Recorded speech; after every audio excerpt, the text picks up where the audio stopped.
On day 1, I spawned in as Godzilla. Haha, check me out. I am so tiny. Look, I only have 5 hearts. I was so surprised, I almost didn't notice a scientist sneaking up behind me. I've got you now. The scientist started throwing nets at me, barely missing. Whoa, who is this guy? I've got to get out of here. The scientist continued to chase me, throwing nets. Up ahead, I could see a small hole, so I hurried and jumped inside, landing in a small cave. He's too big to fit, so I should be safe in here. Just then, I heard a rattling sound, and there was a rattlesnake right there. Oh no! I jumped back out of the hole right next to the scientist. There you are, you little lizard. I ran off as he kept throwing his nets. I was running out of places to hide. That's when I had an idea. I hope you don't like getting wet, and I hope I know how to swim. I dove into the ocean and was happy to find that not only could I swim, but I could swim extremely fast. It looked like the scientist wasn't interested in diving in after me either. I'll get you. What a start to the day. Who was that guy? Why would he want me? Maybe he was just trying to capture all the animals. I decided to ask a nearby fish if he knew anything. As I was swimming, I realized I could breathe underwater too. Hey, did you see that guy back there? What's his deal? The fish didn't respond and started attacking me. It was a barracuda. Hey, stop it! I don't want to hurt you, but I will. The barracuda didn't say anything and kept attacking. I guess he didn't know how to talk. Well, let's see what these claws can do. I swiped him with my claws and saw that I packed a punch. It only took a few hits to take him down. I was strong enough to get out of that fight, but he was just a little fish. I don't know if my claws will help me out of something much bigger. I was feeling tired after such an eventful day, so I made my way back to the shore to look for a place to rest. Hopefully I wouldn't run into that scientist again, but just in case, I needed to start getting prepared to fight. On day 2, I woke up and crawled out from under the tree. Today's the day I get set to fight back. If I was going to survive, I needed a safe place to live. I didn't know where that scientist was operating from, so I didn't feel safe building a base on land. I decided my best bet was in the water. Before I can get to building, I need the tools to do it. I immediately got punching some trees so that I could get some wood. With the wood, I made a crafting table and fashioned a pickaxe. Then I mined out some stone and used the stone to make a set of stone tools: a pickaxe, axe, shovel, and sword. With my new tools, I started gathering the materials I would need. Building a base out in the water was going to be an interesting challenge, but I think the final build is going to look really cool. While I was gathering some supplies in the forest, I saw a boar off in the distance. I don't think that barracuda could talk, but maybe this boar could help me out. I made my way over to him. Hey buddy, have you seen a scientist roaming around? The boar took one look at me and charged. Oh come on, I was just trying to figure out what's going on. This guy was hitting pretty hard, and I took quite a bit of damage. It's a good thing I had made myself a sword. I'm sorry for bothering you, but now you're just being rude. I used my sword and took him down. Alright, looks like I'm the only talking animal out here. Let's get back to work. I managed to gather a bunch of other materials and even came across an old boat. There were a lot of materials to grab, so I got as much as I could so my vision could come to life. I headed into the water and found a good spot to build my base on the seafloor. Using the materials I had gathered, I built a platform and started putting everything I would need together. It was going to be hard for the scientists to find me down here. I was able to make some really good progress, but I'd need to go find some more materials tomorrow. On day 3, I needed to get some more supplies, so I headed over to a nearby mountain. I made my way up to the top of the mountain and saw some watermelon. I went ahead and harvested them when suddenly I heard a strange noise. Huh? Where did that come from? I'm not letting someone sneak up on me again. I looked from side to side but didn't see anything. Maybe it was just the wind?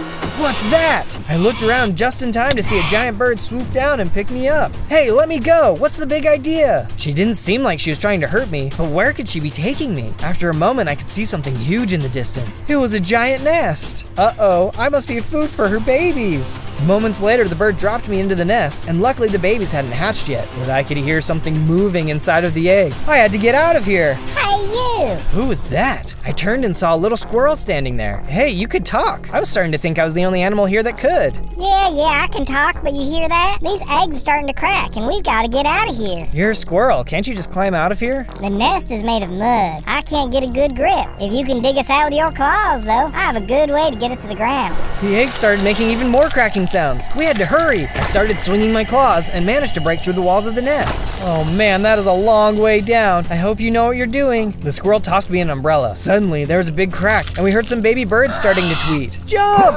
The squirrel and I jumped off the nest and slowly floated down to the ground. Whew, that was a close call. I've been having a lot of those lately. Don't tell me, did you run into that scientist too? Yeah, what's that guy's problem? He's been trying to round up all the talking animals. All I know is anyone he captures is never seen again. He must be be experimenting on them, or something worse. I could tell the squirrel must have lost some good friends to this scientist, but I didn't want to pressure her. Well, we can find a way to stop him. Come on, you can live in my base with me. We should be safe there. On days 4 to 5, the squirrel and I had made it to the beach closest to my base. That's when I realized she wasn't going to be able to live underwater with me, but I had an idea. By the way, what's your name? My friends call me Sandy. Sandy it is. Could you give me a hand collecting some sand? I know just the thing to build for you. Sandy and I spent some time gathering sand for me to use in the build. With all the sand collected, I loaded it into the furnace and started smelting it into glass. Just because she's a squirrel doesn't mean she can't live under the ocean. With the glass complete, I got to work on building her a house. My idea was to use the glass to create a dome on the seafloor that could then be filled with air for her to breathe. That way, she could live safely underwater, but still feel like she was living freely above ground. It was tricky working underwater, but in the end, I was able to get it to work. I think Sandy is going to love it. After telling Sandy I was done with her base, I hopped into the water and was suddenly attacked by a colossal squid. Oh no, Zozo, let me help. It's okay, I don't want you to get trapped underwater. I can take this guy. The squid was crazy strong. He hit hard, which was scary because I only had 5 hearts. I needed to do something, and fast. This is gonna hurt. I aimed for the squid's eye and landed a blow with my sword. That did the trick, and he was destroyed. Nice going, Zozo. What's that? I took a closer look and saw the giant squid had dropped something. This must have been trapped in his stomach. I went over and picked it up. Oh, awesome, it's a pile of sand. If I throw this at an enemy, it will cause them to have temporary blindness. You know, this attack got me thinking. We need something to scare people and animals away from our base. I've got an idea, but I need to check some things first to see if it will work. Stay tuned. On days 6 to 8, I was on the beach when I started feeling really hungry. Sheesh, it's been a while since I've had something to eat. I need to work on a food source. I decided that since my favorite food was meat, my best bet was to round up some different animals and keep them up on the shore. I set up a few different pens so I could keep all the animals I was going to collect in one place. With the pen set up, I made my way across the land and managed to find some sheep, some chickens, some pigs, and some cows. I led them all back towards the pen and got all of them locked up in their pens. As I was finishing up, I heard something in the distance. What's that sound?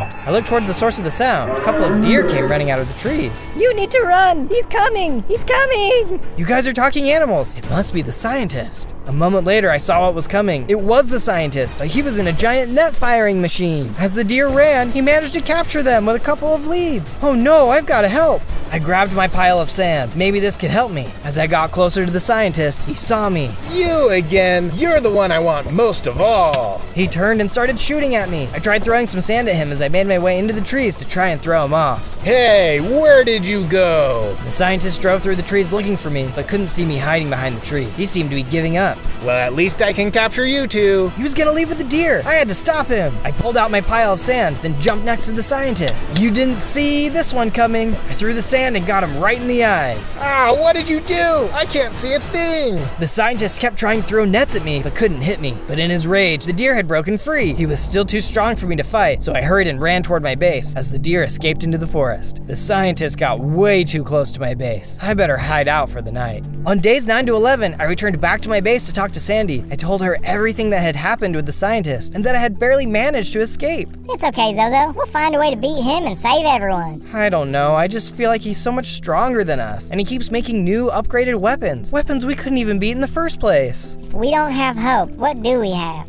Giving up isn't going to solve the problem, so we have to keep fighting. I suppose you're right. By the way, what was your idea for scaring enemies away from our base? That seems like just the thing we need right now. Oh yeah, I just finished gathering everything I needed for the first part. Come give me a hand. Sandy and I headed out and got to work. Sandy said she had spent the day getting supplies, and using those supplies, we'd be able to build a huge, terrifying statue. She wanted it to be a surprise though, so she didn't tell me what we were building, just where I needed to put the blocks. After a while, we had finished the first part. This is looking great, I think. Can you tell what it is? After a lot of building, Sandy and I were starting to feel pretty hungry, so Sandy suggested we build a farm. We got working on it right away. I had collected the animals for a food source, but since Sandy was a squirrel, she didn't eat meat. By the time we had finished building, Sandy's hunger was getting dangerously low. Hurry and plant the crops. I don't think I should risk moving too much. My hunger bar is getting really low. Oh no, I only got enough plants to lure the animals into their pens. I'll go get some for you. It's okay, but please hurry. On days 12 to 13, I was exploring the land looking for seeds when I came across a small farm, a garden. This will have just what Sandy Sandy needs. But who lives here? Next to the garden was a small hut, so I went to knock on the door. I'm sure they wouldn't mind if I just took a little bit of their crops. But to my surprise, the door opened and a scientist was standing in the door. Oh no, another scientist! I gotta get out of here! I turned to run when the scientist called out to me. Whoa there, hang on, little fella. I'm not gonna hurt you. I stopped running and turned cautiously toward her. How do I know you're not going to hurt me? I guess you don't, but I can tell by your face that you really need these crops. Come on in and let's talk. I think I can actually be of more help than you think. She was right. Sandy's hunger levels were too low for me to risk wasting time looking for another food source. I headed inside the hut. So you have something that can help me? I do. Information. I think it's important that you understand who that scientist is. That way you can defeat him. Alright, I'm listening. Who is this guy? The scientist used to be a coworker of mine. We spent years working on potions and inventions that would improve the lives of the animals around us. In our studies, we had discovered some animals possessed special abilities. Most of the time it was that they could talk, but every so often, one would come along that was capable of even greater power. One day, though, his wife disappeared, sending him into a spiral. He was on a path I couldn't follow, so I ran away. The scientist blamed the animals for what had happened to his wife, and he became obsessed with harvesting them and using their power to build a super weapon, one that would give him ultimate control over everyone. Any animals he extracts power from die in the process. He is powerful for sure, but one of the rare animals, one that possesses extraordinary abilities, can stop him. Zozo, you are one of those animals. Me? I don't have any special abilities. I can hardly win any fights, and the last time I met up with the scientist, I barely made it out alive. There's no way you could be right about that. I know it, Zozo, I do. You might not see it now, but I'm sure one day you will. I'm standing by and I'm ready to help how I can. Hang on to this radio and give me a call if you ever need help. I picked up the radio, then she led me outside to the garden. And here, you can take some peanuts from my garden. I harvested some plants and peanuts, then left to head back to the base. Special powers? Maybe she knew something I didn't, but right now it just didn't make any sense. From days 14 to 15, I was making my way back to the base when I heard a familiar but terrifying sound above me. I looked up and couldn't believe what I was seeing. Oh no, it's that bird again, and this time it has some of its babies with it. I didn't want to be their breakfast before, and I didn't want to now. I still had a little bit of sand left over from my fight with the scientist. Maybe it could help me win here. Come and get it! The bird let out a screech, but I was ready. I took my pile of sand and threw it right in its eyes. The bird let out another yell and landed not too far away. Here, I've got some breakfast for you. I took my sword and quickly started to attack the bird. Since it was on the ground, it had no chance, and I was able to knock it out. That was one down, but I still had to deal with the kids. And now I was all out of sand. Come on down, kids, I've got some leftovers for you. The baby birds shrieked and dove down as well. They weren't nearly as strong or clever as the big bird, and so one by one, they flew straight into my swinging blade, taking them down for good. Flying is overrated. Swimming is the way to go. Suddenly, I felt energy beginning to course through my veins, and I evolved into a bigger Godzilla. Check it out, I even have 10 hearts. I was feeling much stronger than before, and found out that my roar could hurt enemies. My tail had become a weapon of its own too.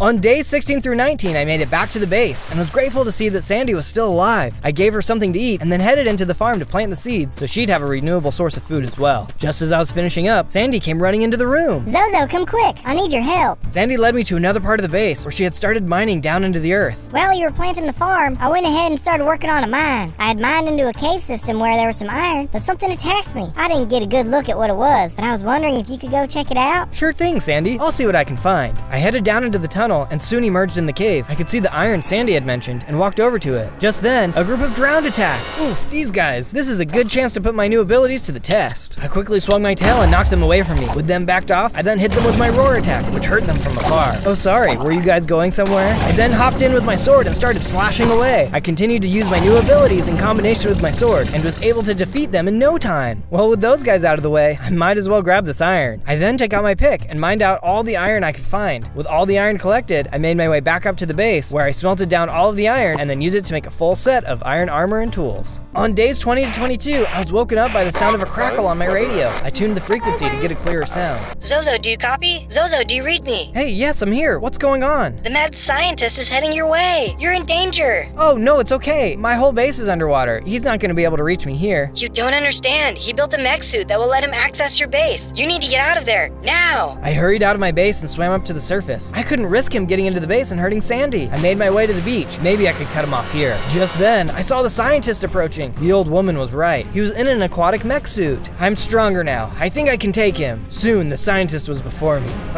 Oh, someone's been eating their veggies. You're even more valuable to me now. This has to stop. You're killing innocent animals. Oh, boo-hoo. You don't even know what you are. You have a power inside of you just waiting to burst out, and I'm gonna get it. The scientist revved his suit and fired a laser at me. I ran into the water to get some space between us. Before he could get me again though, I let out a roar, which hurt him. I jumped closer and hit him with my tail, which seemed to put a dent in his machine. He didn't stay scared for long though, and kept fighting back. What is this power? Ooh, you're even stronger than you look. He kept firing his laser beam at me, which really hurt. I had more health and armor than before, but I was taking some serious damage. You can't win, Zozo. You're mine. I rose up and swung with all my might, which caused his suit to start smoking. I swung again and again. I was winning. Whoa, where's the strength coming from? I can't lose. Before I could deliver the final blow, the scientist hit a button, ejecting him from his suit and launching him into the air. This isn't over.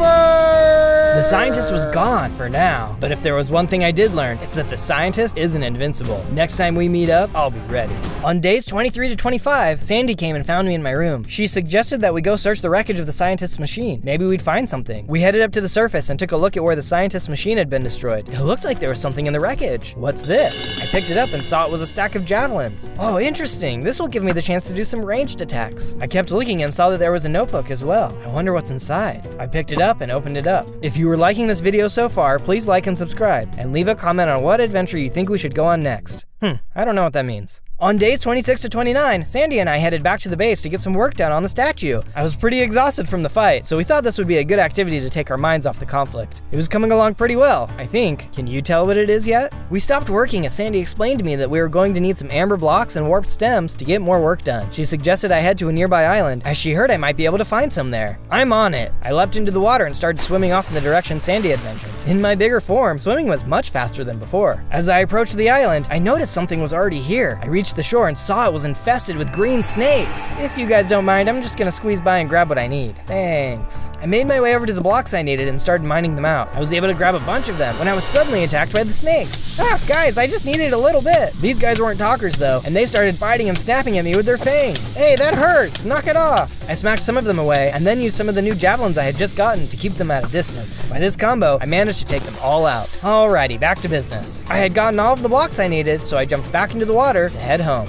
On days 30 to 35, I was heading back to my base when I was suddenly attacked by a shark. Whoa, get out of here, you man-eater. The shark had a powerful bite, and it was doing a lot of damage, but he didn't know who he was messing with. Let's see how you like this. As the shark lined up to charge me, I pulled out my javelins and speared him. Turns out he didn't like it at all. He was hurt, but lined up to charge at me again. Suddenly, he turned and swam off in the other direction. Yeah, that's what I thought. You better run. I turned to keep swimming, but saw what made the shark swim off. There was a huge whale right behind me. Oh boy, please don't eat me. Eat you? You don't look very good to eat. Oh, you talk. In that case, nice to meet you. Likewise. Say, I've been watching you fight. You're one brave guy. Do you think you could help me? This evil scientist captured my baby, and I need someone to rescue her. Oh yeah, I'm well acquainted with this scientist. Do you know where she's being held? I'll do anything to stop that guy. There's a holding pen not too far from here. I would go there myself, but my lack of arms stopped me from breaking through anything. It's actually pretty inconvenient. Don't you worry. I'll get there as fast as I can. On days 36 to 40, I made my way to the holding pen. After a bit of swimming, I could see the enclosure. This must be it. I snuck in a little closer and could see that the holding pen was attached to what looked like a small base. There were several guards on the outside. Well, I'd like to avoid confronting them directly if possible. Let me see if I can get in contact with the baby whale. I hopped back into the water and swam over to the pen. I could see the baby whale inside. Hey there, little one. Your dad sent me to rescue you. I'm so happy to see you. I don't know how much time I have. There used to be a lot more animals in here with me, but one by one, they were taken away and haven't come back.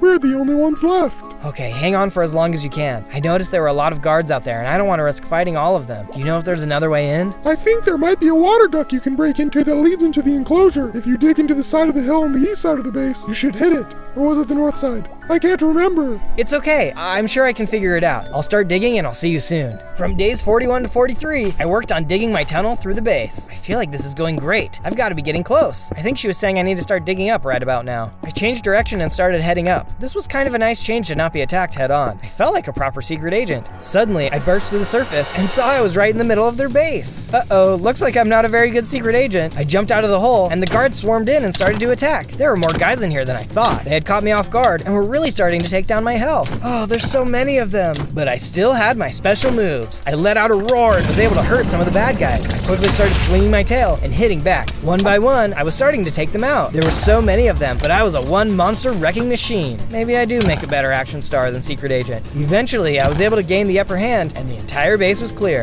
In one of the rooms, I saw a control panel with a couple of switches on it. I went ahead and flipped them. This must be controlling the gate. Alright, let's go save those animals. I made my way out of the main base and headed toward the holding tank. I went around to the exit to make sure the whale got out safely. Go on and be free, my friend. Just then, the big whale dad from before came swimming up as his daughter swam over to him. Thank you, Zozo. I was afraid I would never see my daughter again. If you are ever in need of help, I will do everything I can to be there for you.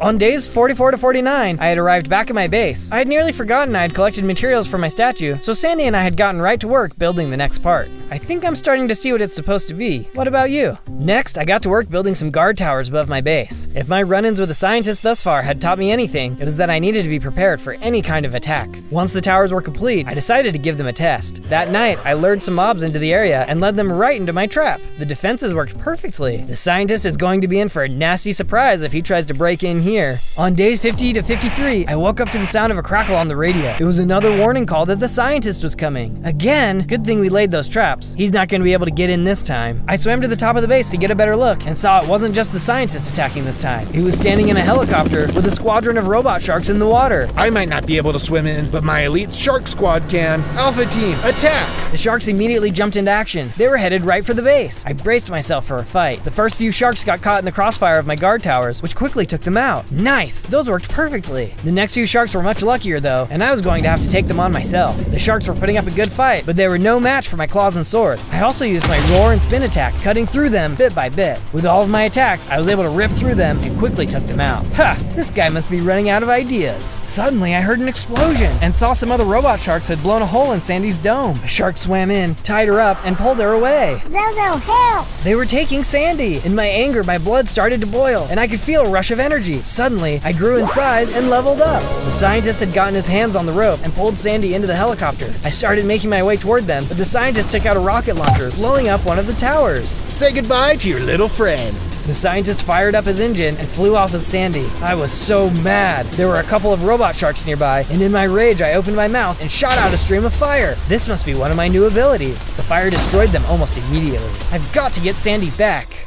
On days 54 to 57, I was in the depths of despair. First things first though, I started to make repairs to the base. I couldn't believe I didn't protect Sandy from the scientist. She trusted me and I let her down, and I had no idea where the scientist's main base was. Then I had an idea. I headed over to the radio. Hey, are you there? Sandy was captured by the scientist, and I really need your help. Zozo, I was just about to contact you. We have something to discuss, but I think it's best done in person. I'll be there soon. I departed my base and headed to the old woman's house. When I arrived, she was waiting for me outside. Zozo, thank you for coming. Of course, what's going on? I lied to you earlier. The scientist's wife, she didn't die. I'm his wife. What? Why didn't you say so before? I was afraid the truth would be too much for you and make you refuse to work with me. So why are you telling me now? How can I know anything you've told me is true? Everything else I have told you is true, but there is more to the story. My husband was a brilliant man, but we were under pressure to deliver our findings by a corrupt mayor of the nearby city. We were his prisoners, and the experience turned my husband to madness. I believe there is still good in him. So what are you suggesting? I know you must hate him, but please don't hurt him. I think he can come back to the light. No promises, but I'll see what I can do.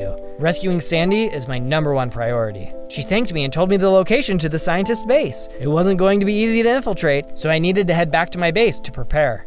On days 58 to 62, I returned back to my base and headed into the mine. I was still using subpar gear and was hoping to find some diamonds. I was still sad about Sandy being gone, but I needed to stay focused. After a bit of exploring, I soon saw diamonds. Just what I was looking for. I mined all of the diamonds I needed, but as I went further into the cave, there was some lava blocking my path. Just then, I heard a roar behind me and saw a black bear had me cornered, but I wasn't worried. Impressive, but I can roar too. I opened my mouth and fired my fire breath at him. He didn't like that at all and attacked. I can go claw to claw with you, no problem. The bear swiped at me as I fought back. He was strong, but he didn't know what he was getting himself into. We exchanged blows as I shot him with my fire breath. After a bit, I took him out with ease. With my pockets full of diamonds, I headed back up into the base and got to work crafting. In no time, I had crafted myself a full set of diamond armor and equipped it. I'd like to see anyone try and pierce this armor. On days 63 to 66, I got back to work on the statue. Sandy wasn't around to tell me what we were building, but I felt like I had a good idea of where we were going with it. I would have loved to finish it, but it didn't feel right to do it without Sandy, so I decided to wait a little bit longer so we could finish it together. I'm all ready to go, but before I do, I'm told there's a red sub button you can press. The more subs we have in our Navy, the stronger we'll be. On days 67 to 70, I left my base and traveled across the land toward the scientists' headquarters. After a while, I saw some buildings beginning to appear on the horizon. That must be it. I had no idea there was such a large city nearby. As I got closer to the base, I saw it was well protected, with guards positioned all over the outside of the base. It didn't matter though. I was angry, and no one was going to keep me out. Sandy, I'm coming for ya! I ran up to the guards and started to attack, as the guards took aim and started to fire. These guys were elite troops, and I could feel the strength of their shots, but so far, my armor was holding up.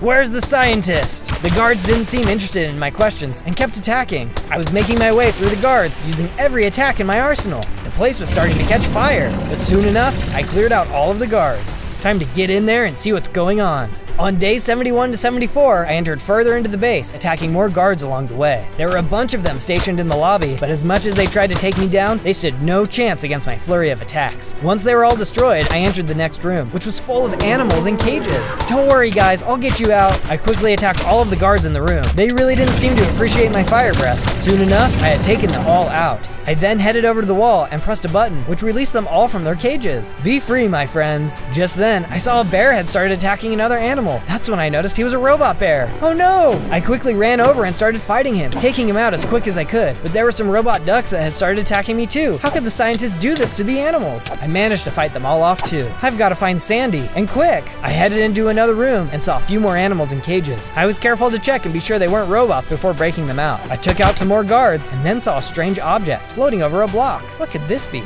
I stepped closer and picked it up. It was a new whirlwind attack. Oh cool, I can't wait to test this out. Just then, another group of robot animals appeared, and I was shocked by who was leading them. Sandy, what have they done to you? The group of animals attacked, including Sandy. It was no use. It wasn't the Sandy I knew and loved. She had been experimented on and turned into a robot. I focused on fighting off the other animals, but I couldn't bring myself to fight Sandy. I was able to take a few of them out, but what was I gonna do about Sandy? Sandy, it's me! I was so distracted trying to run away, I didn't notice that more guards had come into the room. They immediately started to attack me. This was a fight I couldn't win. They cornered me against a wall and then shot me with a tranquilizer dart, putting me to sleep. On day 75 to 78, I woke up in a cage. I've got to get out of here. I looked for my pickaxe, but they must have taken it from me. There was no way for me to break myself out.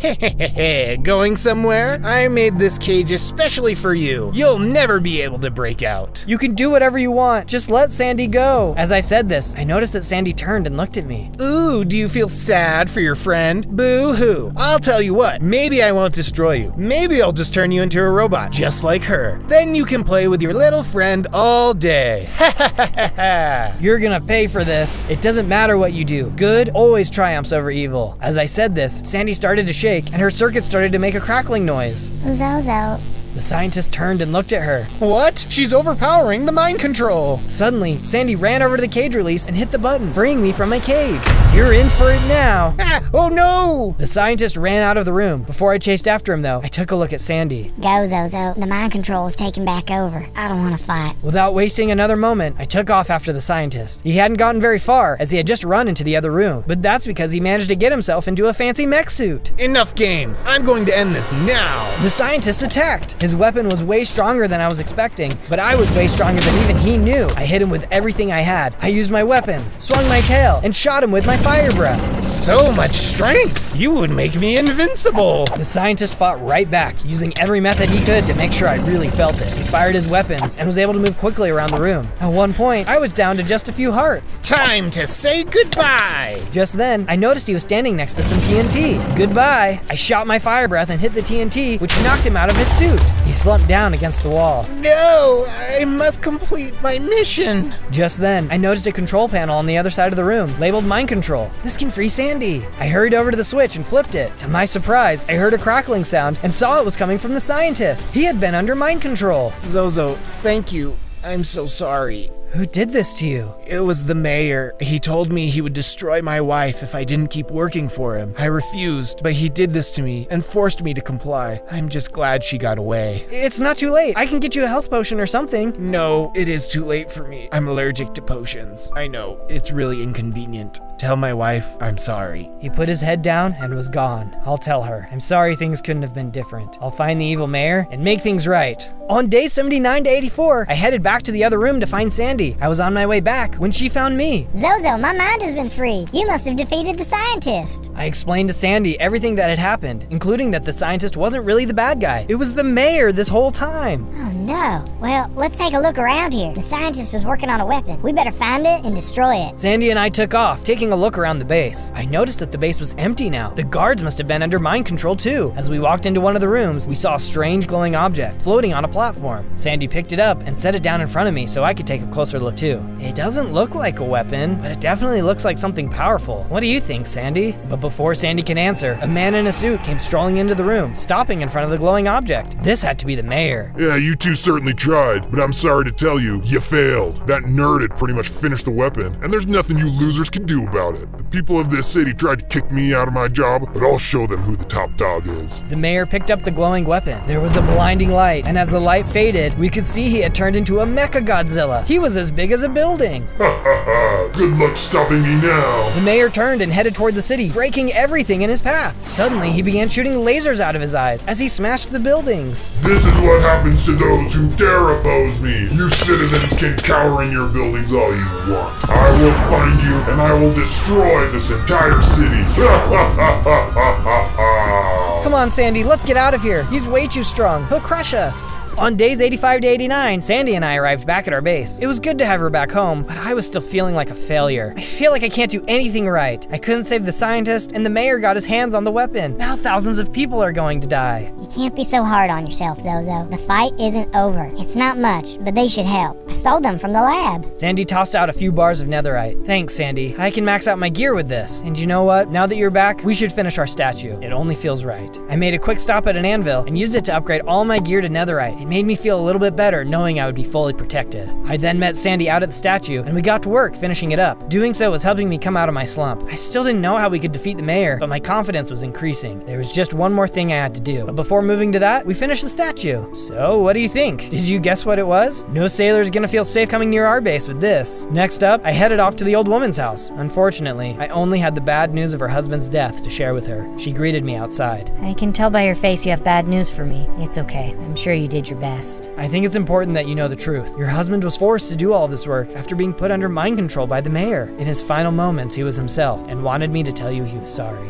I could see that there were tears in her eyes. Thank you for coming and telling me. I should have known that mayor was behind everything. I explained to her the situation and how the mayor was currently on a rampage in the city. The mention of that seemed to shock her. He used it? While you have been gone, I've been researching why my husband was so focused on capturing you. I couldn't quite figure it out, but I'm positive that the weapon wouldn't have been safe for someone to use without your power added to it. Well, it certainly seemed to work just fine, regardless of any power I have. He seems to be pretty strong himself. Just then, she perked up with an idea. You know, if there's one thing I knew about my husband, it's that he was incredibly thorough in his work. He never completed a project without having a backup. But Sandy and I searched all over the base and didn't see anything like what we found. Is there another lab somewhere out there? Just then, I remembered the other pen where the baby whale was being kept. There could be something there. On days 90 to 94, I arrived back at the pen where the baby whale had been kept captive. The base was completely empty now, except that it had been overrun by charged creepers. Oh, stay away from me! I managed to fight through the mobs and make my way into the base. Inside the base, there were some skeletons, and they started firing their bows at me. Get your airheads out of here. I managed to hit them with fire breath and fight through them. As I searched the base, I had to keep fighting my way through the mobs. After I had destroyed them, I noticed there was a switch hiding behind one of the columns.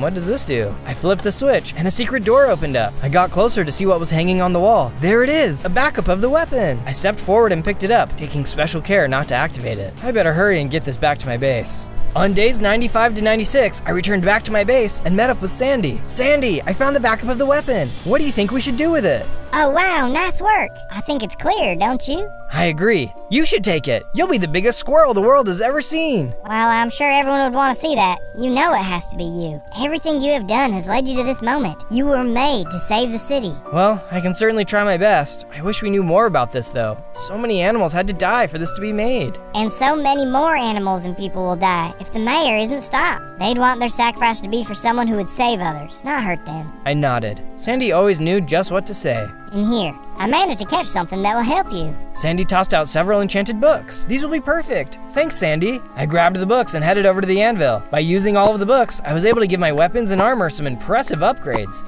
I couldn't have been more powered up. It's time to end this. On days 97 to 98, Sandy and I swam back up to the shore near our base. This is it, the final battle. If I don't win here, that's it for me. If you've been enjoying the journey so far, let me know by giving me a like and a sub. I promise to always fight my hardest to win. With that said, Sandy and I headed in the direction of the city. The mayor wasn't going to see this coming. On day 99, we ran up to the outskirts of the city. In the distance, we could see the mayor standing amongst the buildings. So much destruction. I can see now that the mayor has lost control of his own mind. Seeing him like that scared me. Is that going to happen to me too? Do you remember what happened when you were fighting the scientist? The power of our friendship pulled me out of the mind control. This is the same tech. I won't let anything happen to you. I trust you, Sandy. Let's finish what we started. I moved into the city and got as close as I could get to the mayor without putting myself in danger. Hey, mayor! Why don't you pick on someone your own size? The mayor turned to look at me. I pulled out the secret weapon and activated it. There was a flash of light and I started to grow. It felt strange, but I could feel the power coursing through me. I couldn't help but feel like this was part of my destiny all along. How is this possible? That scientist, he betrayed me. I waited for the madness to take over, but nothing happened. Just then, it clicked. The scientist needed my power to stabilize the mind of the weapon's user, but since I was the user, all it did was power me up. Your reign of terror is over. The people of this city deserve better. The mayor and I charged at each other, exchanging blows. The mayor was strong, but with my new power, I had never felt better. You think this makes you special? You can't save anyone. You couldn't save the scientist, let alone an entire city. His words hurt, but I knew the scientist would have wanted me to stop this mayor. If not for you, no one would have needed to be saved. No one would have ever gotten hurt. The scientist saw you for who you really were, a fraud. This made the mayor even more mad, and he unleashed a flurry of attacks, which nearly took down all of my health. I had to finish this. I took one big final breath and unleashed the most powerful fire blast I had ever created. No! The mayor crumbled to the ground and disappeared. I rushed back over to Sandy. Zozo, you did it. Let's go home. On day 100, we returned back to the base. I was too big to fit in the base, but Sandy said she was going to keep living there anyway. I had gotten used to living in the water, so I swam back down into the sea. If the people of the city ever needed me again, they'd know just where to find me. On day 1, I spawned as an itty-bitty fire Godzilla. This is rad. But wait, I've only got 3 hearts. What? That's not rad at all. But when I focus real hard, I can make little fires. Look, I just set that tree on fire. Oh, it looks like I upset the baboons who were living there. They're coming after me. I better hightail it out of here. I ran off deep into the forest. Being a tiny baby fire Godzilla wasn't working out great for me so far. Maybe if I can get bigger and stronger, I can use my powers to help people, rather than just burn their houses down. That'll help me make some friends around here. Maybe that big, tough, warped Moscow will be my friend. Hey, I'm Zozo. I'm pretty new around here. Wanna hang out? Hey, not so fast, buddy. You wanna hang out here? You gotta pay the toll. Empty your pockets, little fire Godzilla. But I don't have any money. Then I guess you better come with me, Zozo. If you can't pay, you gotta work. That was another bridge I'd already burned. I needed to run before the warped Moscow could get his big, buggy hands on me. I grabbed a few sticks from the forest and hid in a cave. These would make some pretty good torches with a little bit of my fire, so it won't be too dark in here. I proceeded to place down some torches before deciding to go to sleep for the night. I'm gonna need to get a lot stronger if I want to last out here. This place isn't kind to baby fire Godzillas like me. On day 2, I woke up in the cave to find my torches had gone out overnight. It was so cold and dark. What if there are spiders in here? I should get moving. I left the cave and entered the forest to explore my surroundings. Whoa, this forest is huge! So many trees, so much wood to burn. I needed to be careful in here, or I'd set everything on fire. When I build my own base, it should probably be made out of stone. I needed to break down a couple of these trees and gather some sticks and wood to make a wooden pickaxe. Perfect! This will be great for mining stone. Now I needed to find a good place to build my base. Maybe somewhere around here? Wait, has somebody already built a cabin here? What's happening here? A druid rushed out of the cabin. Hey, keep your distance, friendo. I just finished this place. I don't need you burning it down. I'm sorry, I wasn't trying to burn your cabin down. I just needed to find a place to make my base. Base? What? Are you one of Locknar's guys? What? No, I'm Zozo. Who's Locknar? He's a necromancer. He's trying to raise an army of the dead. He and his boys have been harassing people about money around here lately. The druid returned back into his cabin after bidding me farewell. Money? That sounds just like that warped Moscow from yesterday. He must have worked for this Lochnar guy.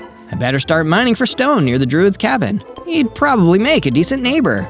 By day 3, I started gathering materials for my base. I used my wooden pickaxe to start mining stone in a cave next to the druid's place. Hope he doesn't mind a little construction noise. Hey, keep down that racket, Zozo. I'm reading. Now that I know there's a necromancer out there building an army of the dead, I should probably go pay attention to home security. First of all, I took the time to clear out an area and build a big stone wall. This should keep out that warped Moscow if he tries to hassle me for more money. And I won't be able to accidentally burn this wall down either.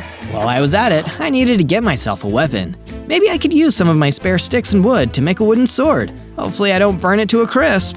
Now I'm looking well prepared. While I was making my way towards the druid's cabin, I noticed something crawling out of the forest. It looked like an elder skulk.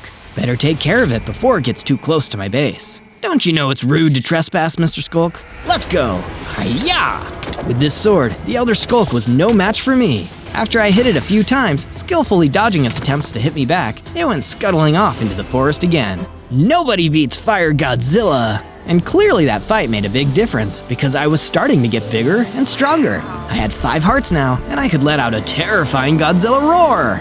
On days 4 and 5, I decided to go a little further into the forest to mine some more stone for my base. The wall was nice, but it wasn't exactly cozy. I needed a roof over my head. I already used some of my spare stone to make a stone pickaxe. But when I ventured out into the deep part of the woods, I ran into an old enemy, the warped Moscow. You really thought you could get away without paying the toll? You really have no idea who you're dealing with, kid. You don't want my boss to have a problem with you. Your boss? Is he a necromancer?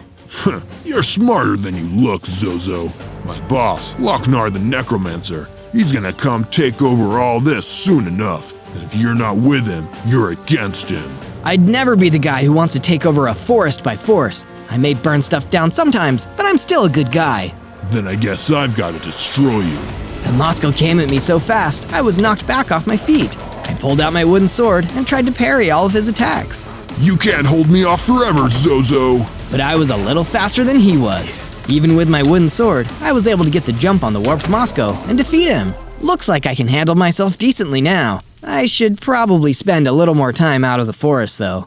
On day 6 to 8, I depleted my mine in the forest. At least I was able to find some iron ore though, and craft myself a cool iron sword and an iron pickaxe. Let's just see someone try to mess with me now. But after getting attacked by the Moscow, I wanted to get away from the forest for a while. I decided to take a trip up to the mountain and enjoy that clean mountain air. And I can't burn anything down up here either. It's perfect. But suddenly, a mountain troll approached me, and it seemed like he didn't want to share the mountain with anyone. This mountain isn't big enough for the both of us, even if you are the puniest fire Godzilla I've ever seen. I'm just visiting, man. You don't need to be so mean about it. How dare you call me mean? I'm gonna crush you into dust for that. He was so big, and he started chasing me. My only advantage was that I was much faster than him, so I could keep my lead. That's where my iron pickaxe came through. With my iron pickaxe, I quickly mined a big hole in the ground, then carried on running. With my trap set, I decided to taunt the mountain troll by calling him a slowpoke. He ran up to me not looking down, until he fell into the hole, and he couldn't climb back out. A little help in here? I think you've earned yourself a timeout, mountain troll. On days 9 and 10, I decided to travel further up into the mountain until I found a mountain cave hidden among the rocks. Maybe there will be some treasures hidden in here. Better take a look. I walked into the cave, iron sword at the ready, using the natural light of my fire to light the way. That's when I hit the jackpot. Gold ore deposits. Now that's what I'm talking about. I started to mine the gold when suddenly, despite my fire, it started to get extremely cold inside of the cave. It sent a chill down my spine. Hello there, little creature. I turned, and that's when I saw him right there, staring at me. It was Lochnar the Necromancer. Somehow, I could feel the power coming off of him. It was time for me to even the score and use my Fire Godzilla roar. But Lochnar just laughed in response. Be quiet, boy. Do you have any idea who you're dealing with? When my army walks the earth, every flame like yours will be snuffed out. I wasn't gonna take that sitting down. I ran at Lochnar with my iron sword and prepared to hit him. But with one strike from him, I was thrown back across the cave. You're so weak. It's pathetic. You're not even worth destroying yet. Perhaps when you're a little stronger.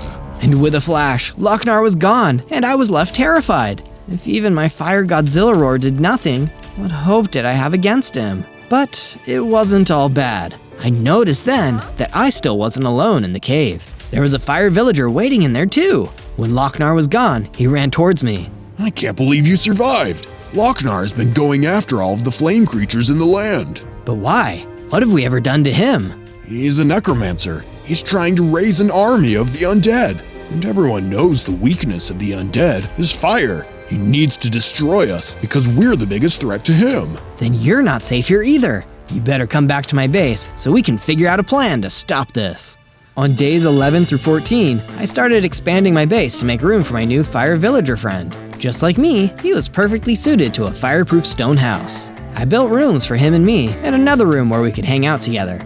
But this took a lot of stone, and I soon needed to leave the base and mine more. I returned to the mine near the druid's cabin, and even though it was exhausted, it still contained some materials. While I was gathering more stone, I suddenly felt that cold feeling again. Oh no, does this mean the necromancer is behind me again?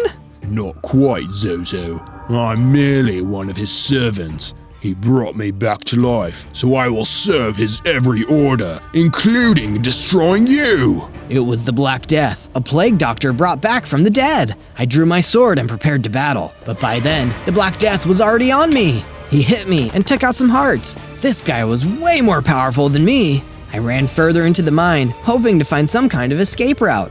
But the Black Death was gaining on me. I needed some kind of advantage. Wait, is that a chest? It was a chest. Maybe something in there can save me. I opened up the chest and found a fire aspect enchantment inside. This would give my sword flaming strikes. Perfect! I quickly used the anvil next to the chest to apply the enchantment to my sword. Take this, Black Death! Boom! That got him. The Black Death was set on fire and went running back out of the cave. Fire really does scare off the undead. Safe from the Black Death for now, I traveled back to my base and started making the wall even taller. But now, knowing just how effective fire was against the undead, I made some flaming torches to put on the wall. This should keep out any uninvited guests. On day 15, I went to check on the fire villager and make sure he was settling in nicely. I know from first-hand experience, it isn't easy to be a fire creature. I find it very comfortable in here, Zozo. Thank you. It's much nicer than having to stay in some damp old cave all day. So, tell me, what's the deal with this Lochnar guy? Everyone's been telling me that he's trying to raise some kind of army of the undead. Who is he? Everything you've heard is true, but there's more. People say that Lochnar is over 1,000 years old, and because he's already dead, he can't be destroyed. Centuries ago, he was defeated by a legendary hero and locked up in the swamp of vileness. But somehow, he came back again, and he's trying to finish what he started all those years ago, making an army of the undead so powerful that he'll rule the world forever. Can the legendary hero come back to defeat him? It sounds like we really need him right now. That was a long time ago, Zozo. The legendary hero is probably extremely old now, if he's even alive. No, if we want to defeat Lochnar the Necromancer, we need to find a new hero. Like who? Well, like you, Zozo. You survived an encounter with him and saved me back in the cave. No way. Have you seen me? I'm just a little fire Godzilla. The only reason I survived was because he said I was too weak to be worth destroying. I'd stand no chance against him in a real fight. Do you think I could survive a fight with Lochnar? I think I'd need to get a lot stronger first. On days 16 to 19, I started putting together a plan with the fire villager. If Lochnar is destroying fire creatures because he knows they're a threat to his undead army, we better gather up as many fire creatures as we can. Great idea, Zozo. If memory serves, Lochnar's undead minions were keeping a Blaze prisoner in an underground cavern near here. Then I guess I better go rescue him. After hours of searching the forest, I found a secret entrance to an underground area, sneakily hidden among some trees. Hopefully I'm not too late to help the Blaze down there. I rushed through the entrance. I made my way into the insides of the underground cavern and took a look around, trying not to draw too much attention to myself. I saw a lava river running through the bottom of the cavern, so my fire wasn't too out of place here. Wait, are those wither skeletons? They were! A bunch of wither skeletons were scattered everywhere along the path leading deeper into the cavern. They must be guarding the prison cell where the Blaze is. I ran in with my new fire aspect sword and started to fight them off as I went deeper and deeper into the cavern. After I took most of them, I unleashed my fire Godzilla roar. It scared some of the wither skeletons so bad, they ran off faster than their bones could shake. Clearly, all of this fighting was worth some pretty great XP, because I grew to almost twice my size, with almost twice the armor and twice the hearts. Maybe I can be strong enough to take on Lochnar, with the right training. But first, I broke open the prison with my iron pickaxe and freed the blaze. Thanks for getting me out of there.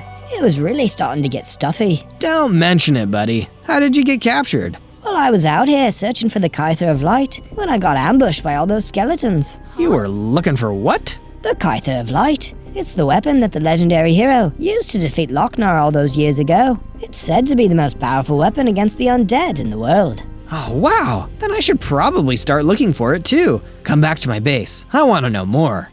On days 20 to 22, Blaze and I returned to the base, only to see it being attacked by a horde of zombies. Even the torches I'd added to the walls didn't seem to scare them off. Lochnar was making some really tough undead for us to face. Thankfully, with Blaze at my side, the fight didn't last long. With his flames and my fire sword, we were able to take on the zombies and send them back from whence they came. So long, you undead meanies. It feels so good to be free and fighting again. Glad you're back in the groove, Blaze. But while the zombies weren't too difficult to defeat, this incident did make me realize our base needed some better defense. Or at least something to scare off potential attackers. That's when I had a great idea for the statue. The perfect thing to keep the undead away. I started working on the base of the statue with excitement. This is sure to keep the mobs at bay once it's done. Can you tell what it's gonna be? And if you want more adventures like this, subscribe to Zozo, because believe me, the best is yet to come. With Blaze here at the base, I've still got to do one more thing, add a new room for him. With me, Blaze, and the Fire Villager all together, we're a fiery force to be reckoned with. On days 23 to 26, the base came under attack worse than ever before. I woke up to find the base surrounded by mutant skeletons, who were bigger, faster, and stronger than even wither skeletons. I ran out with my fire aspect sword and started attacking them, one by one. Each mutant skeleton took several hits with the sword to down. These guys were tougher than any grunt enemy I'd faced so far. A little help here, guys? Luckily for me, Blaze and the Fire Villager were there to help. With the three of us working together, we were able to drive off the remaining mutant skeletons back into the woods. That'll teach you to attack our base, skellies. Oh look, one of the mutant skeletons dropped a bow. That's perfect. I needed a good long-range weapon for my arsenal. What should I do next? Zozo! Yes, Blaze? Now we fought off the mutant skeletons, you should start exploring the deep dark woods for the Kyther of Light. We need it to defeat Lochnar the Necromancer. Good idea, Blaze. I journeyed out into the deepest, darkest part of the forest, knowing it would be the exact kind of place where Lochnar's minions would be waiting for me. And I was right, but I wasn't the only one. There was a fire elemental being surrounded by mutant zombies. The strongest zombies yet. Lucky for me, I had my new bow. I pulled it out, keeping a distance as I fired arrows at the mutant zombies. They seemed so shocked by my surprise attack, they retreated further into the dark of the forest. I'd saved the fire elemental. Want to come back to my base, little buddy? I'm collecting fire creatures. He seemed eager, so we headed back to the base. I built a new room to house the fire elemental, and built in a new base defense. Large holes dug into the ground around the base, so any stumbling zombies thinking of attacking would fall right in. I'm feeling safer already.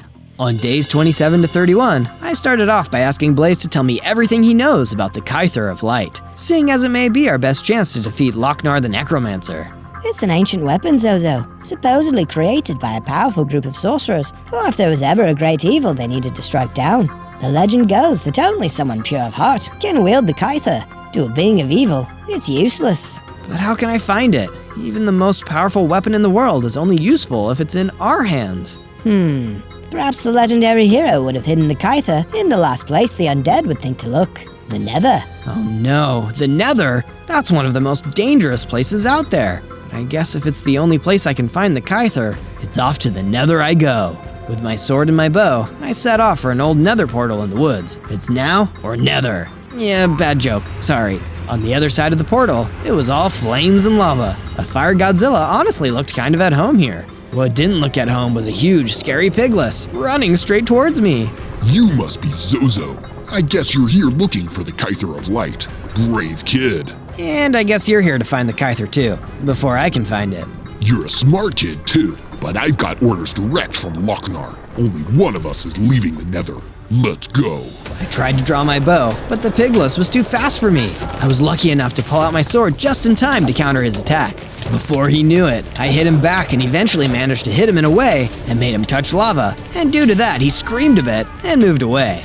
You're tougher than you look, but I'll get you next time, you little twerp. And with that, he ran off into the depths of the nether.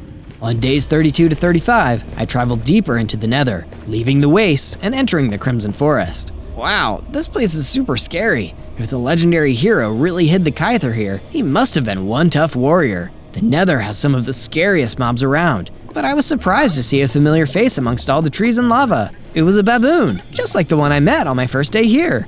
Hey, aren't you the one who burned down my tree? I'm sorry, Mr. Baboon. It was an accident. I'm a fire Godzilla. Sometimes I burn stuff down. Whatever. It doesn't matter now. What are you doing in the Crimson Forest? I'm looking for the Kyther of Light to defeat Lochnar, the Necromancer. Wait, you too? He attacked my family with some zombies. I heard the Kyther might be hidden in the Soul Sand Desert. Let's travel together. We have better odds. Sounds good to me, Mr. Baboon. We traveled together to the Soul Sand Desert, which was every bit as bleak and barren as the name suggests. I then noticed Lochnar, the Necromancer, standing on top of a floating island. Hello again, Zozo, was it? Nothing about you was particularly memorable. You're all smug now, Lochnar, but you won't be when we find the Kyther and defeat you. You won't be able to find anything when you're dead. Suddenly, the ground below me and Mr. Baboon began to shake. I drew my bow and fired at Lochnar, but he didn't even flinch. It was useless. If we couldn't escape, we'd be done for. That's when I had an idea. I turned and fired my bow at one of the ghasts. That should get the attention of him and his ghastly friends. With Lochnar preoccupied with the ghast, Mr. Baboon and I ran away, back towards the nether portal. That was some quick thinking back there, Zozo. You really saved our skins. I couldn't have done it without you. Come back to the base with me. You can join our anti-Lochnar squad. And with that, we exited the nether. On days 36 to 39, I returned back to the base with the baboon. I built him a little treehouse because he didn't find the stone fortress as comfy as me and my fire creature friends. I gathered my new basemates together, the fire villager, Blaze, the fire elemental, and the baboon. I needed to hear their thoughts on my hunt for the Kyther. It wasn't in the nether wastes, the Crimson Forest, or the Soul Sand Desert. If the Kyther really is hidden in the nether, where could it be? You're telling me you didn't check the basalt deltas? The basalt deltas? What's that? It's the most dangerous place in the nether, Zozo. If the legendary hero really didn't want the Kyther to be found, that'd be the best place to hide it. The most dangerous place in the nether? I can't go there yet. The rest of the nether was already dangerous enough. If the Kyther was really in the basalt deltas, I needed to get stronger to get there, and I needed a little more inspiration. That's why I started working more on the statue. I must say, it's coming along quite nicely. From days 40 to 43, Blaze approached me, knowing I was feeling nervous about going back into the nether. Look, Zozo, the nether is a scary place. I know, I used to live there. But sometimes, when you can't fight your way through, you need to sneak. But Blaze, I can't sneak. I'm a fire Godzilla. I'm too easy to spot. I know, but that's where my new plan comes in. There's a potion recipe hidden in a book I left in a lava canyon near here. If you can go get it for me, I'll make you a potion you'll find extremely useful. So that's exactly what I did. I found my way to the underground lava canyon. It was really hot down there, but thankfully, fire Godzillas don't mind the heat. There had to be a chest down there somewhere. If someone left a book down here on its own, it'd just burn up. But my thoughts were interrupted when suddenly a huge serpent tried to grab me. It was a heck of a jump scare. I'm not on the menu, so slither on by, you reptile. I managed to hit it and knock it into the fiery depths below. That will teach you to mess with a fire Godzilla. As I continued to explore, I saw the chest tucked away in a corner. Let's take a look inside. A book! Jackpot! I then proceeded to leave the lava canyon and make my way back to the base. I gave the book over to Blaze, and he made me a potion. This right here is a potion of invisibility. It might make your journey into the basalt deltas a little less dangerous. Thanks, Blaze. This is perfect. On days 40 to 49, I made my way back to the nether portal deep in the forest. Here goes nothing. After landing in the nether, I made my way through to the basalt deltas. My friends weren't kidding when they said this place was dangerous. It looks impossible to even build here. I took the potion of invisibility and started to sneak through. There were sheer cliffs everywhere. I had to be careful so that I didn't fall. Help me, please, someone help me. Oh no, is that an illager? What's he doing in here? And why is he surrounded by endermen? I can't just leave him like that. I need to help him, even if it means wasting my invisibility. Still keeping my distance, I pulled out my bow. I opened fire at the Enderman, causing them to teleport away. That gave me a window to get the illager out of there. Come with me if you want to live. Me and the illager ran for the hills until we were out of the Basalt Delta and back in the much safer Soul Sand Valley. Thank you, kind stranger. You saved me. How can I ever repay you? You can tell me everything you know about the Kyther of Light. I need it to defeat Lochnar the Necromancer. Wait, the Kyther of Light? That reminds me of an old poem I used to hear all the time when I was a kid. Who seeks the Kyther, brave and true, venture into the forest blue. The forest blue. Wait, that sounds like the Warped Forest. It's the only place in the Nether I haven't checked. Come with me, we'll go find it. On days 50 to 53, me and my new friend the Illager made our way into the Warped Forest, one of the slightly nicer parts of the Nether. I might have even enjoyed it if we weren't ambushed by that pigless I fought earlier. Hey, looky here. It's that dweeb, Zozo. Name calling? Really? That's just uncalled for, man. No, Zozo. What's uncalled for is you being here. Me and the rest of Lochnar's boys have already found the Kyther, and it's far away from here. You're gonna get destroyed in the Nether for nothing. That's it. You're going down, Pigless. But Pigless pulled a dirty trick. He didn't go for me. He went straight for the Illager, taking him down immediately. No, you can't do that. I can do whatever I want. Let's tango, Zozo. We clashed again, but this time I was stronger than before. I dodged his attacks easily, and with a few well-placed strikes from my fire sword, Pigless was done for. With him gone, I was all alone in the Nether again. Maybe Pigless had lied about them taking the Kyther. I had to explore and find out. There was a bastion remnant, an ancient ruined fortress nearby, and it seemed like the exact kind of place the legendary hero might have hidden the Kyther. Instead, all I found was a great beast, cowering in the shadows. Is the Pigless gone? That guy dragged me along with him to help him find the Kyther. Most of the rest of our team was destroyed by nether mobs. It was horrible. It's okay, I defeated the Pigless. You said he made you work for him. Do you have any idea where they may have taken the Kyther? Tough to say. I think Pigless mentioned something about taking it back to the camp. He probably meant the one in the wasteland, back outside the Nether. Perfect, so at least I know where to look next. Let's get out of here. Wait, before you go, you deserve a reward for taking out that jerk Pigless. I was gonna use it myself, but here, it's a knockback enchantment. Your strikes will knock back your enemies now. Oh, finally, some good luck.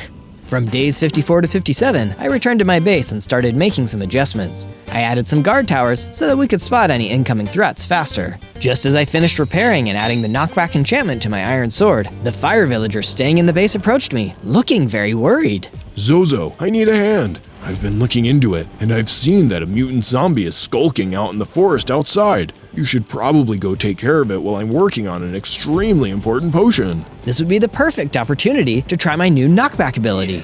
I ran out into the forest, and just as the fire villager had told me, there was a mutant zombie making its way towards our base. I needed to put a stop to it. Come on, mutant zombie, you're no match for me. And I was right. With the knockback enchantment on my fire sword, I defeated it in no time and headed back to the base.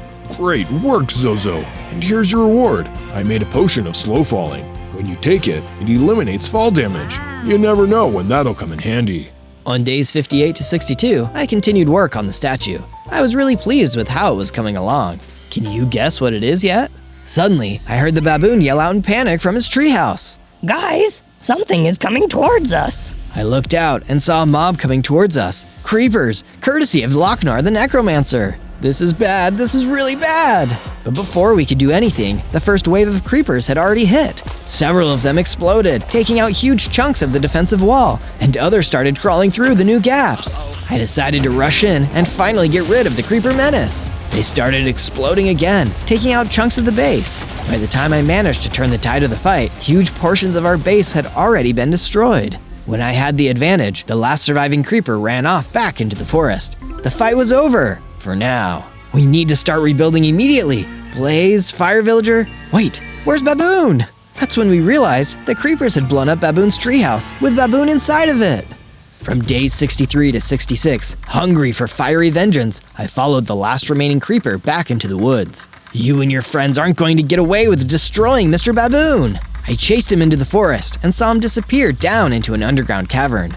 I was so angry, I didn't even think about how dangerous it could be to chase a creeper into an enclosed place. I hopped down into the cavern, but the creeper was nowhere to be seen. Instead, I found a book laying on the ground containing a secret note. Invade the base and destroy them all. Any survivors must return to the camp in the desert.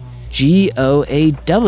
GOAW? Who's that? Wait, the camp in the desert. That's where they must be keeping the Kyther of Light. It was only then that I looked up and saw the creeper crawling quickly towards me. No time to think. On pure instinct, I pulled out my bow and fired. Boom! The creeper exploded, taking out a portion of the cavern. Lucky for me, thanks to the quick reflexes, I was out of the blast zone. From days 67 to 70, I traveled for 2 days, all the way out to the desert. It was a really tough journey, but by the end, I finally saw the camp. It was a cabin surrounded by campfires, with a ghostly figure floating around it. It looked like the ghost of an ancient warrior. Lochnar the Necromancer must be able to raise skeletons, zombies, and ghosts. Wait, ghost of ancient warrior? That must be GOAW, the one who wrote the note. He must be a pretty big deal. As I got close, I noticed there was a gorge in the desert just outside the camp. Better not fall in. I drew my bow and fired at the ghost, but predictably, the arrow went straight through him. That's when he threw through the air and lunged at me. He didn't even talk, he was all action. I managed to dodge and strike back with my sword, but he parried. This guy was a better fighter than anyone I'd ever faced. I didn't even know if I could defeat him. That's when I had an idea. If I'm not strong enough to beat him yet, I can still trick him. Before he could attack me again, I quickly drank my potion of slow falling. Then, when he attacked me again, I jumped back and fell into the gorge. To him, it looked like I fell to my doom, but thanks to the potion, I was just fine. When the ghost finally floated away, I climbed back up to the top. Kyther of Light, here I come. On days 71 to 74, I was finally able to make my way into the cabin being guarded by the ghost of the ancient warrior. Except, the Kyther wasn't there. The cabin was empty. All I heard was the echoing laughter of Lochnar the Necromancer. He was always a few steps ahead. Once again, it all had been for nothing. I made the long trek back to my damaged base, empty-handed. On days 75 to 78, I came back to the base and noticed how damaged it really was. It was still heavily damaged from the creeper assault, and I needed to start the repairs immediately, so I did just that. But I felt terrible knowing that now Mr. Baboon is gone, I didn't need to rebuild the treehouse. As I finished up the repairs, the fire villager approached me. Hey Zozo, I just wanted to say I'm sorry you didn't find the Kyther, but I know you're strong enough to beat Lochnar anyway. I figured this might help. That's when he handed me a diamond sword with fire aspect, the strongest weapon I'd ever had my hands on. Wow, thanks fire villager! It may not be the Kyther of Light, but it's the next best thing. And it turns out that the diamond sword couldn't have come at a better time, because suddenly, the ghost of the ancient warrior had returned, and he was flying at me. Guess it's time for a rematch. But this time, I didn't need any cheap tricks to take him down. Using my new diamond sword, I dodged his blows and struck him again and again, until he burst into ghost vapor and disappeared. I immediately started growing larger and larger, as well as doubling my hearts. But it wasn't just that. With my new size, I gained Godzilla strength, making all my close-range attacks 3 times as powerful. Just then, the fire villager ran up to me. You did it, Zozo. You defeated the ghost of the ancient warrior. That's amazing. Wait, Zozo, I found this where the ghost vaporized. It looks like a notebook. The latest note read, Lochnar is nearly at his full power. The final arrangements are being put into place. Destroy Zozo and the druid. Wait, the druid from the cabin? He's involved in this too? On days 79 to 84, I knocked on the door of the druid's cabin to find out how he was involved in all of this. Just like when I first met him, he wasn't eager to have me as a visitor. Keep your distance, Fire Godzilla. You're even bigger than last time, and my house is very flammable. I don't want to burn your house down, druid, but I know someone who does. I've seen instructions from Lochnar the Necromancer. He wants to destroy me and you. What does he have against you? Ugh, Lochnar again? I thought I was done with that guy. What do you mean? I defeated him a few hundred years ago and sealed him away. I figured he'd stay gone for good, but I guess not. Wait, does that mean you're the legendary hero? I was, sure, but then I retired to become a druid. It's a much easier life. And besides, you should be fine. As long as you have the Kyther, he won't be that hard to defeat. But he has the Kyther. Oh, okay. This could be bad. After our conversation, the druid led me back out into the forest to find another nether portal. He'd hid another weapon in the nether all those years ago as backup, if ever the Kyther fell into the wrong hands. But when we arrived at the side of the portal, it had already been destroyed. This isn't good. If Lochnar destroyed the nether portal, it means he doesn't need it anymore. He's reaching the full height of his powers. What do we do now? Well, from where I'm standing, The only option is to... An arrow shot out of the woods, hitting the druid and destroying him before he could even finish his sentence. No, this can't be happening! I turned to see a small gang of skeletons emerge out of the thicket behind us. As they ran at me, I made short work of them with my diamond fire sword. But now, I was out of options and out of time. There was only one thing left to do. I need to find the Swamp of Vileness and destroy Lochnar myself. On days 85 to 89, I made my way out to the snowy landscapes of the north, where I finally found the great beast I'd met back in the Nether. As far as I could tell, he would be the only one who could tell me where to find the Swamp of Vileness and finally track down Lochnar the Necromancer himself. I know where to find it, but it won't be easy. It's beyond the forest, but you can only go at night. And that's the thing.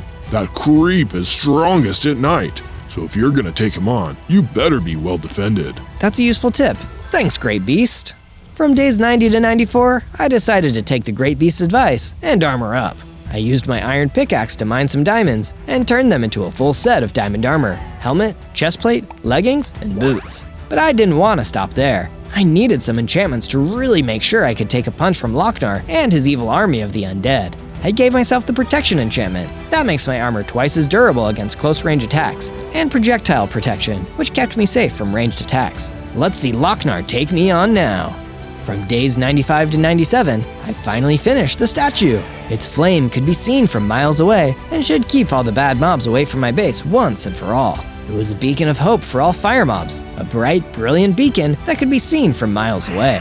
And that's when I realized why I had to take on Lochnar and his undead minions. I could either use my fire powers to destroy, like when I accidentally burned down Mr. Baboon's tree, or I could use it to be a beacon of hope, to fight back against evil whenever I can, because it's the right thing to do. So it's exactly what I was going to do. On day 98, I spoke to the fire villager in Blaze about my plan to attack the Swamp of Vileness and finally take down Lochnar. You can't do this alone, Zozo. You're strong, but Lochnar is so powerful, and he has an entire army. He's right, Zozo. Why don't you let us come with you? Surely we'll be stronger together. I can't put you at risk like that. You need to stay here as backup, in case Lochnar defeats me and his undead army escapes. But I can't let that happen. Trust me, no matter what, I'm going to defeat Lochnar and put an end to his evil reign of terror. With that, I exited the base, but was suddenly stopped by someone I haven't met before. Can I help you? He said nothing and dropped me a note and left. The note said, if you want to help me defeat Lochnar, you should subscribe to Zozo and check out our other adventures. You can even suggest what you want to see next down in the comments. Alright. I'm sure with the help of you guys, I'll actually manage to defeat Lochnar. On day 99, following the instructions of the Great Beast, I made my way to the Swamp of Vileness in the dead of night. It was every bit as creepy as I'd imagined. Mist hung low, the mossy skeletons, minions of Lochnar, were patrolling back and forth. I didn't have any more potions of invisibility. I needed to fight my way through. Okay, Skellies, come get me. I want to speak to your manager. That got their attention. Suddenly, waves of mossy skeletons started running at me, while others fired bows at me from a distance. Thankfully, with my enchanted diamond armor, I could deflect most of the damage, and my enchanted diamond sword could destroy them in one strike each. But that wasn't the problem. The mossy skeletons may have been weak, but every single time I defeated them, more just kept coming out of the fog. Don't you guys know when to quit? They are the least of your worries, Zozo. It was Lochnar. I could hear his voice, but I couldn't see him. It was like he was everywhere around me. If you survive this onslaught, come a little further and meet me in my crypt. It'll be the last thing you ever do. I wasn't going to let him get away with that. No matter how many skeletons he threw at me, I'd keep fighting to the very end. With my sword at the ready and my flames brighter than ever, I moved in towards the crypt of Lochnar. On day 100, I fought through the mossy skeletons and reached the crypt, which looked like a big, rickety pile of ancient stone. But there were stronger enemies waiting for me there. Mutant skeletons and mutant zombies came running at me, but my sword was ready. I hit them again and again, sending one after another down. But just like the mossy skeletons, more of them kept coming. I'm really starting to get sick of you guys. I unleashed a mighty fire Godzilla roar that could be heard across all of the Swamp of Vileness, and it knocked out all of the undead at once. It was just me in the crypt, so I pulled out my iron pickaxe and started destroying it, just to spite Lochnar. But just then, I fell down deeper into the crypt. Oh my gosh, there it is! That's the Kyther of Light! This is where he's been keeping it! I grabbed the Kyther. Now, I was ready to take on Lochnar. I wouldn't be so confident, Zozo. Boom! Lochnar appeared behind me, more powerful than he'd ever been before. Do you really think you can beat this? Lochnar began to grow as his power increased, becoming a huge, monstrous super necromancer. Like this, he really did look like he could take over the world. But I wasn't done yet. And do you really think you can beat this? I summoned up all of my power and channeled it. My flames got brighter as I grew, taking in the power of the Kyther of Light. I became Ultra Fire Godzilla with 30 hearts and almost unbreakable armor. You can't do this. It isn't fair. Life isn't fair, Lochnar. Let's go. Lochnar threw everything at me, hitting me again and again, but getting nothing. Now it's my turn. With one mighty swing of the Kyther, with all my power behind it, Lochnar was destroyed once and for all, never to raise another undead minion again. Safe at last, I returned to the base to celebrate with the Fire Villager and Blaze. Things were finally looking up for all of us.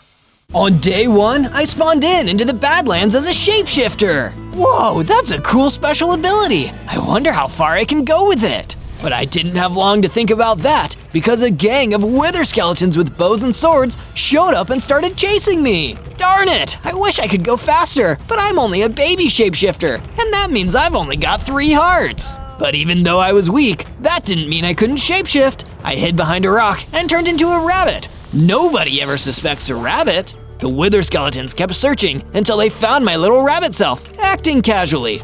The leader of the wither skeletons immediately clocked me. There he is, boys. Grab him. The wither skeletons immediately surrounded me, giving me no chance to escape. Wait, how did you know it was me? There are no rabbits in the Badlands. You've still got a lot to learn, shapeshifter. Let's take him to the jail. On day 2, the wither skeletons dragged me over to the Badlands jail. You can't do this! I'm too young to go to jail! But that didn't seem to persuade them. They threw me in a cell with another prisoner, a Quillbeast. I had to figure out what was going on. Hey, Mr. Quillbeast, I'm Zozo. What's your name, and what are you in for? The name's Quilliam. I don't know why I'm here. I was just wandering the Badlands when suddenly the wither skeletons arrested me and dragged me here. Don't worry, Quilliam. I have an idea for how we can both escape. No offense, Zozo, but I really don't know how a rabbit could launch a jailbreak. That's the thing. I'm not a rabbit. I'm a shapeshifter. I used my power to turn into a wither skeleton, just like the ones who ran the Badlands prison. We used one of Quilliam's quills to pick the lock, and the 2 of us walked down the hall together. Another wither skeleton stopped us on the way. Hey, where are you 2 going? I'm just taking this prisoner to a different cell block. Nothing to see here. Fine, I suppose. On your way. In my wither skeleton disguise, Quilliam and I slipped out of the Badlands prison without a second thought. That was amazing, Zozo. You saved both of us in there. These shape-shifting skills really come in handy. I can't wait to get better at them. On day 3, I decided to continue my escape and make my way into the jungle. It'd be way harder for the bad guys to find me amongst all these dense trees. But if I really want to fit in here, I can't just be a wither skeleton. I need a real jungle disguise. That's why I shapeshifted into an orangutan. Orangutan is Malay for person of the forest, so it makes for a perfect jungle disguise. All this shapeshifting was hungry work, so I explored the forest and gathered up some tasty melons to eat. Delicious and nutritious. But while foraging, I encountered a mysterious wooden villager meditating in a clearing. Sorry to interrupt you, wooden villager, but is everything okay? Everything is more than okay, now that you're here, Zozo. What? How did you know my name? I know many things. I am Amma, the jungle mystic. I have long traveled this jungle in search of a hero to whom I can reveal the great truth of the world. Do you believe you are that hero? Well, I'd like to be, for sure. Good, then follow me. There is much to learn. On days 4 to 5, Amma, the jungle mystic, led me deeper into the forest, where he started to explain what was going on here. So, does the problem here have to do something with the wither skeletons? No, the wither skeletons are irrelevant to the true issue here, Zozo. You see, this forest is overrun with vicious tribal gremlins. Alone, they may not look like much, but together, they can pose a major threat. For the sake of the world's peace and safety, we must see to it that they are defeated. We have less than 100 days to exterminate them before things really get out of hand. Wow, that sounds like a tall order. These tribal gremlins must be really scary. How should I fight them? Don't worry about fighting them just yet. I'll be able to help you plan the best course of action. For now, take these tools and start building yourself a base. Amma the Jungle Mystic gave me a set of stone tools, and I left him to go find a clearing in the jungle where I could start building my base. I immediately started cutting down trees for wood and mining for stone. My base was already coming along nicely when suddenly a wither skeleton scouting party appeared out of the woods. He's gotta be around here somewhere. Come on, boys, let's find this slippery little crate. I needed to think fast. Obviously, a rabbit was no good, and they'd probably be expecting another wither skeleton. What could I turn into that would save me? Oh wait, I've got it! I shapeshifted into a wither boss and floated over to the wither skeletons. What are you boys doing out here slacking off? This is unacceptable! But boss, somebody escaped to prison. We need to go track him down. Forget about one lousy prisoner. Go back and stand guard to make sure more don't get out. And that's an order. Yes, Wither Boss, sir. The wither skeletons turned tail and marched out of the forest. I breathed a sigh of relief, and my shapeshifting skills paid off because I earned enough XP to level up. Whoa, I have 6 hearts now, and I can shift for longer. This is awesome. On day 6 to day 8, I took the form of a baboon so I could finish building the house, and it looked amazing. I decided to explore for a bit. As I was walking through the jungle, I noticed something a little strange. Wait, where are all the animals? Is this something to do with the tribal gremlins that Amma the Jungle Mystic was telling me about? As I was gathering some coal, a stray ran past me. Whoa there, everything okay, Stray? There's no time to talk. I need to keep running. Get out of my way! You're safe here. Explain yourself. My town was destroyed by the Red Nightmare and his forces. He's taking over everything. If you had any brains in that baboon head of yours, you'd run while you still can. And then he ran off, leaving me confused. Red Nightmare? I'd never heard of that. So I decided to find Amma the Jungle Mystic again and ask him what he knew. Ah, yes, the Red Nightmare. He's another terrible force associated with those tribal gremlins I told you about. Perhaps it's time to arm yourself against the coming struggles. If you make your way to the snowy tundras and find the Frost Weaver, you'll be able to obtain a mace by defeating it. Go now! The tribal gremlin threat advances ever closer. On days 9 to 10, I shifted into a snow leopard so I could both move faster and stand the cold. Then I made my way out to the snowy tundra to begin my search. I'm gonna find you, Frost Weaver! But what I didn't expect was that the Frost Weaver would find me first. It was huge and ferocious, and it attacked me as soon as it saw me. He spit poison webs at me, which really slowed me down. I figure I can't ask you nicely to hand over the mace then? The Frost Weaver didn't feel like chatting with me. Instead, it relentlessly attacked, knocking off a couple of my hearts. There was no way I could defeat a monster this powerful, but to my luck, I suddenly saw a snow golem running towards me. Golems have a natural protection instinct, so I was really in luck here. Don't worry, kid. I'll give you a hand.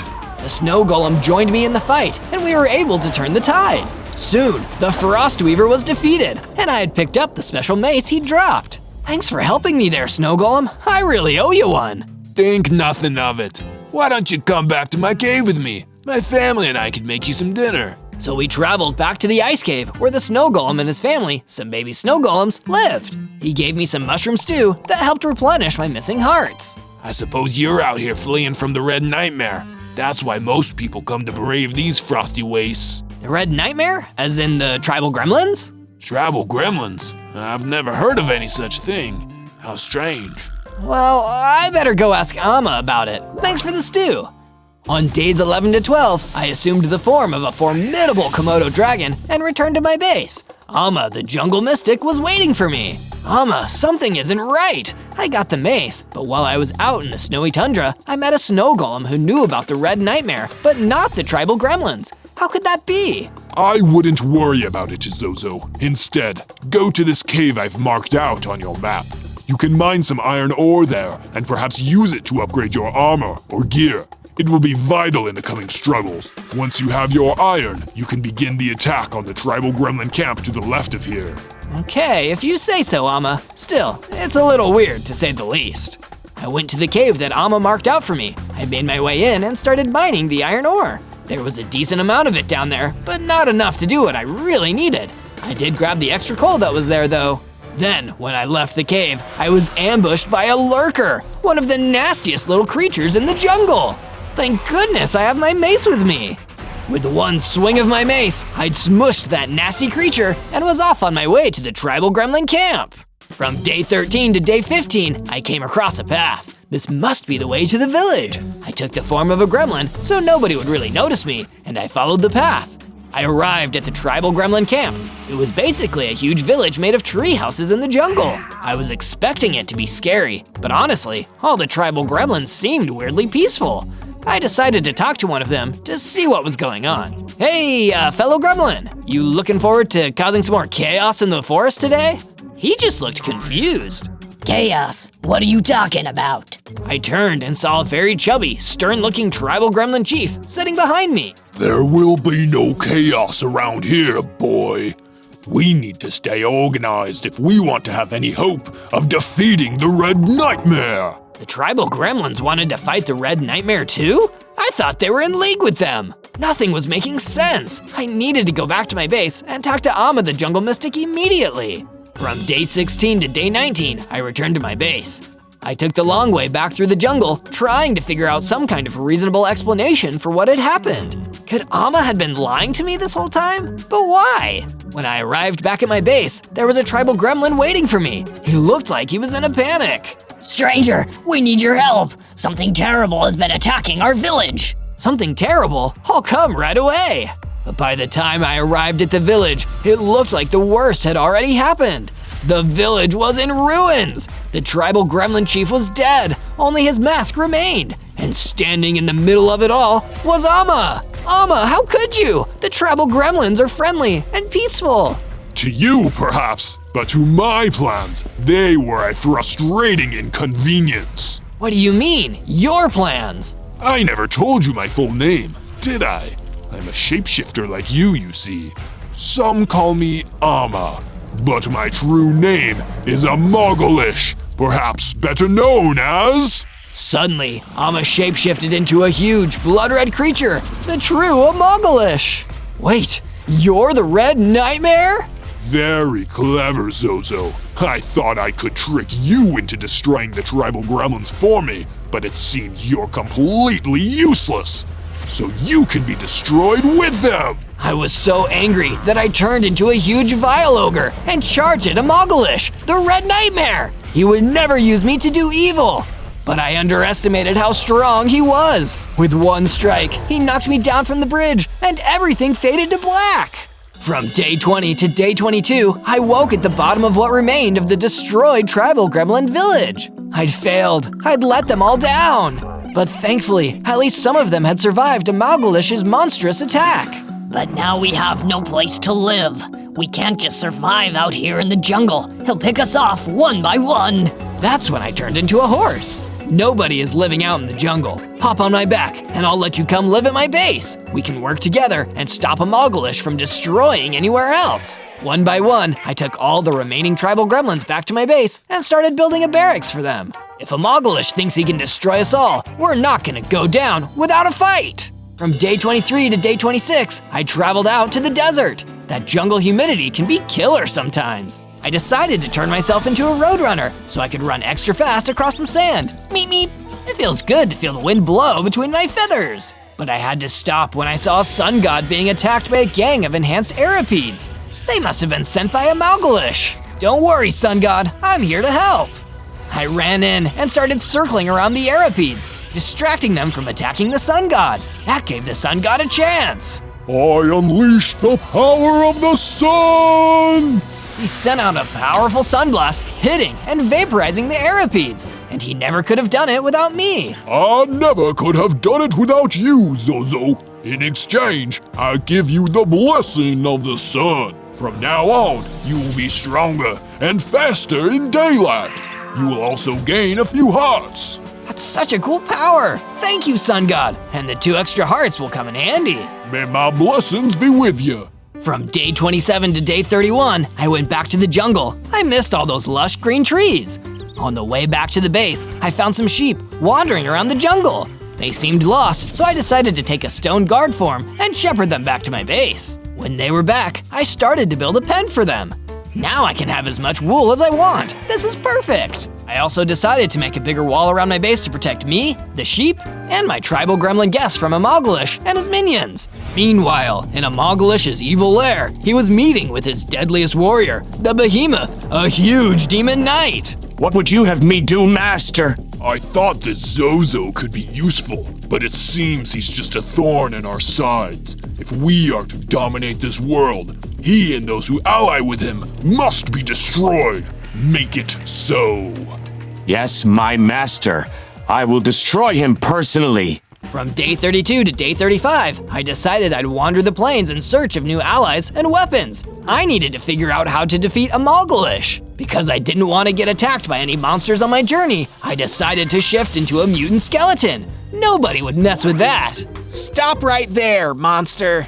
I turned and saw a gang of armed villagers ready to fight. They started firing arrows, and I was forced to dodge as fast as I could. Wait, stop! I'm not a monster, I'm Zozo. I'm just a shapeshifter. That got the villagers to calm down. They lowered their weapons and began to murmur amongst themselves before turning back to me. Come with us, Zozo. We want to take you to our leader, the great King Midas, the ruler of gold. They led me back to their village, where Midas was waiting for me in a golden throne in the middle of the village. He was certainly an impressive sight. Ah, so my men brought you to me. There must be a reason. Why are you here, my boy? I'm trying to find a way to slay Amalgalish and get revenge for the tribal gremlins. Correct answer. Amalgalish, the Red Nightmare, has troubled our kingdom for generations. Me and my ancestors have tried to gather information about him for years, and I believe soon we will have the answers. When that time comes, come back to me. From day 36 to day 39, I turned myself into a scarecrow just for fun and entered the mine in the village. I mined iron to complete my new set of tools and armor. And I got really lucky, cause it wasn't just iron ore I found, I also found some diamonds. Not enough to craft just yet, but they were definitely worth keeping in my inventory for a rainy day. Though the most exciting thing I found down in that mine shaft was a dusty old book containing an unbreakable enchantment, which would make my new items unbreakable. I crafted a full set of iron tools, iron weapons, and iron armor before returning back to my base to rest. But sadly, there would be no rest. When I got back to my base, an Aztec warrior was already there, waiting for me. King Midas sent me to collect you. He wishes to speak to you about a truly grave matter. Then I suppose I better come along. From day 40 to day 43, I returned to the village to meet with King Midas. I wondered what had gotten him so worried, aside from the fact that I'd now shapeshifted into a gorilla for toughness. Zozo, I'm glad you're safe. Of course, Your Highness. Why wouldn't I be safe? My spies have gotten word of a terrible development in the war against Amalgalish. He has summoned his most dangerous minion, the Great Behemoth, and he has given him the instruction to destroy you personally. Don't worry, King Midas. I've gotten a lot tougher than I used to be. I bet I could kick this behemoth guy's booty. Why don't you say that to my face, weakling? I turned and saw the behemoth was standing right behind me while the villagers fled in every direction. He was even bigger and tougher than I'd imagined. I charged up towards him and used all my gorilla strength to deliver a mighty punch. But the behemoth just shrugged it off. He hit me back and sent me skidding across the village square. Take this new form, my boy, the Gold Golem, and use it in my name. With my new gold golem strength, I pulled out my mace and attacked the behemoth. Somehow, he effortlessly blocked every hit and started rampaging around the village. I need to get out of here. I'm still not strong enough to beat even the henchmen yet. So, I fled the village while the villagers tried desperately to stop Behemoth. From day 44 to day 49, I returned to my base, feeling so ashamed of myself for running away that I turned myself into a blobfish. I don't deserve to call myself a hero. I left all those poor villagers to fend for themselves. I'm a zero. As I was moping, none other than King Midas turned up, having survived the previous battle. Zozo, I need to call on you yet again. I don't deserve you, King Midas. I was a coward. I ran away.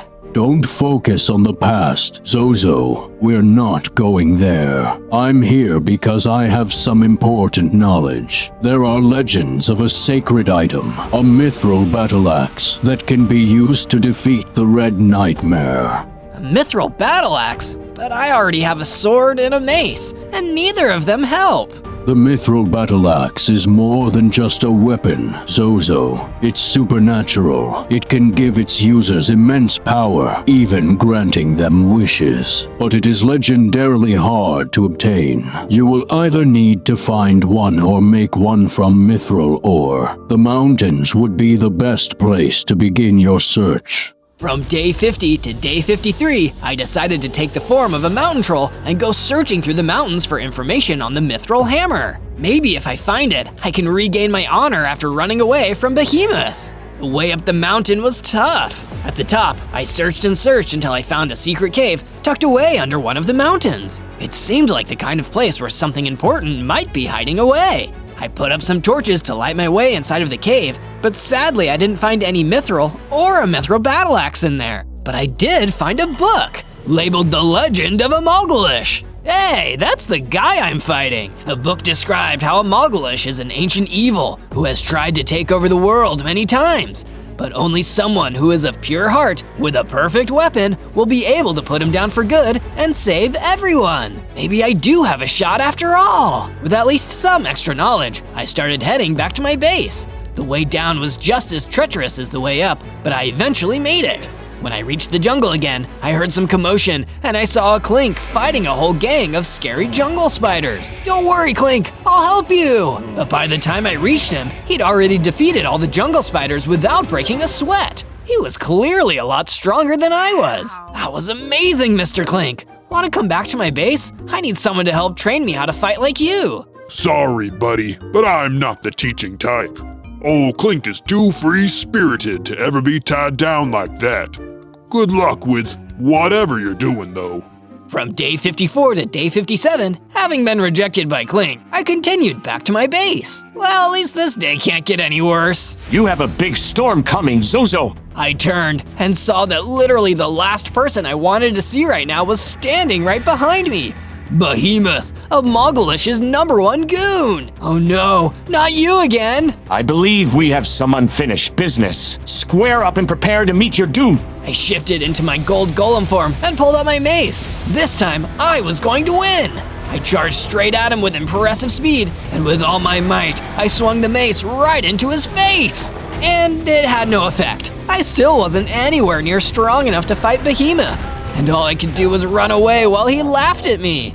Meanwhile, back at Amalgalish's evil lair, he was receiving information from his top advisor, the impish Pixin. Tell me, Pixin, how goes the war effort? Are our forces winning? We've crushed resistance to the east. Our Wither Skeleton army has been successful in raiding the villages to the west. Soon, I'm sure, the north and south will fall too. And what of Zozo? Has Behemoth destroyed that little brat yet? Soon, my lord. Behemoth says that our mission will be even easier than he thought. Delightful. Just delightful. On day 58 to day 62, I returned to my base, feeling a little down in the dirt. So I turned myself into a swamp pig. I'm so ashamed of myself. It feels like I can't do anything right. But when I got back, I was so happy to see that the tribal gremlins had increased the size of my base.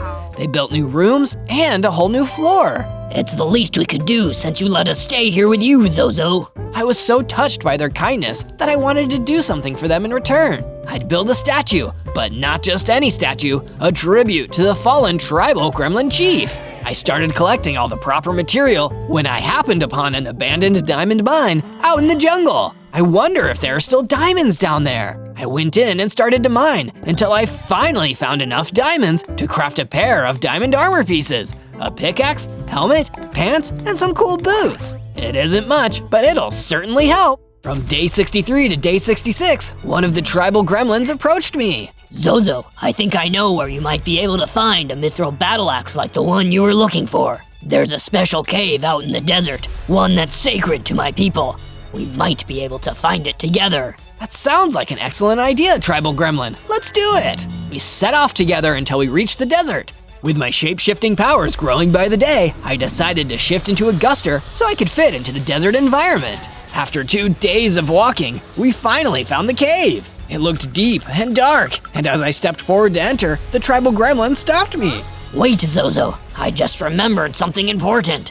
You can't go in the cave. Not yet. Well, why not? We really need that mithril battle axe, tribal gremlin. But you need to obtain a soul heart first. I've heard of legends that those who enter the cave without one lose their souls, so we need to seek one out. Yeah, now that you mention it, that does seem like a pretty solid call. From day 67 to day 70, the tribal gremlin went home, and I continued exploring the desert, hoping to find a soul heart. It's a shame they don't just hand out those things, huh? Suddenly, I was distracted from my search as a coyote running towards me. He looked really worried. Hey, stranger, mind lending me a hand? There's a nasty Sudaramu bothering me and my coyote brothers. Sure thing. Maybe I can help defuse the situation. I ran after the coyote until I found a group of coyotes being attacked by a huge Sudaramu who was clawing at them. He looked like he was in a really bad mood. Sudaramu, stop bothering these coyotes. Mind your own business, fool. This is between me and the coyotes. The second you start bothering people, it is my business. Time to fight. I ran to the Sudaramu and began to fight. He was tough, but he didn't seem like he really wanted to destroy me. He just liked fighting people. So I gave him a good fight. Every time he swung his claws at me, I was able to dodge, then hit back. My hits barely bothered him, but he seemed like he enjoyed having the exercise. Yeah, that was a good fight. I like your style, man. You're a pretty good fighter yourself, Sudaramu. How about instead of fighting random coyotes, you go up against a real opponent, like helping me take on that demon, a Mogolish. Now that sounds like a good time. From day 71 to day 74, after not finding anything in the desert other than a cave I couldn't enter, I returned to the base, only to find that Behemoth was already there, and he was annihilating my base. By the time I got back, half of the base had been destroyed, and he was attacking the tribal gremlins trying to rest there. Zozo, you're back. Good. I was getting bored destroying all your friends. Behemoth, you monster! You're going down for this! Try me. I transformed into a Vex, pulled out my mace again, and attacked Behemoth. My rage fueled me, and this time, as I attacked him, it looked like I was actually doing some damage. You've improved, Zozo, I'll give you that. But you're still nothing compared to me. Behemoth hit me back, stunning me and taking down several of my hearts. And while I was stunned, he grabbed one of the tribal gremlins and ran off with him. Gremlin, no! But there was nothing I could do. After I got my strength back, I teamed up with the other gremlins to rebuild the destroyed sections of my base and create a new guard tower to watch out for any future intruders. At a Mogolish's lair, he was laughing with glee as his army of monsters and skeletons prepared themselves for the next battle. It is almost time. Soon I will wipe out the resistance, and all will be mine. From day 75 to day 78, King Midas once again arrived at my base, carrying a gift. Zozo, I have heard about your recent losses and your valiant attempts to get your hands on the mithril battle axe. In the meantime, please, as a token of my gratitude for all the work you've done, take this. Oh, wow, King Midas, thank you. What is this? It's a sword of undying, my old battle weapon from my adventuring days. It's not the mithril battle axe, but this is a powerful, well-forged weapon. I believe Behemoth keeps his own private lair out in the plains. Perhaps you should go show him how well you can use this new weapon. From day 79 to day 84, I arrived at Behemoth's lair out on the plains with my sword of undying, ready to do battle. I stormed in, ran past the skeleton soldiers, and saw that Behemoth was waiting for me. This is it, Zozo! I've gotten bored of playing with my food. You won't be leaving this lair. And when I've destroyed you, the master will give me power and riches. Your creep of a master is never going to see you again, Behemoth. Skeletons, grab this fool. Skeletons surrounded me, but I managed to take them down without much effort. I focused on Behemoth next. Sword in hand, we fought. Behemoth was still incredibly strong, but I felt like I was finally ready to take him on. But as the fight went on, even though I was doing some good damage, Behemoth started to turn the tide. He fought harder and harder, hitting me again and again, watching my hearts drop. Even with the regeneration and extra absorption health the Sword of Undying gave me, I was still losing this fight. Everything I'd worked for was about to be for nothing. You've been amusing, Zozo, but I won't miss you when you're gone. Just as Behemoth was about to finish me off, one of the walls of his lair exploded, and Sudaramu broke in to save the day. Zozo, eat this! He threw me a golden apple. I'd never seen one like it before, and I immediately took a bite.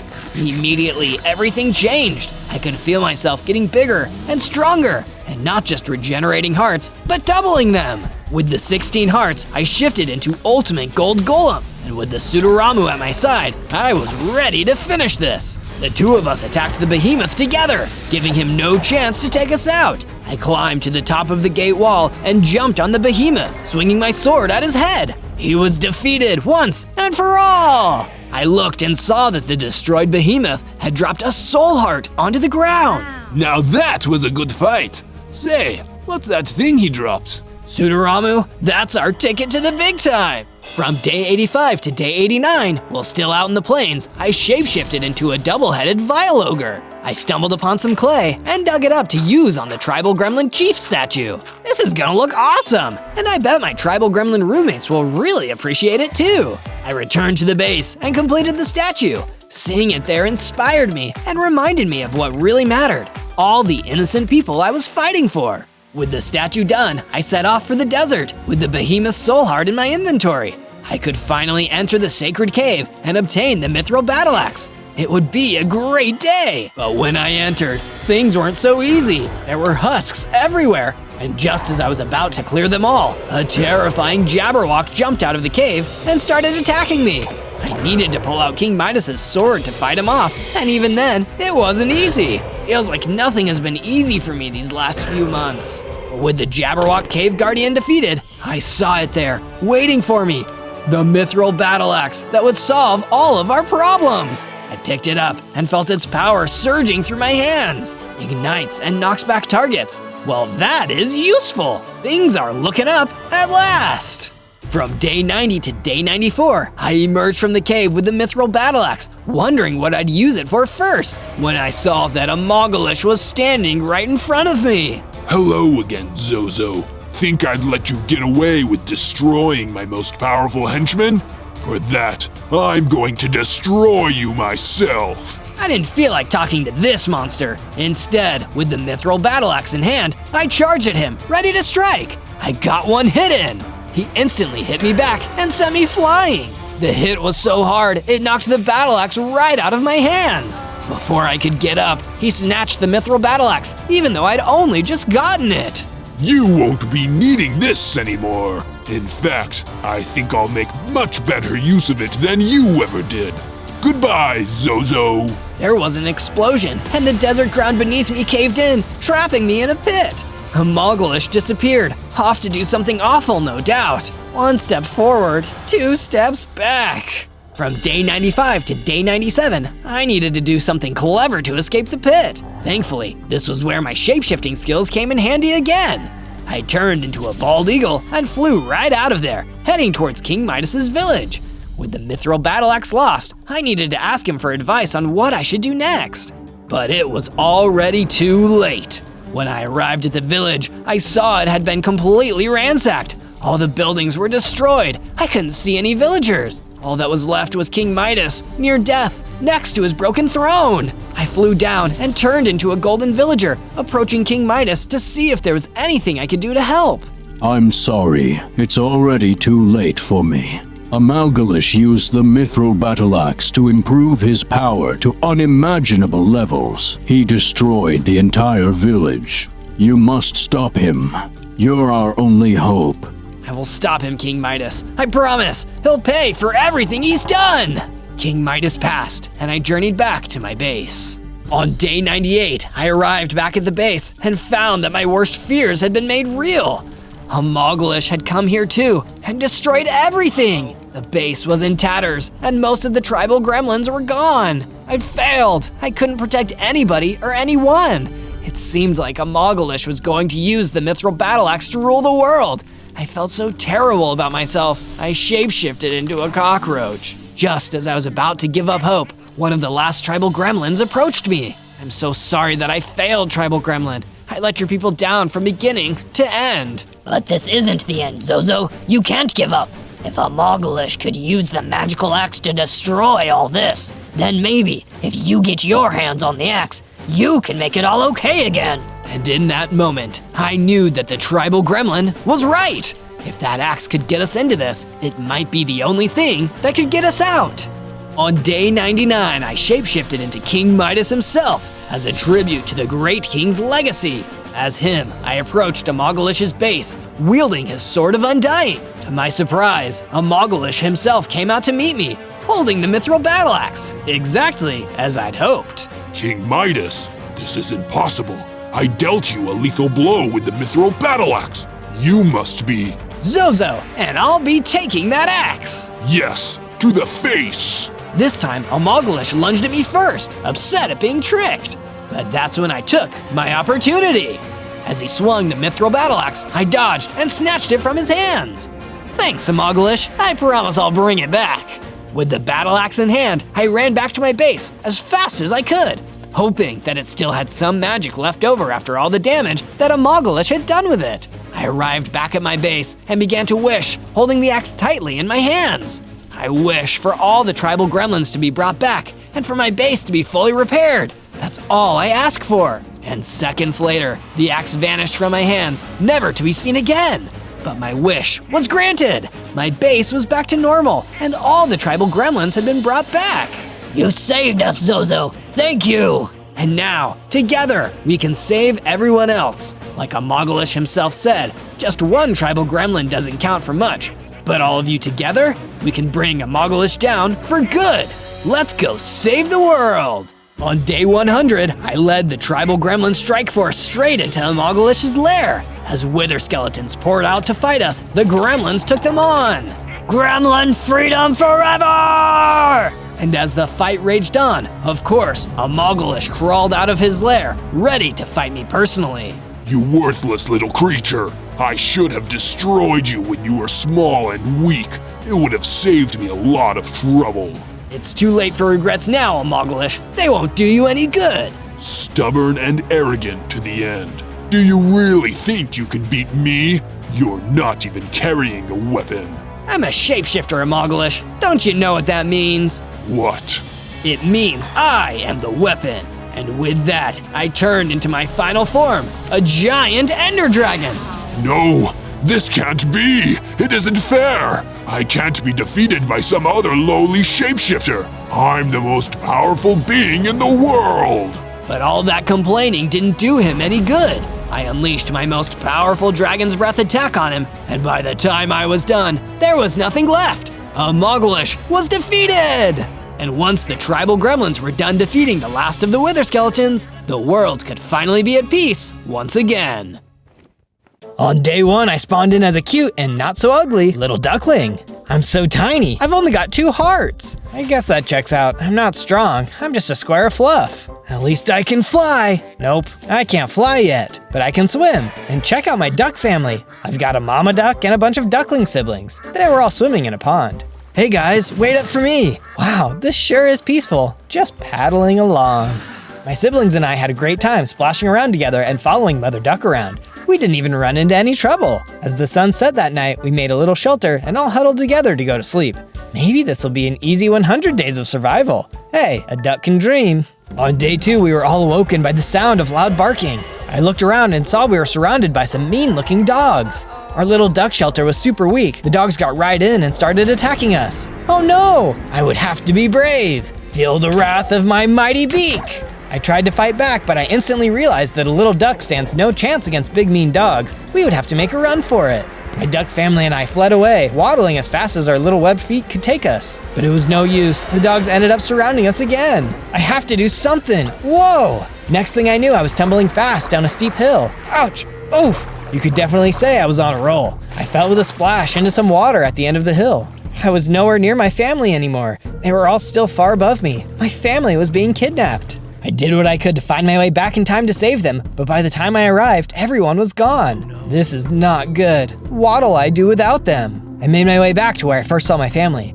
I wish I was playing with the other ducklings right now. I don't want to be all alone. If I wanted to survive long enough to find out what happened to them, I'd have to find someplace to hide. I noticed a little hole along the edge of the pond and ducked into it. No pun intended. I waited out the night there and decided to track down my duck family in the morning. On day 3, I woke up without any issues from the other predators. I hopped out of the hole in hopes of seeing that my family had returned. But to my great disappointment, there were no signs of other ducks around. With nothing else to do, I went around and started collecting and mining materials to build a better shelter. I didn't want to be out in the open if the dogs returned. I'll have to be smarter than the average bird brain when I build this shelter. I need to keep the big, bad dogs out. Eventually, I had a good amount of supplies and started crafting my craft table, wood tools, and then began the beginnings of my little house by the shore of the pond. Location, location, location. This house had a great view. It was the perfect spot for a duck like me. On days 4 to 5, I still needed lots more materials for my base. I had to waddle off a little farther away from the pond to get more materials. Suddenly, I saw a peacock in the distance. I came closer and asked the peacock if I could get some wood. I explained my situation to him. The bird gasped. My family was kidnapped by a group of dogs, too. No way! What are the chances of that happening? Do you know where our families were taken? The bird wasn't sure, but explained that they were being kept somewhere so their feathers could be harvested over and over. That's awful, ruining lives just for some measly feathers. We heard a rustling and out jumped an ocelot. The peacock was instantly spooked and ran away. I wish I could get away. But that wasn't an option for me. I would have to be tough. I was only a tiny duck, but I wanted to find my family. I couldn't let this cat ruin my chances to do that. I was able to dodge a lot of the attacks the cat threw at me. Then, without too much trouble, I defeated that rascally cat. You were a bad putty-tat. Once the cat was gone, I could feel myself changing. I was leveling up. I wasn't a little duckling anymore. I was a little bit bigger duckling. I had extra hearts, and let's test out these wings. I can fly a little bit. I'm a flying, talking ducky now. I could only fly a short distance, but it would give me some much needed advantages. This was neat. On days 6 to 8, I returned back to my base and started crafting some stone tools. As I worked, I started hearing something outside. I carefully went and looked around. I was hoping to see my duck family, but instead I saw one of those awful dogs sniffing around my house. I wasn't going to let him get away with his evil deeds. He would be sorry for stealing my family. Hey, you, dog, who are you, and what have you done with my family? The dog refused to give any information. Instead, it lurched at me. The dog probably thought that this would be an easy fight, but this time I had my stone tools. I was ready to take him down, and that's just what I did. Once the dog was gone, I saw that it dropped a note. I picked it up and read it. The note was an order for the dog to find the duck that got away, and to bring me back to the farm located in the Badlands. Aha, I will quack this case soon enough. Now I knew they were somewhere in the Badlands. Having that dog come after me proved to be a very helpful thing after all. On days 9 to 10, I did not want to waste any time. I traveled towards the Badlands. Having my new ability to briefly fly came in handy. Whenever I'd come across ravines or other obstacles, I could flop my way right across them. Up, up, and away! By and by, I made it to the Badlands with no harm done. I spotted the farm, but it didn't look so much like a farm. It looked more like a prison. There were so many sad animals fenced in and caged up. So many birds in cages. That's so mean. Birds need to be free to flap and fly. They shouldn't be cooped up. I noticed all the depressed animals, but I didn't notice the big wolf guard staring me down until I was close to her. I assumed she would yell at me, but instead, she lowered her voice. You shouldn't be here. I would run far away from here if I were you. Wait, you're not going to try and capture me? Not if I don't have to. I'm not exactly happy with what is happening here. I'd leave myself, but things are complicated. Who is in charge here? I shouldn't be telling you any of this, but if you must know, he is a powerful monster. A big, big, big dog. Fearsome and powerful. No one dares go against him, or you'll be destroyed. Just then, another guard came out of nowhere and attacked me. You need to go to obedience school. Didn't anyone tell you not to bite? I tried to fight back, but the guard was too strong. There's only one way out of this. I would have to run. I didn't like the idea of running away from my family, but I knew if I wanted to help them, I'd have to live to fight another day. I took my chance, flapping my wings. I dashed away from the farm. On days 11 to 12, I ran away. I decided to take a rest in a tree. My wings and legs were getting so tired. I was new to this flying thing. I was getting ready to rest my eyes when I heard hooting. At first, I wasn't sure where the voice was coming from, but then I noticed an old owl on a branch. Who are you, young duck? Oh, I didn't see you there. Pardon me. I'm Zozo. What's your name? I am Wema the Wise. Who are you running away from? I'm running from these dogs that are rounding up a lot of birds and other animals. They are throwing them in cages. They took my whole family. You should be very careful. You don't want to end up in a cage. I know of who you speak. For this happened when I was a young owl, not much bigger than yourself. Animals were being taken from their homes and forced to do the bidding of their captors. We fought together and eventually defeated our foe. I'm much too old to fight again, but I can see the world is in need of a hero. Perhaps that hero is you, Zozo. Who? Me? I don't know about that. I wasn't so sure that I could save the day. I couldn't even defeat one of the guards, but I knew I would do whatever I could to help my family escape. I bid the old owl goodbye and thanked him for his wisdom. I headed back to my base. I needed to regroup and figure out a plan. On days 13 to 15, I woke and realized what time it was. Upgrade time! I wasn't strong enough yet to go up against these dogs in the Badlands, but I could make my base more secure. After all, they could be sending more dogs out to grab me at any minute. So I started improving my little lakeside home. Man, I can't believe Big Dog is capturing all these animals. It's so messed up. If I didn't figure out something quick, more animals would be in trouble. I finished my upgrades and really wished my duck family could see the home I was building for them. I think they would get a quack out of it. Thinking of them made me get an idea. I could totally have them with me, just in a different way. A statue way. You know what time it is, right? Statue making time. I began building and thought about how the ducks taught me a lot. Life should be spent with the ones you love, and being free as a bird. I liked the way it was coming along. The statue family would keep me company until I rescued my real family. I was really getting into building the statue when I heard a bird chirping excitedly. It was the peacock that had run away from the wild ocelot. Well, bless my soul, it's you. Good to see you're still alive after that run-in with the cat. Yeah, me too. My name is Zozo, by the way. I'm Taffy. I noticed your nice lake house. Did you build that all on your own? Yep, now I'm working on a statue of my duck family that got taken away. It's hard living on your own, isn't it? I miss my family too. Say, you could live here with me if you want. We can keep each other safe. I am working on a plan to rescue our families. Taffy thought that sounded great. As long as I won't be too much of a burden. I went inside and I made sure that she had everything a bird could need. On days 16 to 19, I decided it was past time I got around to making some iron weapons. I wandered around the area, and after a bit of flying around, I spotted something interesting. It was a mine shaft. Bingo! I entered the mine and followed the maze tracks to some iron. Of course, it wasn't a walk in the park down in the mines. It was a walk in the dark.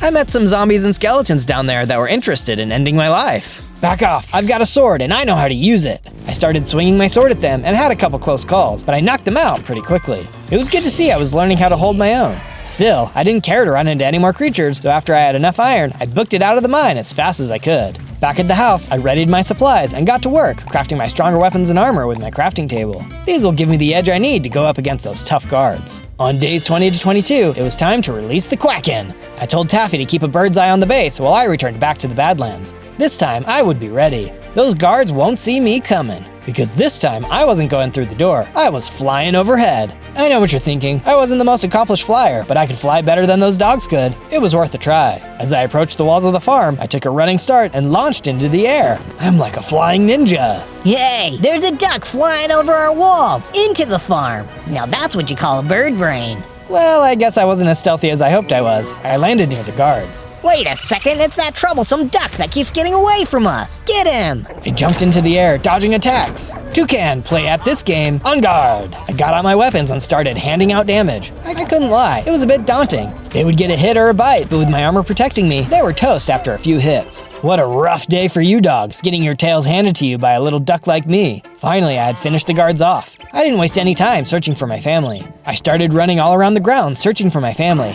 I wanted to save all the other animals I saw, and I promised myself I would help them. But first, I had to locate my family. But they weren't in any of the cages or fences. Where are they? What is all this squawking and hollering? A chill ran down my spine. A giant creature stomped loudly out of the foreboding base. It was enormous. A big dog. I was terrified. Guards, why are you letting some pipsqueak cause such a ruckus, eh? Looks like somebody ought to teach this quacker a lesson. Big dog let out a psst, psst, psst. Out came a tiger. He charged at me. I tried to fly away, but it was no use. This big cat could jump high. I used my weapons, and his attacks broke my armor quickly. I was exposed, and I was losing hearts fast. Hi-ya! A big wolf came bounding into the fight. It was the nice guard. She told the tiger to back off. Let's get out of here. We ran for it. Who knew how many more guards would come running after us? Or worse, Big Dog. Shockingly, the tiger didn't chase after us. After a while, we felt safe enough to stop running. You saved my life. I couldn't stand by any longer, and you're really brave. You might have what it takes to take down the farm. I failed to save my family for a second time. I think it's pretty obvious I can't do that. The wolf assured me that she believed in me. It was nice, but I still felt awful that I hadn't saved them yet. Where are you going to go now? Honestly, I didn't think that far ahead. I just couldn't let you become catnip. I have a base I'm building with another bird friend. Why don't you come live there until you figure things out? I'd be very grateful to stay with you both. I led the way back to the lake house. By the way, I'm Zozo. What do I call you? Awoo is the name. Seems fitting. On days 23 to 26, we got back to the base. Taffy greeted us and I introduced Awu to Taffy. I'll need to do some upgrades and add a room for you, Awu. It shouldn't take too long. I made sure to make the room nice and spacious for Awu. It was the best room in the house. I noticed I hadn't added to my statue in a while, so I got to work on that too. You know, I think I'll add my friends to this piece. I'd like to honor all my good friends and family. Just then, Awu came trotting up. Wow, this is looking great. Everyone watching should subscribe so that they can see all the other cool stuff you'll make. What do you mean everyone who's watching? It's just us here. They know who they are. On days 27 to 31, I went out exploring to find new resources. I was pecking around when I heard someone who sounded very upset. I followed the voice and came upon a raccoon. Hello, is everyone okay? No, everything is not okay. I've been kicked out of my house by a big old monster. He thinks he can just push me out of my home because he's mean and can destroy me super fast. Huh, nobody ain't got no respect these days. I tried to calm the raccoon down and asked him to show me to his house. He walked away and showed me to his home. I approached the door and sure enough, there was a monster cooped up inside. The monster growled and told me to get lost before I became its next meal. Listen, this isn't your home. You really shouldn't take things that aren't— Are you still talking? Be gone or be eaten. Silly food talking back to a predator such as I. If I weren't so cozy in here and already eaten 3 meals today, why, I'd gobble you up in one bite. Scram, pests. It was clear this rude guy wasn't going to listen to anything I had to say. I'd have to teach this guy some manners, and I had an idea. On days 32 to 35, I started digging near the raccoon's house. What we had here was a reverse 3 Little Pigs situation. In this scenario, the big bad wolf is inside the house and I need to blow the house down. And to do that, I started to dig a tunnel deep down under the house until I found some lava pools. This was one pool I did not want to get my feathers wet in. Now that I knew where the lava was, I headed back out of the tunnel. The next part of my plan was to find some creepers. As I came out of the hole, I quickly found some. I'm just here for your gunpowder, don't mind me. Now that I had gunpowder, I just needed one more thing: sand. I headed to the riverbed and gathered a bunch up. With the gunpowder and sand, I crafted some TNT. I think you might know where I'm going with this. I returned to the tunnel that I dug under the raccoon's house and ran down to the lava pools. I carefully set the TNT next to the lava and began setting a fuse up and out of the tunnel. Match, set, light. Everything was going according to plan. On days 36 to 39, I waddled up to the front door and called out to the monster. The door opened to reveal the grouchy foe. Hello again. I thought I'd let you know that you have a limited time offer to leave this house before I huff and puff and blow this house down. And how do you suppose to do such a thing? Easy. I have a brick of TNT nearby and a fuse that's ready for me to light. TNT? It's dynamite, and I'll win this fight. I would slither on out of here if I were you. This house isn't worth your life. You talk too much, Duck. I yield to no one. Be gone. Okay, but don't say I didn't warn you. I activated the fuse and down the signal went into the tunnel. I took cover. There was a giant explosion and the floor of the house gave way, sending the monster to his fiery grave. Yes, my plan worked. The raccoon was nearby and watched the whole thing. Was your plan to destroy my entire house? The raccoon was not exactly happy, despite the fact that the monster was gone. I felt bad. Maybe I had been a little intense with my plan. Now how am I going to afford to rebuild my house? Put it on my bill. That was a joke. I don't actually have any money, but what I do have is a really big lake house that would totally fit you. I have other friends staying there too. Why don't you come stay there with us? The raccoon grumbled but agreed. He was still a little sore about his house being blown to smithereens. I showed him the way to the lake house and we made our way there. On days 40 to 43, we arrived back to the lake house. The raccoon sure was a grouchy fellow, but something about him was endearing too, like an angry little elf. They're just adorable when they get mad. You can't help but smile when they yell at you. I showed the raccoon around and created him a raccoon-tastic space for his home. I went over to my statue creations. We had my duck family and Taffy. I loved how it was looking. It was only right to build a statue of the raccoon too. I started building the raccoon statue. Looking at all these family and friends in the statues made me think about another creature that had been so nice to me, Waymar the wise owl. I didn't want anything to happen to him. Maybe I'll go visit him and see if he would like to stay at the house. We are safer in numbers. I don't want him getting captured. On days 44 to 49, I returned to the tree where the owl lived. I found him sitting under the tree, but he didn't look so good. Mr. Waymar, are you okay? Who? Ah, Zozo, my dear boy. I was worried you might have been one of the henchmen. I'm fine. I'm just feeling a little under the weather. It's hard to get food and such these days. I can't fly, you see. I'm kind of stuck in this tree. That was not good. I couldn't stand by and let Waymar suffer. I told Waymar that I wanted him to come live at the house with us and we would help take care of him. He was so grateful but didn't know how he would get there. I'll figure out something. I'll find a way to carry you there. I immediately thought of the minecarts in the mines. Oh, those would work great. I just needed a way to push it along. I headed back to the mine and started collecting the tracks for the cart. I would make a track from the owl's tree to the base. That should be enough. I took everything back to the owl and laid some tracks down and rebuilt the cart. Climb aboard! Once he was in, I pushed Waymar along in the cart, picking up the tracks as I went along and setting them ahead until I made it all the way back to the lake house. I was excited to build him a room in the house. My little misfit family was growing so much. Waymar was super grateful for the help. He couldn't believe he had us to care for him now. Ain't no thing but a chicken wing. I'm an owl. On days 50 to 53, I decided to go deeper in the mine to find some diamonds. I hadn't seen diamonds yet, but I was certain I'd run into some if I went a little farther in. As I went deeper, I ran into a big stinky toad. I smell something most foul, and it's not me. Aha! Care for a slice of my sword? I swung my sword while the toad tried hitting me with his tongue. He was no match for me though, and I quickly took him out. I went a little farther and ran into some tarantulas too. Ooh, these guys creep me out. I made quick work of them, swinging my sword as hard as I could. They too were soon gone. That's when at long last, I had found the diamonds. I mined them up as quickly as I could and then headed back home to make them into things. I made a strong pair of armor and some super strong weapons. As they say, diamond weapons hurt forever. I definitely felt I had a better chance of kicking bad guy booty with these upgrades. I just needed to figure out where my family was being held. As I was crafting, one of my friends told me Waymar needed to see me, so I went to his room. Hey, Waymar the Wise, you wanted to see me?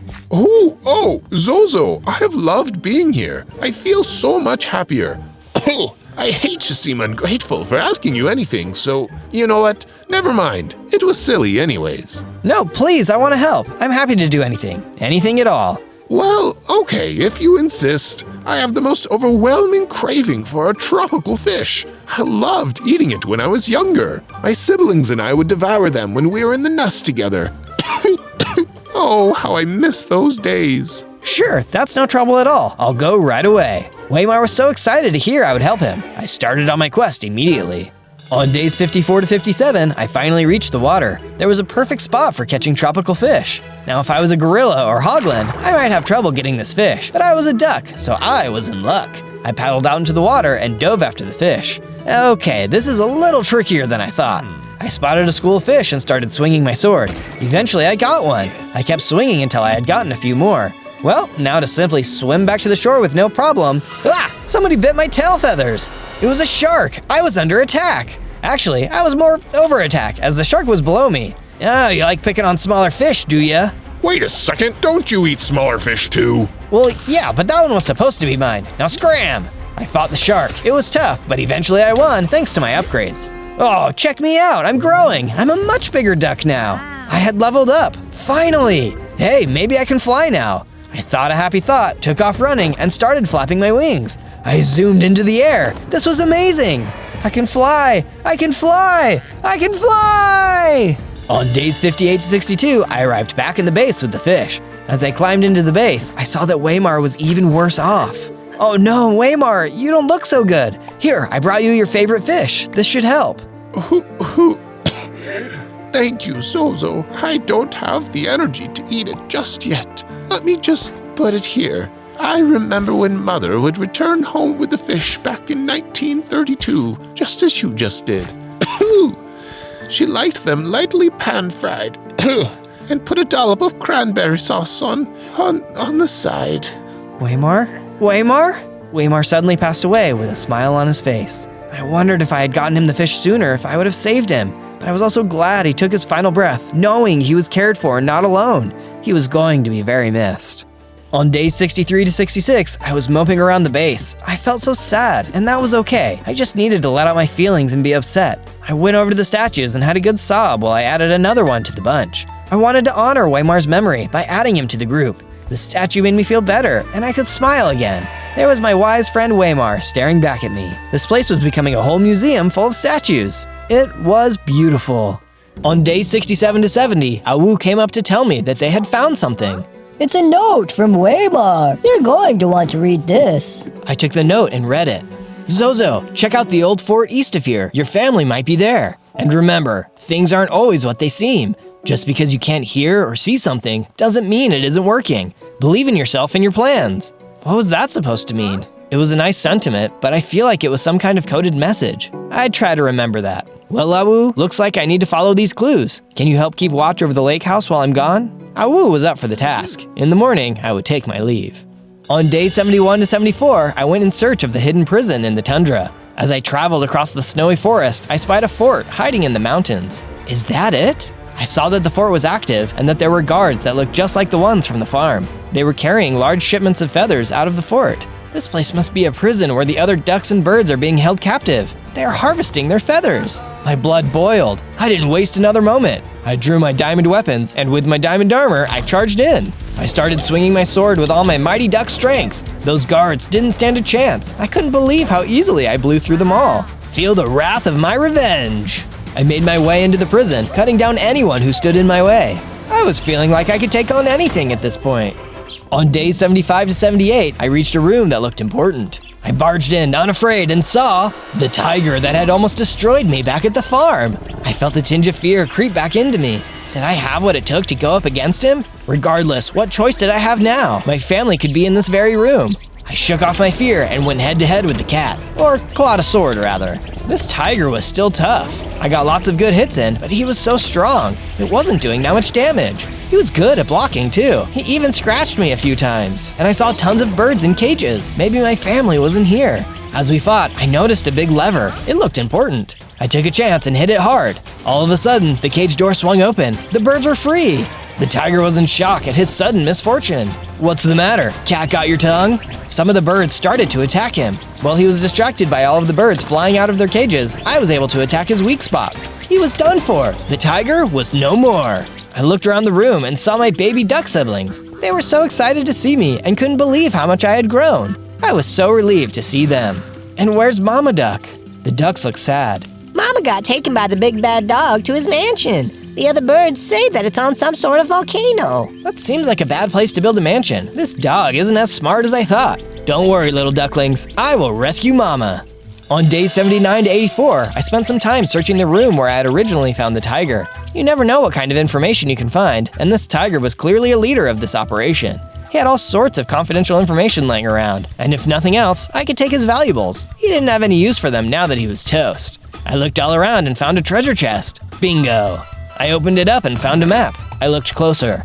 Well, what'll you know? A map right to the volcano mansion. And what else do we have here? I saw that there was a whistle in there too. I blew it, but nothing happened. Why he kept a broken whistle, I'll never know, but I'll just keep it, just in case. With the room fully inspected, I went back to the ducklings. Alright you guys, let's get the quack out of here. I built you a home that's super secure. Let's go. I saw some of the birds that had helped in the fight against the tiger. They looked unsure of where to go and what to do. I invited them back to the lake house with us. They were very grateful and agreed to come with us. We waddled as fast as we could back to the base. On days 85 to 89, I returned safely home with all my ducklings in a row. I immediately started expanding the house and made more rooms for all of the birds. They loved their new living quarters. Sure beats a small cage. Awu and Taffy had something exciting to show me while I was away. We built something very enchanting. They had found items to make an enchanting table and had what we needed to enchant my armor. Wow, thank you! This is incredible! If I wanted to rescue Mama Duck, I needed to be as ready as possible for going up against Big Dog. This would give me a fighting chance. On days 90 to 94, I walked over to my field of statues. They were almost all done. I just needed to finish building the rest of Waymar's statue. I was so excited to reveal all of my statues to my friends. As I looked at Waymar's statue, I thought about the strange note he had given me. Just because you can't hear or see something doesn't mean it isn't working. Huh, you know, that gives me an idea about something. I put the finishing touches on the statues and was finally finished. A field of all my favorite friends. What a sight! On days 95 to 97, I knew it was time to go rescue my mom. I followed the map to the mansion on the volcano. This place was spooky. I could see the appeal of building a mansion on the volcano now. That is, if you're an evil villain, it's perfect for that vibe. I had to admit, I felt a bit scared, and that was okay. That didn't mean I was going to run away. No, I was saving my mother, come dogs or lava. I brandished my weapons and started fighting my way through the guard dogs along the path to the door. On day 98, I was exploring the mansion when I went into a room with a strange-looking bunny man inside of it. What the? Who are you? Who am I? Who are you? Oh wait, I'm you! You're me! Yeah, you're me from my bunny video! Oh yeah, that was an awesome adventure. When everyone is done watching this video, they should go check that one out. Amazing. Well, I've got a family to save. See ya. On day 99, I made it into Big Dog's lair inside of the spooky mansion. After defeating tons of guards, I felt something funny happening. I was leveling up. This is just what I needed. I needed to be a mighty duck to defeat a massive dog. I'm as strong as I can get now. I was super buff. I was going to give Big Dog some trouble with my new strength. He's going to have to answer to this firecracker. It was time for the ultimate smackdown. I looked around the room and saw Mother Duck in a cage. Mom! Zozo, what are you doing here? I'd like to ask you the same question, troublesome quacker. Huh, looks like you haven't learned your lesson. And you've been hitting the gym, I see. Like that's gonna help you. I'm here to take my mother home. Can't you see me and your mom are madly in love with each other? Trying to split us up, are you? I'm not in love with you, you freak! You will be if I keep you locked up long enough. It's called Stockholm Syndrome, love. Look it up. Works in the fairy tales all the time. Dude, you've got some serious issues. This is no way to treat someone you like or love. That's no way to treat anyone. What a weirdo. This dog needed to be put out of his misery. I drew my weapon and attacked Big Dog. I gave him everything I had. Every bit of strength I could muster went into every hit. But he was still too strong. I was barely making a dent. Compared to him, I was like a yappy chihuahua. My blows were just not dealing enough damage. Maybe he was right. Maybe I couldn't defeat him. Had I come all this way just to fail? Then I remembered the broken whistle in the chest. Just because you can't hear or see something doesn't mean it isn't working. I pulled out the whistle and blew it. Nothing. But that's how it was supposed to work. It was a dog whistle. Only dogs can hear it. Big Dog stopped attacking and sat politely. Good boy, now play dead. Big Dog's armor came flying off of him. Don't look! Big Dog was completely hairless. Big Dog explained that he wanted all the feathers to cover his naked self. There is nothing wrong with being hairless, and I'm sure many of us would have donated feathers to you, but you chose to ruin people's lives over this. I have had enough with your silly excuses. You aren't going to cage up anyone ever again. With that, I gladiator kicked him out of his window and down into the river of lava. On day 100, I let my mom out of the cage and we went back to the lake house. The ducklings were so excited to see their mother. We all had a wonderful reunion. I introduced everyone to my new family. Everyone couldn't stop raving about all the crazy adventures we'd had and how great the lake house was. We were going to live happily ever after. No more living in cages, just freedom and family. On day 1, I spawned into the ancient forest as an elemental enderman. Elemental enderman? Whoa! So I guess that makes me a guardian of nature. Still, I only have 5 hearts. In the blink of an eye, before I even realized what was happening, I suddenly warped a few feet away from myself. Oh wow! I guess elemental endermen have the power to teleport, like other endermen. This just keeps getting cooler and cooler. But I looked around the ancient forest around me and noticed that something was wrong, really wrong. If the ancient forest is the true home of all elemental endermen, how come I'm the only one here? Before I had a chance to ponder this question, a gang of skeleton vanguards turned up, and they didn't look happy. Dang, looks like we missed one, boys. We better grab this elemental enderman too, or Mr. Boss is gonna kick all our butts. Wait, who's gonna kick your butt? What does this have to do with me? Sorry, buddy, but orders are orders. We gotta bring you in. I didn't feel like I was strong enough to fight the skeleton vanguards yet, so instead, I used my warping power and got out of there. It would have been good news if the place to the ancient forest I'd teleported to didn't already have a creepy whisperer already waiting for me. I just can't win today. I ran away as fast as I could, eventually just laying down under some ancient tree when I got too tired. I need to figure out why those skeleton vanguards were after me. Also, who's this Mr. Boss guy, and what does he have against elemental endermen? On day 2, I woke up under the tree with a sore back from sleeping on the ground. Man, I really need to get myself a bed. I wasn't going to just sit and wait around. I wandered out into the forest to start making my own luck. But first, I'm gonna need some tools. I broke down a tree until I had enough wood and sticks to make a crafting bench and a wooden pickaxe, then mined enough stone to make a stone pickaxe and a stone sword, just in case. That's more like it. As I was wandering through the forest, looking for a big enough plot to build my base on, I saw a secret cabin with a wind caller watching me from the doorway. I walked over to say hello. It's surprising to see an elemental enderman out here. I thought Mr. Boss's goons nabbed them all. I guess I'm the one who got away. But who is this Mr. Boss guy, and why is he making so much trouble for me? It's not just you, if it makes you feel any better. Mr. Boss is a jerk to everyone because he thinks he's the best. And when he thinks someone has more power than him, he tries to destroy them to make himself feel better. What an awful thing to do! I better work hard until I can stop him. You're definitely not going to stop him like that, kid. You look half-starved. Here, take these apples. The friendly windcaller gave me a bunch of apples to take with me. I thanked him, then mined some extra stone and wood before going on my way. On day 3, I got really lucky. I found some kind of old abandoned structure in the woods where it didn't look like anybody had lived for years. It's a little rundown and creepy, but with a little love and care, this might make a perfect elemental enderman base. So that's exactly what I did. I went through the building, fixing up the broken walls and clearing the cobwebs. It was really coming along. But just as I was starting to make some real progress, I saw a wave whisperer coming right towards my base. I need to take care of this thing before it causes any harm around here. I ran out of the base and drew my stone sword. I warped right over to the wave whisperer and took it on, hacking away until it was nothing but XP. So much XP, in fact, that I leveled up. I not only got bigger and went from 5 to 10 hearts, I gained a new ability, turning invisible for a limited time. Mr. Boss is never gonna see me coming. With the Wave Whisperer taken care of, I spent the rest of the day fixing up the base. It was looking good as new. From day 4 to day 5, I went deeper into the ancient forest, hoping there I'd find some more materials to help improve the size of my base. After all, with Mr. Boss out there, I really needed to be well defended. I hope the ancient forest will forgive me for using its resources for the greater good. But during my gathering mission, I accidentally ran into the same group of skeleton vanguards who had been chasing me since I spawned here. Well, if it isn't the elemental enderman whose skinny legs got too big for his boots. Now I know you skeleton vanguards are the minions of some guy called Mr. Boss. Why do you even work for someone who's so mean? 'Cause we're mean too, duh.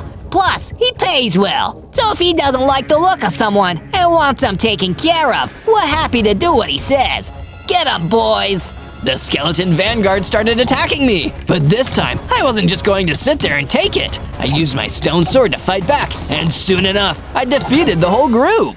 From day 6 to day 8, I found an underground cavern that I'd heard rumors was rich with different materials. It was the perfect place to start my very own mine. I constructed a furnace near the entrance and started mining until I found some veins of iron, exactly what I wanted. I mined the iron and used my furnace to make myself some iron ingots. With those, it was a cinch to make myself an iron sword, pickaxe, and a chest plate. This is really gonna up my mining and fighting game. How exciting! And I needed to test those new qualities quickly because a bunch of mossy skeletons were emerging from the darkness, and it was already too late to try turning invisible. Guess these guys have a bone to pick with me. Using my new iron sword, I defeated each and every one of the mossy skeletons. This upgraded gear had already paid for itself. From day 9 to day 10, I traveled further from my home and went all the way to the Black Forest so I could sustainably get some wooden blocks from there rather than overusing the ancient forest. Despite its sinister name, the Black Forest was a nice and peaceful place for the most part.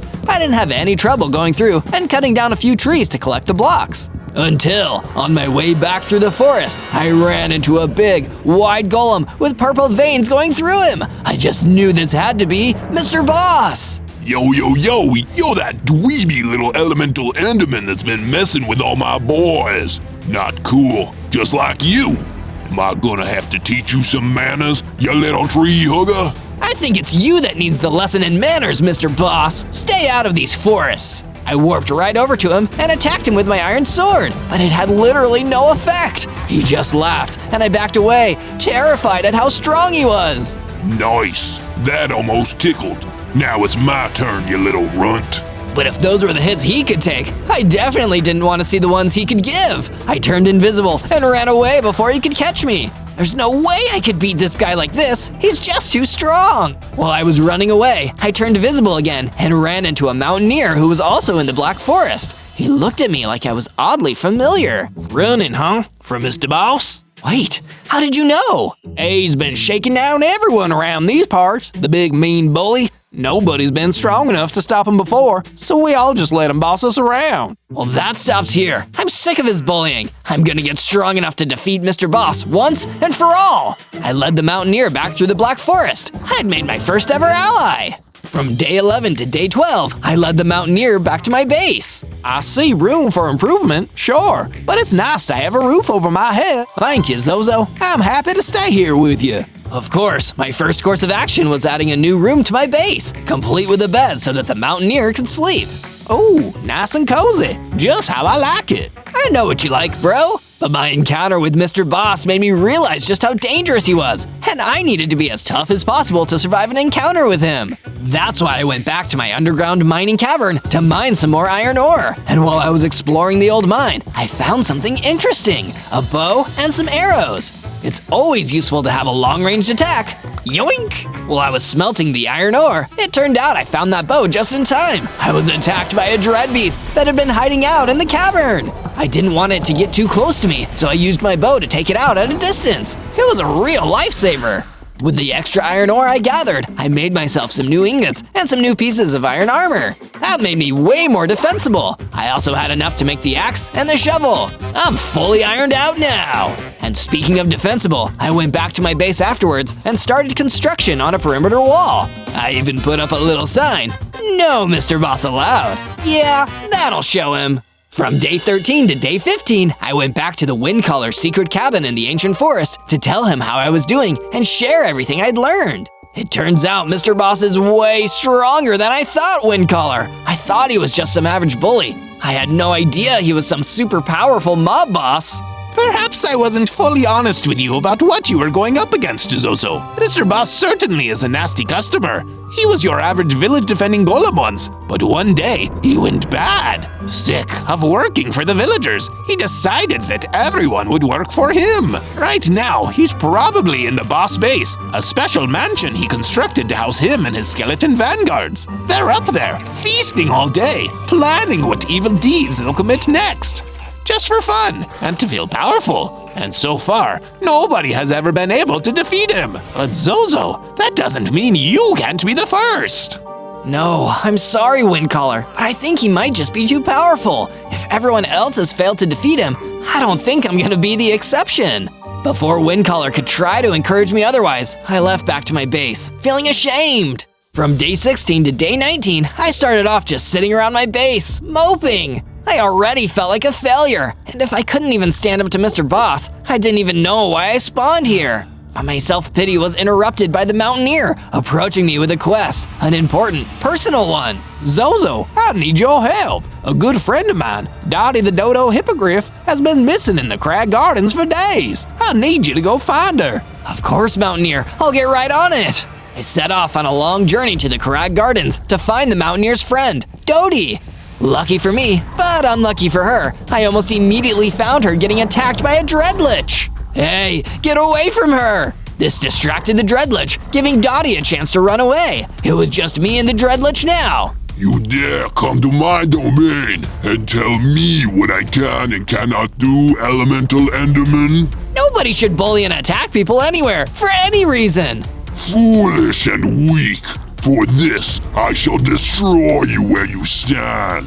But it didn't quite turn out that way. Instead, I pulled out my iron sword and fought back. His magic staff allowed him to attack me with his magical plasma, but soon enough, the Dreadlich was defeated, and I'd gained enough XP to level up again. I got bigger, jumped up to 30 hearts, and gained a new power, Elemental Blast. I'll have to test that out on an enemy at some point. With the Dreadlich gone, Dodie came back to thank me for saving her. I'm here because your friend the Mountaineer was really worried about you, Dottie. He sent me back to come look for you. I'm so sorry that I worried him, but I came out here for a very good reason. I was searching for the Scythe of Justice. Oh? What's that? It's a legendary enchanted scythe that apparently lends its users incredible power. It might be exactly what we need to defeat Mr. Boss. Wait, if a weapon like that exists, I might be able to stop Mr. Boss after all. Come with me, Dottie. I have a new plan. And so, Dottie and I started journeying back to my base. From day 20 to day 22, Dottie and I returned to my base, only to find that it was already under attack from another gang of skeleton vanguards. Wow, these jerks really don't know when to quit. Stand back, Dottie. I ran in and defeated those nasty skeleton vanguards with an energy blast, followed by some well-placed slashes with my iron sword. Not so tough now, are you? I extinguished the fires and took some time to build a new section of the base where Dottie could stay while she was hanging out with me and the Mountaineer. This looks so cozy, Zozo. Thank you. Once Dottie was settled in, I spoke to the Mountaineer. He had a plan. Zozo, let's build a statue.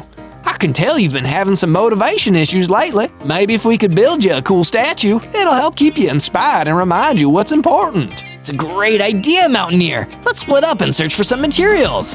I went out into the ancient forest and gathered up some blocks for the construction. But by the time I came back, I was astonished to find that the Mountaineer had already made some great progress. This is coming on amazingly, Mountaineer. Thanks, Zozo. How about you work on the next bit? My arms could use a rest. While the Mountaineer rested, I went to work on the statue with the blocks I'd collected. Can you tell what it's gonna be? I wonder if you can guess. Oh, and if you want some more exciting Zozo adventures, hit subscribe and ring the bell to never miss another one. From day 23 to day 26, I started off the week by fighting off another gang of nasty mobs, some whisperers. They were descending right onto my base. Why don't you guys respect my personal space? I worked hard on this base. I pulled out my bow and took out each of the whisperers one by one. Then I warped out to check and see if they had dropped anything. Turns out they dropped a few shark tooth arrows. Those would be useful later. I should go search for somewhere to test out these new arrows. That's why I decided to take a trip to the Cypress Swampland, where I'd never been before. And they certainly knew how to roll out the welcome wagon, because it didn't take long for me to be attacked by some dread scuttlers. Good thing I have those arrows, because I wouldn't even want to get near those things. Thanks to a few well-placed shark tooth arrows, the dread scuttlers were soon defeated. I kept exploring until eventually I ran into a pink pixie. Hi there, I'm Greta, the pink pixie. I don't want to be a bother, but I was wondering if I could ask for a favor. Hi Greta, I'm Zozo, and of course, what's the favor? This big meanie called Mr. Boss chased me out of my home, and now I don't have anywhere to live. Could I come stay with you for a while? My friends tell me that I have great interior design skills. Of course you can come stay with me, Greta. Let's go! We both went back to my base, where I built Greta a nice little room, perfect for a dainty pink pixie. The only thing I didn't expect was for her to have already built something for me. Take a look, Zozo. I built you a relaxation room. It's perfect for chilling out after a long, hard day of trying to defeat evil in the overworld. This is awesome, Greta, thank you! Let's take some time to relax in there now! From day 27 to day 31, I decided to speak to Greta, the pink pixie, in the relaxation room and ask her where I might be able to find the Scythe of Justice. Oh wow, the Scythe of Justice! I've heard so many legends. People have told me that the Scythe is strongly in tune with the forces of nature, so it's possible that it could be in the forest. Try the deciduous forest first. That place is pretty darn magical. Taking Greta's advice, I immediately journeyed out to the deciduous forest. It was a very magical place, and I felt my elemental Enderman soul feeling strongly connected to the nature all around me. Until the Illusioner showed up. Yes, it is I, Zozo, the Illusioner. Mr. Boss sent me to ensure that you never get your hands on the Scythe of Justice. The glory shall be mine, mine, mine! Even if I say please? I'm evil, Zozo. Please means nothing to me. Now hold still, so I can destroy you! The Illusioner fired an energy blast at me. I took the hit, but thankfully I was able to tank it. I pulled out my sword and attacked the Illusioner until he was begging for mercy. Okay, you've won this time, Zozo, but I'll get you next time. Mark my words, I'll get you next time! And with that, the Illusioner teleported away, and I was free to continue my journey after the Scythe of Justice. From day 32 to day 35, while I was searching through the deciduous forest, I found more pixies, orange ones this time. Hey, orange pixies! I'm in search of the Scythe of Justice, so I can put a stop to Mr. Boss's reign of terror. Any idea where I can find it? Oh, the Scythe of Justice? I know a few things about it, but I'm sorry to tell you, you won't be able to find it here. Mr. Boss and his goons have been all over this forest. If they haven't found it, you won't find it here either. Darn it! How about you guys head back to my base? We can talk more about it there. I'm gonna check just a little further, just in case. The orange pixies left to find their way back to my base while I continued searching. This was a decision I'd come to regret, as soon enough, Mr. Boss jumped out of the shadows again and hit me so hard I lost almost half my hearts. Told you it was my turn. You think you can get away from me, you elemental dork? This is my world, and here what I say goes. Not if I find the Scythe of Justice, then you're toast. Big if for a little man. Time to take your lumps. There's one problem, Mr. Boss. You can't fight me if you can't see me. I turned invisible right in front of Mr. Boss's face, then ran for the hills. I still wasn't strong enough to fight him just yet. From day 36 to day 39, I returned back to my base, feeling relieved that I'd managed to once again get away from Mr. Boss with my life. I don't want any more close calls like that. I need to be more careful. When I got settled back in, I decided to speak to the Orange Pixies about their knowledge of the Scythe of Justice. Please, tell me everything you know, Orange Pixies. Even the tiniest details might be useful. According to our legends, the Scythe of Justice once resided in the forest, but it doesn't anymore. It was used by a great hero once in the past, and we believe this great hero may have left it among the dunes. You may have more luck finding it there. The dunes, that's perfect! I'll go there soon. Thank you, Orange Pixies. Don't mention it. Oh, one other thing. We couldn't help but notice you're making a statue. While we were waiting for you to come back, we decided to add a little to it. Mind taking a look, just to make sure we did it right? I went to take a look and was so happy to find that the Orange Pixies had done an amazing job. It was even better than I could have imagined. You've done a fantastic job, guys. Thank you so much for your help. From day 40 to day 43, I was working on some improvements around my base when I saw a traveling scribe approaching the base. He came up and I decided to talk to him. Hey, Mr. Scribe, what brings you here? I heard you're trying to take down Mr. Boss. He hasn't exactly been kind to me in the past, so I'm gonna give you some advice. Head to the Crag Gardens and go west. You'll find some diamonds that will help you on your quest. That sounded like a good tip to me, so I went back to the Crag Gardens and went on a search west for the diamonds. But on the way, I ran into a dangerous Myrmex queen, an insect-like monster who is definitely not friendly. Ugh, and I'm afraid of bugs at the best of times. This is the worst. Thankfully, she wasn't as strong as she looked, and I managed to take her down without too much trouble. Phew, I feel a lot safer now. It dropped Myrmex meat. Not sure that it's going to be tasty, but I am running out of apples, so I'm taking it. I continued my search west until, just as the scribe said, I found a bunch of diamonds scattered across the ground. Exactly what I needed. I traveled back to the base with the diamonds and crafted myself an awesome diamond sword. I can't wait to show this to Mr. Boss. He won't want to mess with me now. The Myrmex meat actually tasted better when cooked than I expected, although I think Gordon Ramsay would disagree. From day 44 to day 49, I headed out to the dunes. I hope I can find the Scythe of Justice out here. Now, if I was the Scythe of Justice, where would I be? As I was exploring and looking around the dunes for any sign of the Scythe, I spotted a Vindicator chef being attacked by a Gorgon. He was doing his best to fend off her attacks, but he was definitely in danger. Hey, you leave him alone! I grabbed my diamond sword and rushed in to help the Vindicator chef. With my help, we were able to defeat the Gorgon together. Phew, I'm glad I came along. So am I. That was a real kitchen nightmare. I thought my goose was cooked. Is there anything I can do to thank you? I make a mean lasagna. Thank you. Actually, there is something. Have you heard anything about a Scythe of Justice? As a matter of fact, I met an iceologer when I was on a real experimental ice cream kick. Did you know mustard ice cream isn't very good? Anyway, he mentioned something about the scythe. Maybe he can point you in the right direction. He lives at the top of that dune over there. Thanks! From day 50 to day 53, I followed the directions given to me by the Vindicator chef. Hello, is there an iceologer around here somewhere? No iceologer here, only your certain doom. The illusioner appeared in front of me, firing an energy blast right at me. Oh no, not you again! Yes, Zozo, it is I. You have eluded me for too long, and now it is time to taste defeat. No thanks, I'm not hungry. He attacked me again, but I was ready for him, and this time I was able to defeat him for good. I felt great. Now, where was I? I looked around and spotted a little house on top of the dune. Hello? The chef sent me. I'm Zozo. I'm looking for the Scythe of Justice. The iceologer came out of the house to greet me. Hi, Zozo. Nice to meet you. I'm afraid I have some bad news, though. Mr. Boss's goons came through here and took the scythe away earlier today. Oh no!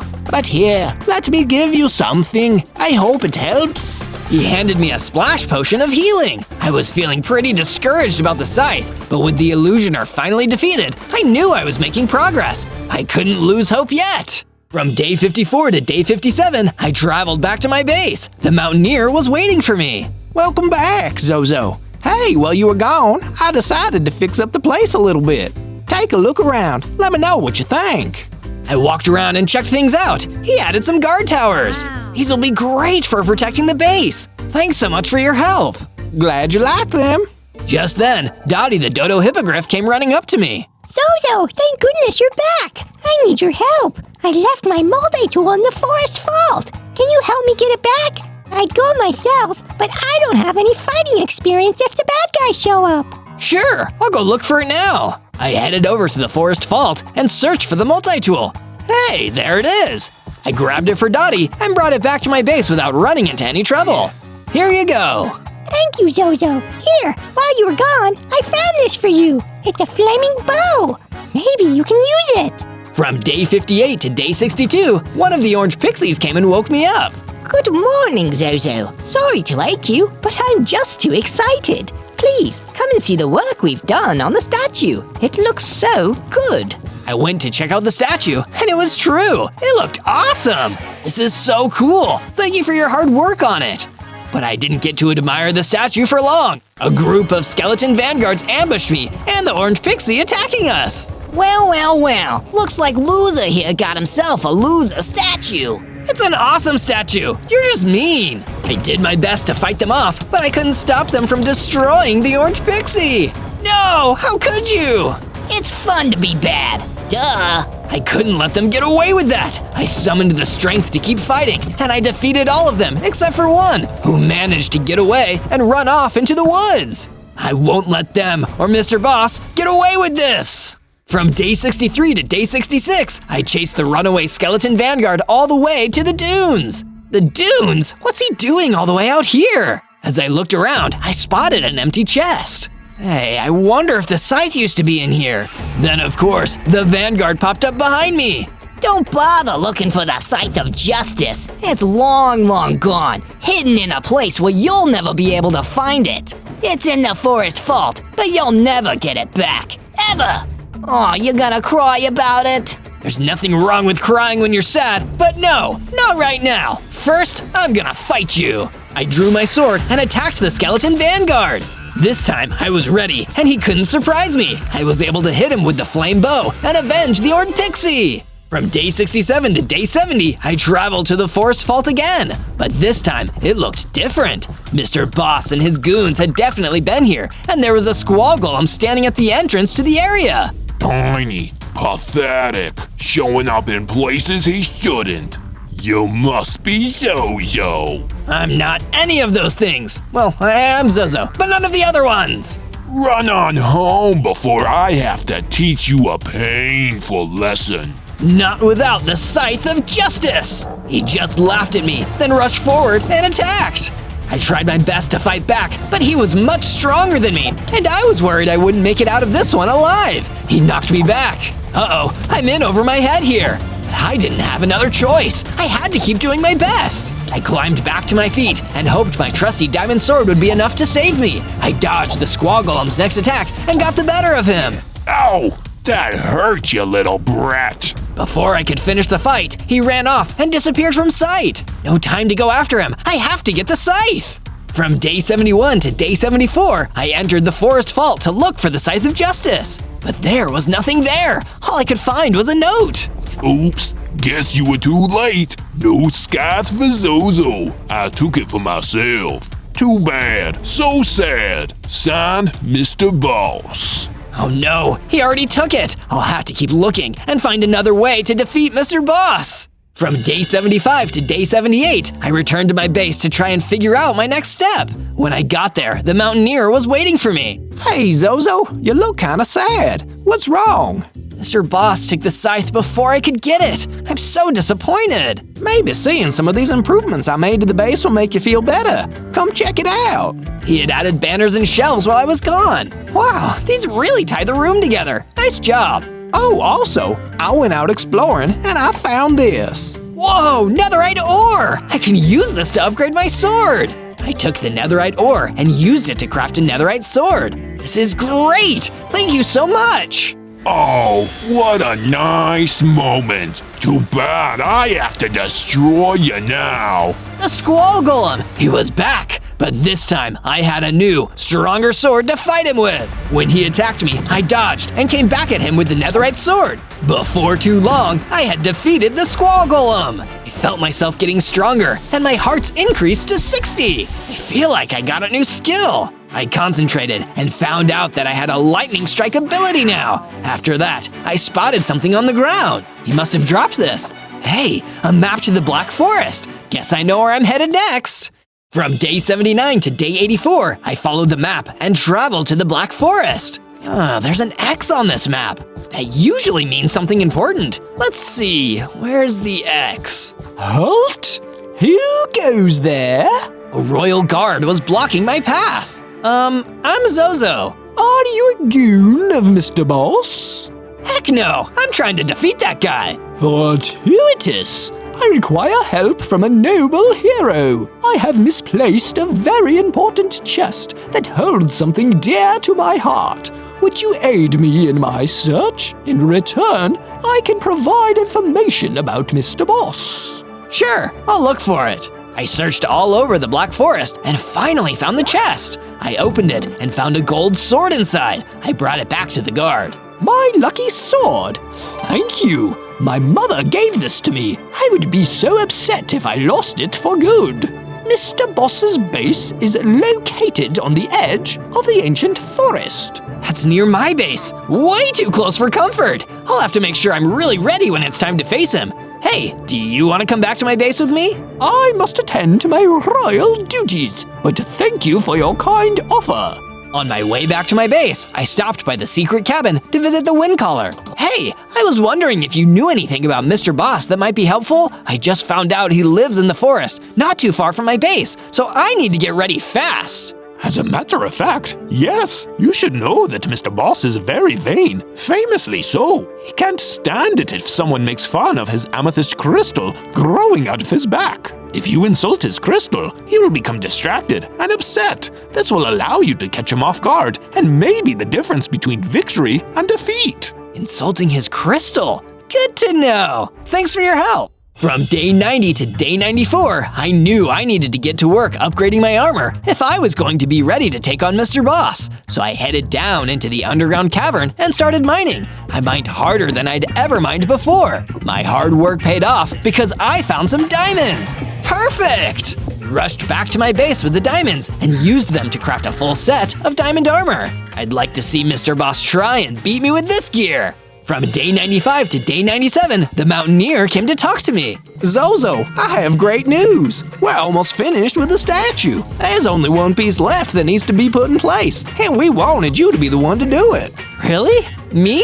Yeah, it's your base, it's your statue. It would mean a lot for you to be the one to finish it. I followed him to the statue, and it really looked amazing. He handed me the last piece, and I placed it on the statue. Then I stepped back and looked up at it. Wow! The sight of that giant elemental Enderman towering above me reminded me what I was fighting for. My species, the elements, and the world. It was a world worth fighting for, and I was going to try my very best. On day 98, I walked around my base, trying to get ready for my face-off with Mr. Boss. Zozo, I was looking for you. I wanted to talk to you about this Mr. Boss fight. I just wanted to say that you're gonna do great, and if you need any help, I can join you in the fight. Thank you, but I think I need to face him alone. I understand. Dottie the Dodo Hippogriff came to see me next. Zozo, I know you're nervous, but you can do this.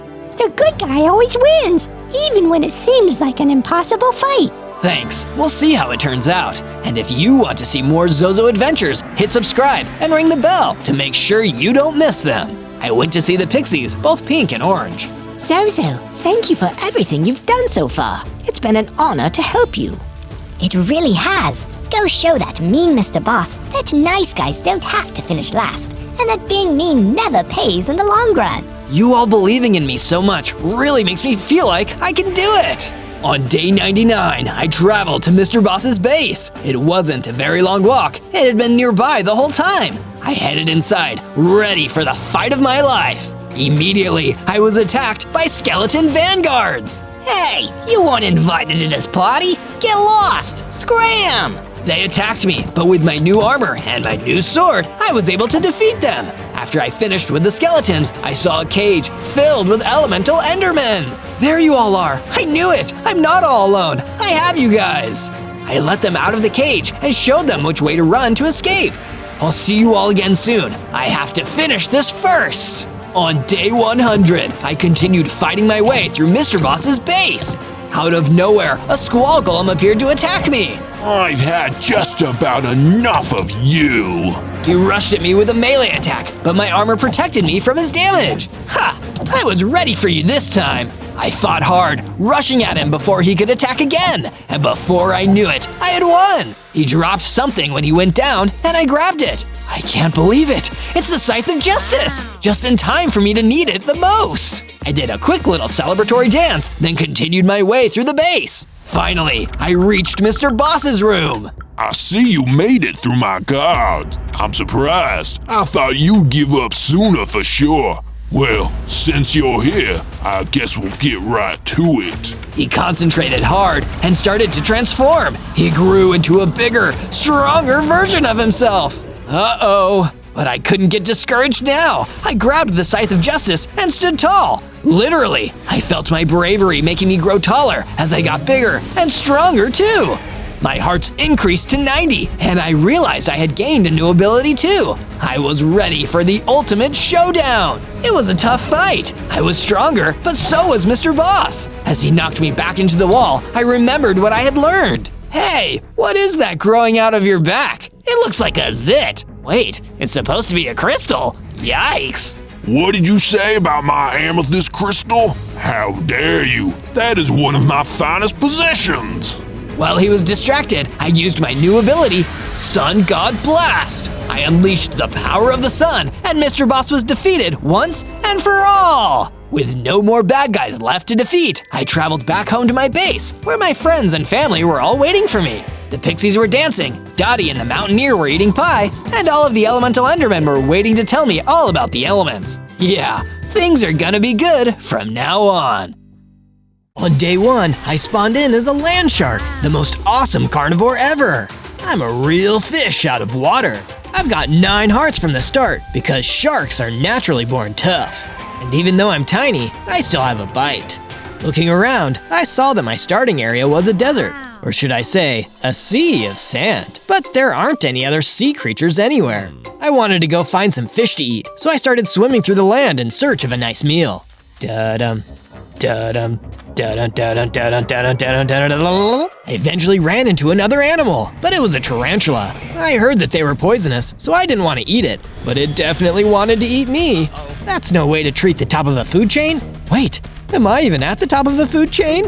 I swam away from the tarantula and soon discovered that I had the ability to dive inside of sand blocks to hide. I stayed under the desert's surface until the tarantula got bored of looking for me and moved on. Then I popped back up out of the sand. I didn't expect other things would try to eat me today. While I was thinking, a coyote tried to snack on me too. It took off a few hearts, but this time I fought back. As I expected, my bite packed a real wallop. I celebrated my win by chowing down on some coyote meat. It wasn't that tasty, but at least it kept my hunger meter full.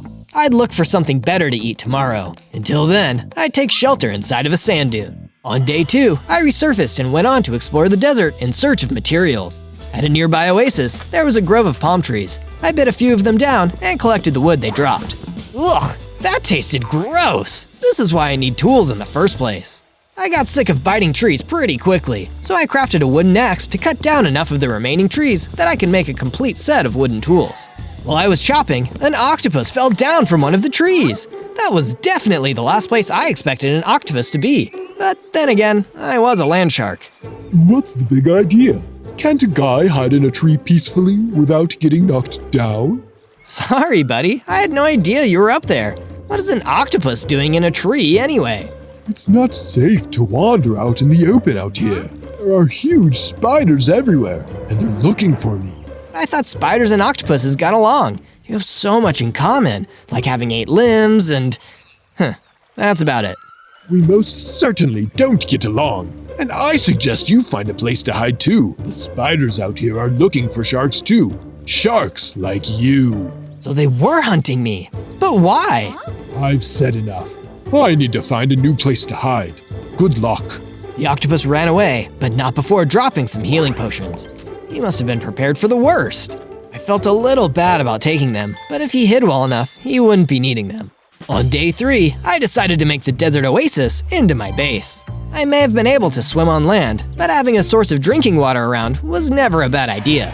So I started chopping away at the rest of the palm trees to clear out an area where I could create my own personal retreat. Suddenly, a wild emu came bounding across the desert towards me. It was surprisingly fast and aggressive, but I was hungry, so that didn't stop me from taking a bite.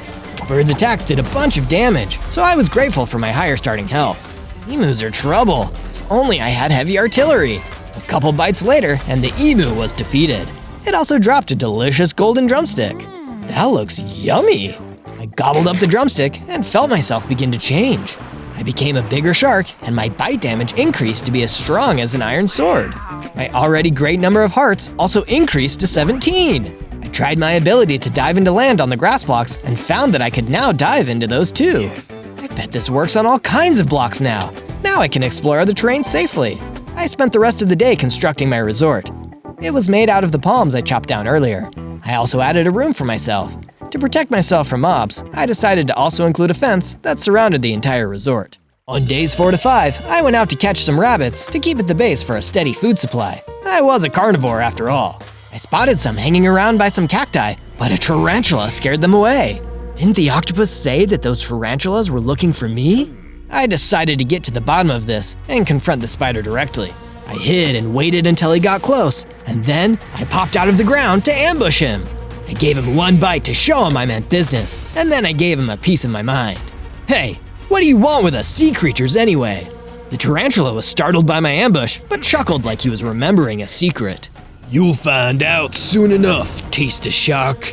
Sous Chef has promised us tarantulas a bowl of her famous soup if we bring a land shark to her. Sous Chef? Who is that? You mean you don't know? She's only the fanciest and most renowned chef in the entire world. Her seafood cuisine is legendary, and very soon you are going to become a part of it. But I'm not a seafood. I'm a land shark. Then let's see if your flavor is the same. The tarantula struck back with a bite attack that left me poisoned. I was taking gradual damage to my hearts from the after effects. That's one lousy status condition. I need to finish this quickly. My enhanced bite did the trick. A couple of those were too much for the tarantula, and he was no more. That's what you get for poisoning me.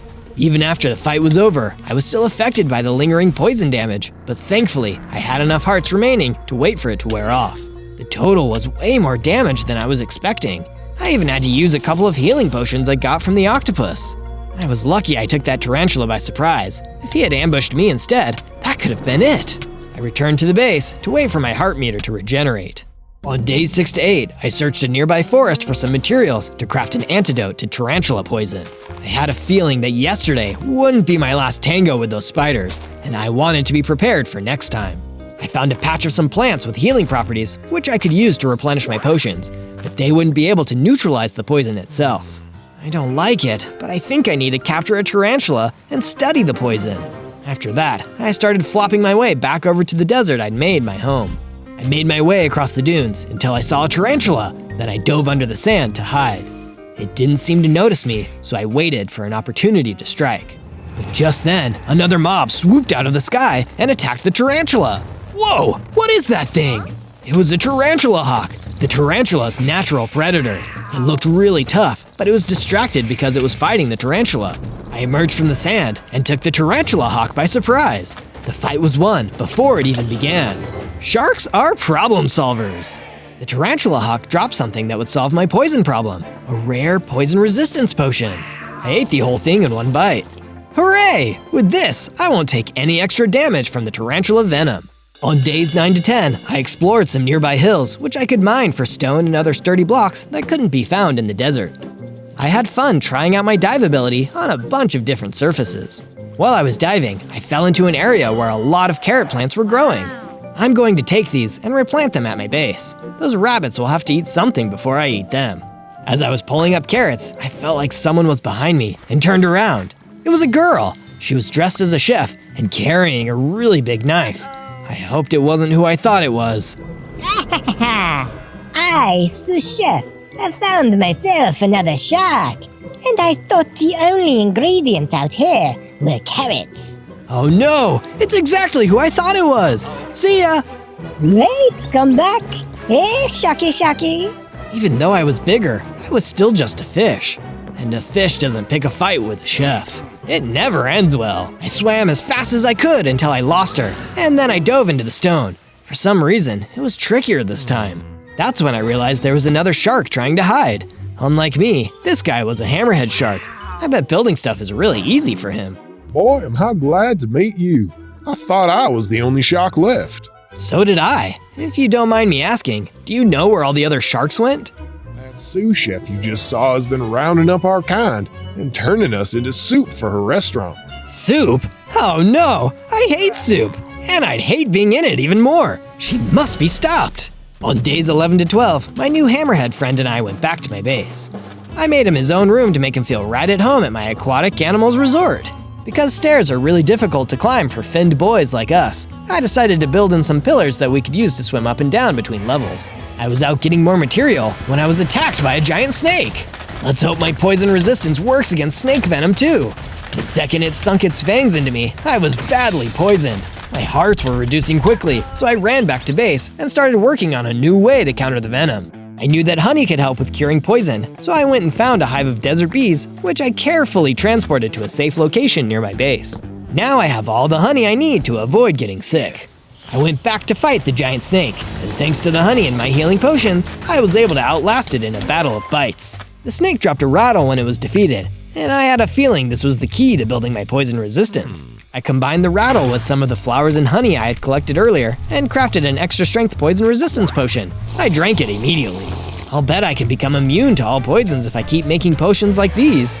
On days 13 to 15, I was fast asleep in my shark bed when I remembered something from long ago, before I was even a baby land shark. It must have been a memory from a distant land shark ancestor.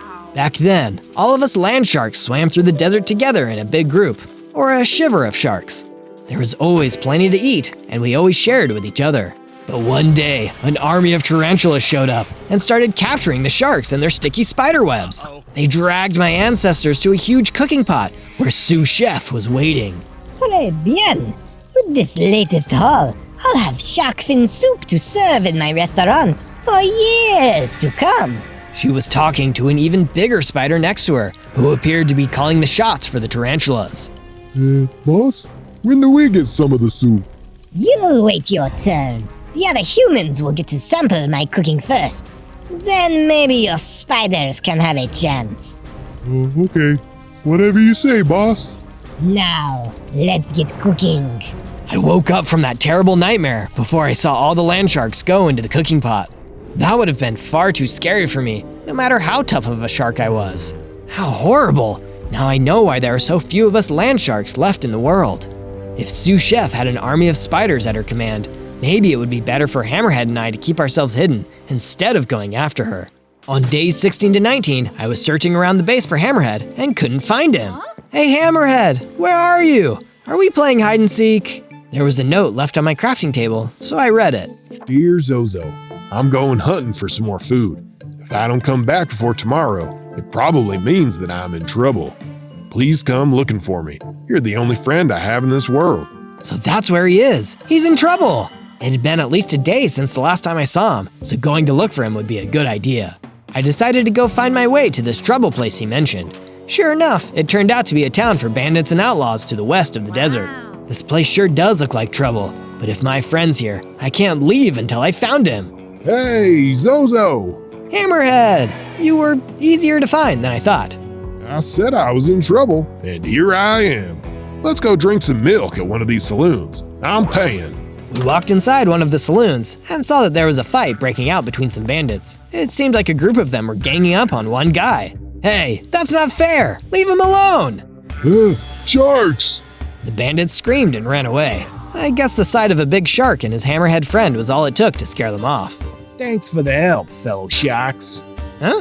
You're not a shark, you're a human. That's where you're wrong. I'm a card shark, the slickest card player in the West. Here, have this crown as thanks for saving me. As soon as I put on that crown, I grew up again and had 22 hearts. I also gained a pretty sweet dash attack. Thanks, card shark. Did you both come to trouble to hide from sous chef? I do know a rumor that you might want to hear. Are we sure we should trust this guy? Let's hear him out before we judge him. There's a legendary poisonous spice called the chef bane, which is said to ruin a cooking pot forever. If you sprinkled some of that stuff in her soup, she'd be forced to give up cooking. Then all the sharks would be safe. Wow, and you're really telling the truth? Trust me, kid, I know a thing or two. Even though it had seemed hopeless before, I now believed that there was a way to stop sous chef for good. All I had to do was find that chef bane. On days 20 to 22, Hammerhead and I returned to our base and found it under attack by those same bandits we scared away in trouble. This time though, there was a whole lot more of them, and they were throwing dynamite. This will teach you nasty sharks not to mess with us bandits. Oh yeah? Well, we're gonna teach you nasty bandits not to mess with us sharks. Right, Hammer? Right. Hammerhead and I worked together and took on the bandits as a team. We fought hard against the crooks, but our teamwork was too much for them, and we took them out. I was feeling so inspired by our teamwork that I had an idea. I should add a statue to the base. Things were coming along nicely, and I made some good progress on the first part. You can sort of see what it might be. I'd need to add some blue materials to get the statue's color palette just right, so I started mining to see if I could find any lapis. It would be a long way down, but I had to start somewhere. Once I gathered some stone, I decided it was time to upgrade my pickaxe. So I returned back to the base, where I crafted a stone pickaxe, which would help me mine much more efficiently. And if you want to be more efficient in finding my videos, make sure you hit that subscribe button and ring the bell so you can find my channel easier. On days 23 to 26, Hammerhead and I teamed up again when our base was attacked by some super tough rock mobs. Uh-oh, those look like straddlers. We were able to defeat them, but their skin was so tough that a bunch of our teeth fell out. Zozo, my teeth fell out. Don't panic, friend. They'll grow back. As for the ones that fell out, I decided to craft a bow and make the lost teeth into shark tooth arrows. Time to go spider hunting. I hid in the desert with my dive ability and waited for some tarantulas to pass by. And when they least expected it, I jumped out and sniped all of them before they could even react. Now I can gather all the venom they dropped and make myself even more resistant to poison. I went back to the base and did just that. I had just enough time to drink another poison resistance potion before I heard someone outside asking if anyone was home. I answered it and saw that there was a frilled shark at the door.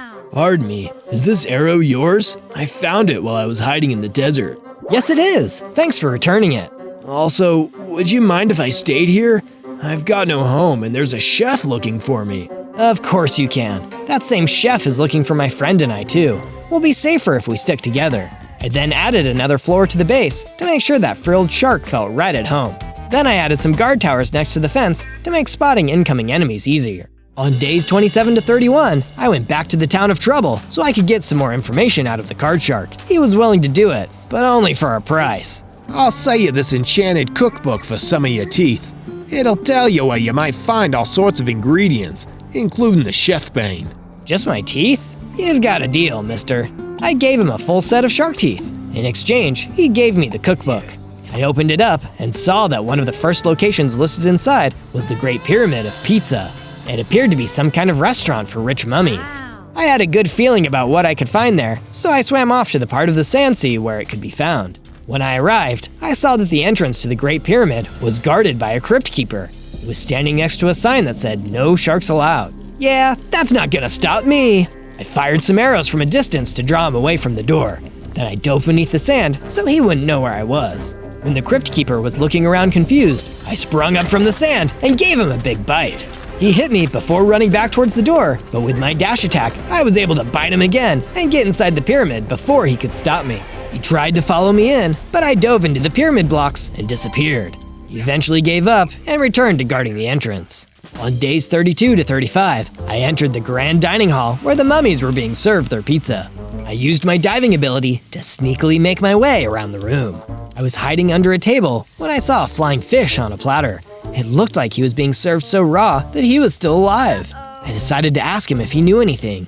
Excuse me, do you know anything about a spice called chefbane? Yep, I've heard of it. Sure wish I had some of it right now, so I wouldn't get eaten. Do you know where I can find some? Quiet down. The celebrity chef is about to make her appearance. Celebrity chef? Oh no! Sous Chef entered the dining hall and rang a bell to call everyone to attention. She had tarantula bodyguards with her. Attention, diners. I am Sous Chef, and I will be your celebrity chef this evening. Our special is... She looked down and saw me under the table. Shark soup! Get that rotten shark! Yikes! Sous Chef and her tarantulas ran towards me, so I used a dash attack to catch her off guard. She struck back with her cooking knife and sliced away most of my hearts. I would be sashimi if I took another hit like that, so I decided to improvise. Actually, tonight's special is tarantula salad. The mummies hungrily turned towards the tarantula bodyguards and started to attack them. No, it isn't! Stop this! I made a break for the exit. I hate to dine and dash, but this time I had to. While I was on my way out, the flying fish flew after me.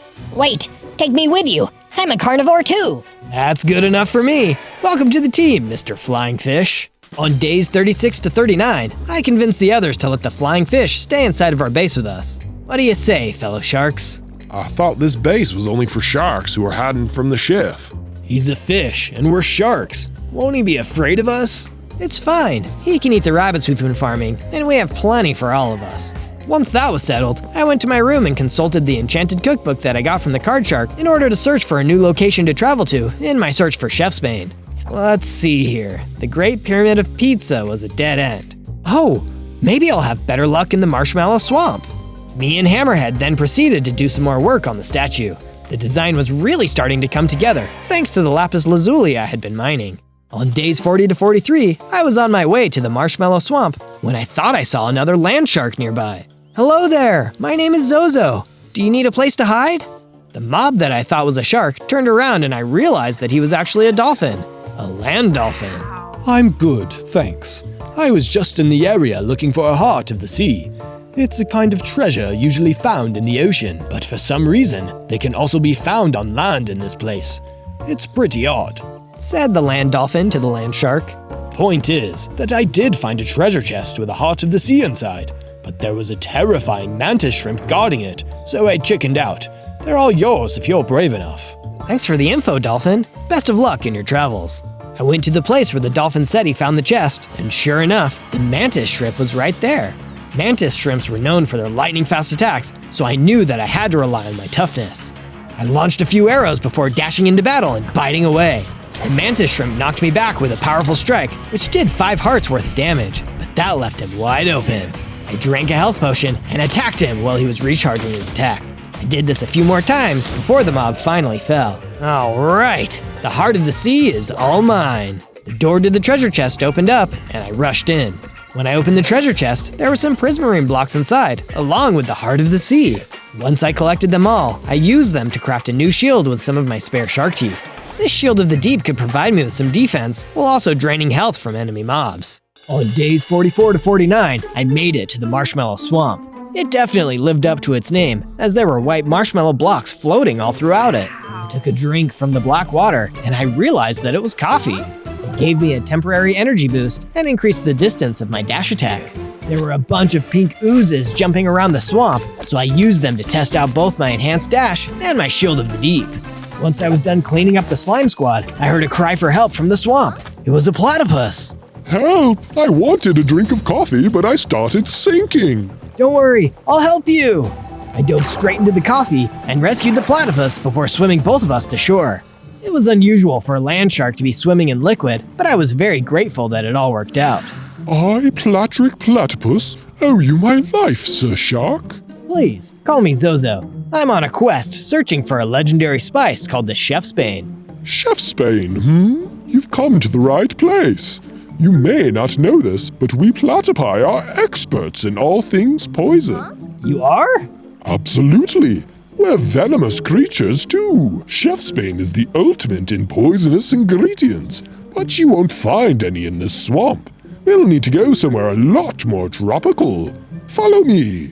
With that, Platrick began to lead me out of the marshmallow swamp. I felt like I could trust him, so I decided to follow him. On days 50 to 53, Platrick and I arrived in a tropical region south of the marshmallow swamp. I checked the inside of the cookbook and saw that this area was called the Banana Pepper Beach and was known for growing the spiciest peppers ever known. Look alive, Sir Shark. We're on the lookout for a very special purple pepper, which is a key ingredient for Chef's Bane. Purple pepper, Platrick. I'll positively peek around every part of this place until I've pointed it out. Say it, don't spray it. We split up and searched for hints of the purple pepper. I ended up at the seashore. Wow, I just realized that I'm a shark who has never seen the ocean. I didn't have time to think about that because I noticed the crypt keeper from the Great Pyramid of Pizza running towards me. I guess I interrupted his vacation. We fought, but this time I had my shield. After a few hits, he realized his health was being drained and he ran away. He won't bother me again. A little later, Platrick and I reunited. It seems like neither of us had any luck finding the purple pepper. We'll keep trying, Sir Shark. In the meantime, have a potion of poison resistance. You'll want to be practically immune when we find it. I gulped down the potion and felt its effect make me even stronger against poison. On days 54 to 57, I returned to base to make some improvements. After swimming in the coffee swamp, I was eager to turn the Oasis Pool into a more tropical habitat. So I planted some banana trees to spice up the place. With the trees in place, I decided that the pool needed a diving board, so I added that along with some decorations to make it feel far more relaxing. Now I'll be a land shark and a water shark, master of both worlds. Hammerhead, Frilled, and Flying Fish all enjoyed using the diving board too. It seems like the base was becoming more than just a hideout. It was our home, and we were family. Eventually, Frill came over and approached me. Oh, hi Zozo. Hey there, Frilled. I noticed that you built the Shield of the Deep. It looks like it protects you really well, and I was hoping you could make me one too. I would, but I need to go find another Heart of the Sea. Maybe the cookbook knows where I can find one.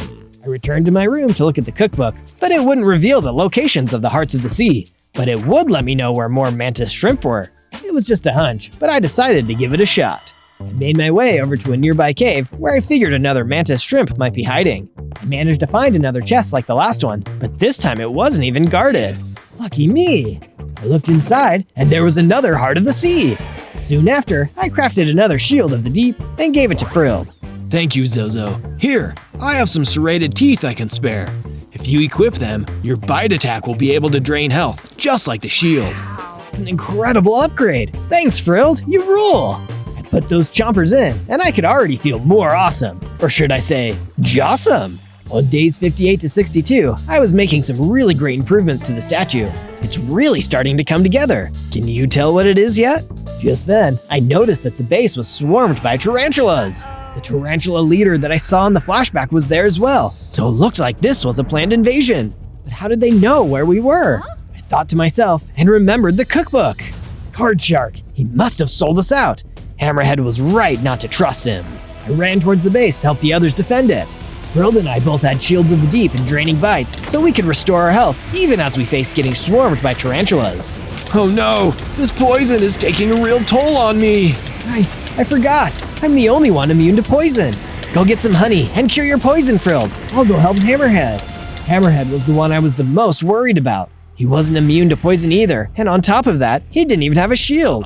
By the time I got to where he was, Hammerhead was being dragged away. Hammerhead! He called out to me while the spiders took him away. Make sure Card Shark pays for this. Don't worry, buddy. I will. And then we'll come save you. I was so afraid. There was nothing I could do. My best friend had just been kidnapped. On days 63 to 66, I returned to the Village of Trouble in order to get back at Card Shark for selling the rest of us out. I barged into the saloon where he usually hung out and saw him in the middle of a card game. He wouldn't be for long. Hey, Card Shark, I need to talk to you. Yeah, well, if it isn't my old shark friend, I'm surprised to see you here, and alive. You know why I'm here. You betrayed us. Now, remember the good times we had. I gave you that cookbook, remember? Your cookbook didn't help me at all. All it did was lead me to a bunch of dead ends. The purple peppers to make Chef's Bane weren't even where they were supposed to be. Of course they weren't. The Spider King already picked them all, so that no more chef's bane could be made. It was part of his deal with Sous Chef, and this is part of my deal with her. He started throwing poker chips at me like arrows. I raised my shield and blocked them. Then I dashed in and gave the card shark a well-deserved bite. Good one, but I'm tougher than that. I am a shark, same as you. No, not anymore. He tried punching me, but I followed up with a harsh, draining bite and defeated him. That was for Hammerhead. With Card Shark defeated, I left trouble and followed the many footprints that tarantulas left in the sand. I hoped the Hammerhead was all right. I don't know what I'd do if he got turned into soup. On day 67 to 70, I tracked the tarantulas to Cobweb Castle. I knew that Hammerhead could be here, as well as the purple pepper ingredients needed to make chef's bane. There were a whole lot of tarantulas around, but I was a whole lot of shark, and their poison wouldn't work on me. Fought my way to the throne room and found Hammerhead restrained in a web. Zozo, is that you? Don't worry, Hammerhead. I'm coming to help you. I moved closer to the throne when suddenly the King of Spiders dropped down from the ceiling. 2 sharks for the price of 1. The boss is gonna be extra happy with me. The boss is never gonna see you again, Spider King. Not unless you get out of our way. Big talk for a silly little shark. Let's go. I leaped at the King of Spiders and started biting his long, scary legs. Ow! Is this what being bitten feels like? Can't believe I've been doing this for years. The jagged shark teeth were too much for him. The Spider King ran off, leaving through a pathway. After that, I freed Hammerhead by shooting an arrow that destroyed the cobweb prison he was in. Hammerhead, let's check where the Spider King ran off to. Maybe the purple peppers are in there. Good idea, Zozo. From day 71 to day 74, Hammerhead and I entered the secret pathway that the Spider King had left through. On the inside, there was a creepy dungeon waiting for us. Whoa, this place looks so spooky, Zozo. I don't want to spend too long here. It'll be worth it if we can find the purple peppers and make the chef's bane, Hammerhead. But we were already too late. The purple peppers were gone, and there was a note from Sous Chef herself left in the empty dungeon. You underestimate me and my minions, Zozo. Did you really think I'd just leave the purple peppers here? Silly little shark. Only a chef of my caliber would know what to do with such an ingredient. I'd say I'm sorry to disappoint you, but it's actually very funny to me. I'll see you at dinner, my dear. Me and Hammerhead were devastated. All this work and risk for nothing. It's okay, Zozo. At least you saved me. Let's go back to the base and figure out what to do next. From day 75 to day 78, I brought Hammerhead back to the base. I didn't want any more spiders to invade us at night, so I put up a new layer of defense. Hopefully a little fire will scare those creeps away.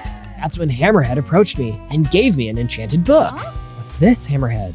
It's the sharpness enchantment, Zozo. It'll make your shark teeth extra sharp and dangerous. Oh, heck yeah, just what I need.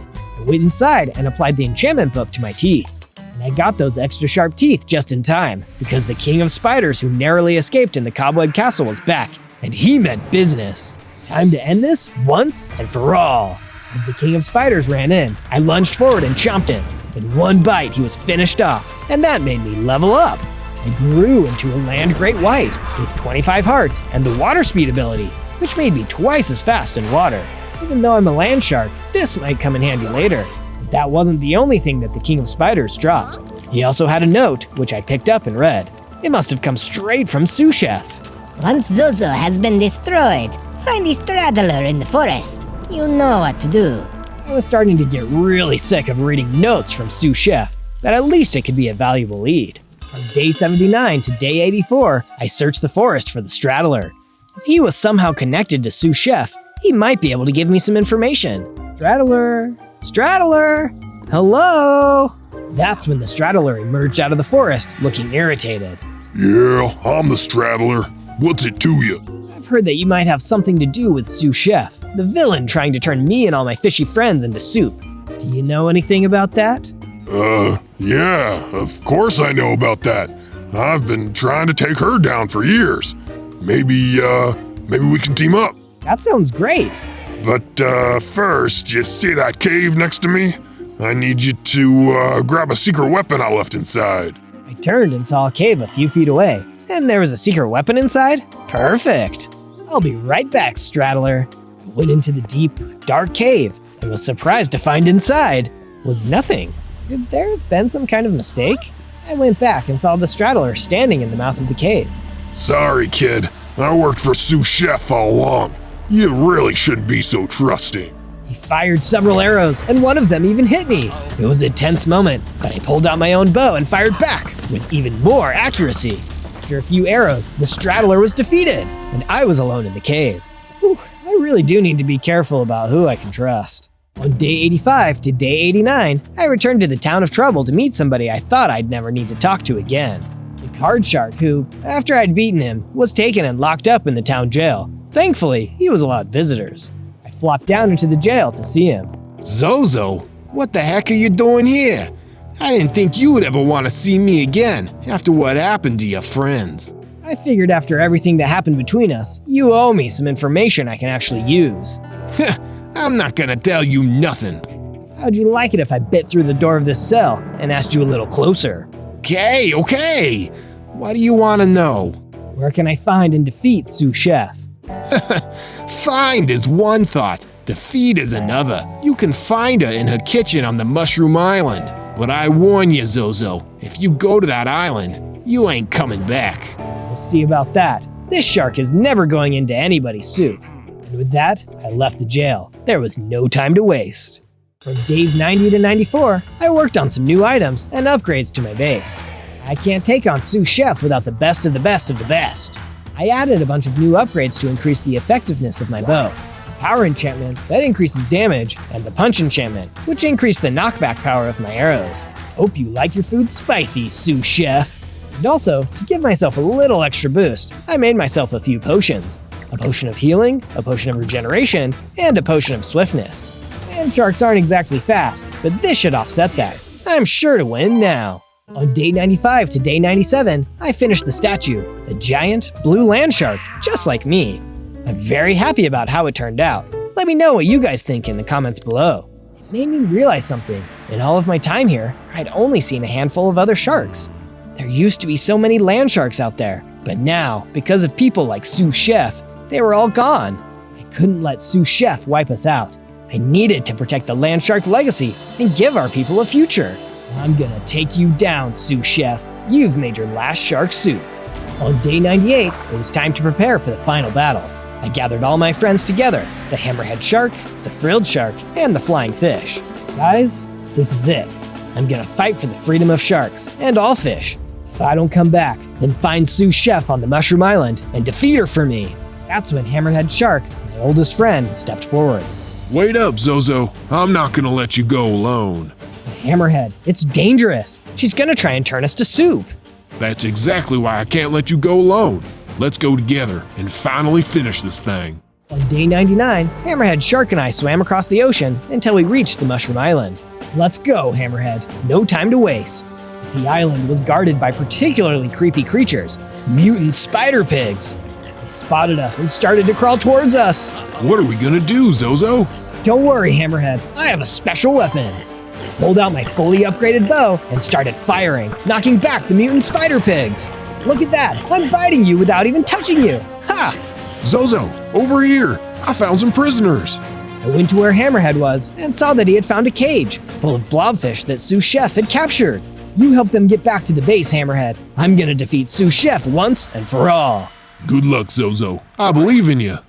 On day 100, I continued alone across the Mushroom Island, looking for sous chef and her evil lair. Along the way, even more mutant spider pigs started rushing towards me. I used my upgraded bow to quickly dispatch them and clear the way. Will you guys get out of the way? I'm looking for your boss. After defeating the last few mutant spider pigs, I saw a secret chest on the island, with a sign next to it saying, Secret Ingredients. Hey, that sounds useful. I searched through the chest until I found a bottle labeled Potion of Evolution. I immediately added it to my inventory and kept moving. Soon enough, I found sous chef's true lair. She'd mined a huge crater into the ground and filled it with lava. It was the ultimate soup boiling pot, and sous chef was there, throwing ingredients in. Welcome, Zozo. You're just in time. I've been working on the ultimate soup, but it's been missing something. I think it could really use a little shark to really make it pack a punch. Oh, I'm here to pack a punch, sous chef, but it won't be in your soup. Sous chef started to laugh at me, and as she laughed, she grew bigger and more powerful. She also equipped a huge diamond sword. This must have been her final form. Big talk, but nothing to back it up. You don't even have the chef's bane. How could you possibly stop me? Things have changed, sous chef. I used to want the chef's bane. Now, I am the chef's bane. I remembered my friends and got a surge of power and started to grow and change. I wasn't a land shark anymore. I was Land Megalodon, the biggest and most powerful shark in history, with 30 hearts. You wanted shark? I'll give you more shark than you can handle. I lunged at her. She tried to hit me with her diamond sword, but her sword was nothing compared to my razor-sharp Megalodon teeth. Ouch! I was meant to eat you. You're not meant to eat me. She tried to hit me, but I kept lunging forward and biting her. Sous Chef was stumbling backwards, losing her balance. You look a little tense, Sous Chef. Why not take a dip and cool off? With one more push from me, Sous Chef fell backwards and landed in her own soup. She was finally finished. I threw the potion of evolution into the fiery pit, which caused it to level up and change into obsidian. Now no shark will ever be cooked here again. With Sous Chef gone, I returned back to my base, where the hammerhead shark, the frilled shark, the flying fish, and the blobfish were waiting for me. Want to head out for a meal to celebrate our victory? Sure, anything but soup. On day 1, I spawned in as a police officer. Well, I was actually just a rookie, and I was pretty small too. It's okay, I'll move up in no time. But where are all my other cop friends? Hello, is my partner around here? I was all alone, so I checked out my gear and realized I already had some handcuffs. Cool! Just then, I noticed some bandits nearby. They were around a cage full of citizens. I approached them, but before I knew it, they were attacking me. Hey, that's no way to treat an officer. What is going on here? Why is there so much crime? It's like the criminals are in control. I wanted to help the citizens, but I only had 5 hearts, and they were running low, fast. I hurried and ran away. I didn't feel good doing it, but I really needed to heal up before I could help anybody else. I found a small cave and made camp for the night. As I went to sleep, I wondered again where all the other cops were, and why it seemed like all the criminals had taken over. On day 2, I woke up and got right down to business. If there were no other cops, then I'd have to take care of things myself. I chopped down some trees and gathered some wood to make a crafting table. With that, I was able to make a wooden sword, pickaxe, shovel, and some other simple tools. These aren't the best, but they will do for now. I went out exploring and found a small village. I looked around, but everyone seemed to be gone. I wonder where everyone went. Just then, I heard some noise from behind a fence. It was a teenage girl. Hey, it's okay, I can help. She looked a little frightened, but she eventually came out of her hiding place. What happened? There were some bandits that attacked our village. They took everyone captive, including my family. I think I saw them earlier. I'm so sorry. I'll do what I can to get your family back. She seemed happy to hear that. I'm Izzy. I'm Zozo. Hey, we should find a safe place to go. If I build us a safe house, would you want to stay there? She happily agreed. Before we left, we went through the houses to gather some supplies. I found some leather, coal, and some food. I also harvested what was left of the crops so we could make ourselves a garden. On day 3, Izzy and I started off into the forest. I found a section of land we liked and decided to build a base there. We started building and made ourselves some simple houses. Then I started a little garden with the seeds I had collected. Thanks, Zozo. You're a good cop. It is my job to serve and protect. Just then, a bunch of rats came out from behind some trees. Oh, gross, get away! I was sure glad I had my new sword, otherwise I wouldn't have been able to defeat them. After I took out the last rat, I felt a surge of power and I leveled up. Cool, I'm an actual officer now. I had a shiny new baton and everything. I even gained a few more hearts. On days 4 to 5, I went out to gather some more materials. I was able to mine some cobblestone to make some new tools. On my way back to the base, I saw some bandits nearby. They looked like the ones I had seen earlier, but they didn't have a cage this time. There were only a few of them, so I knew I could take them out.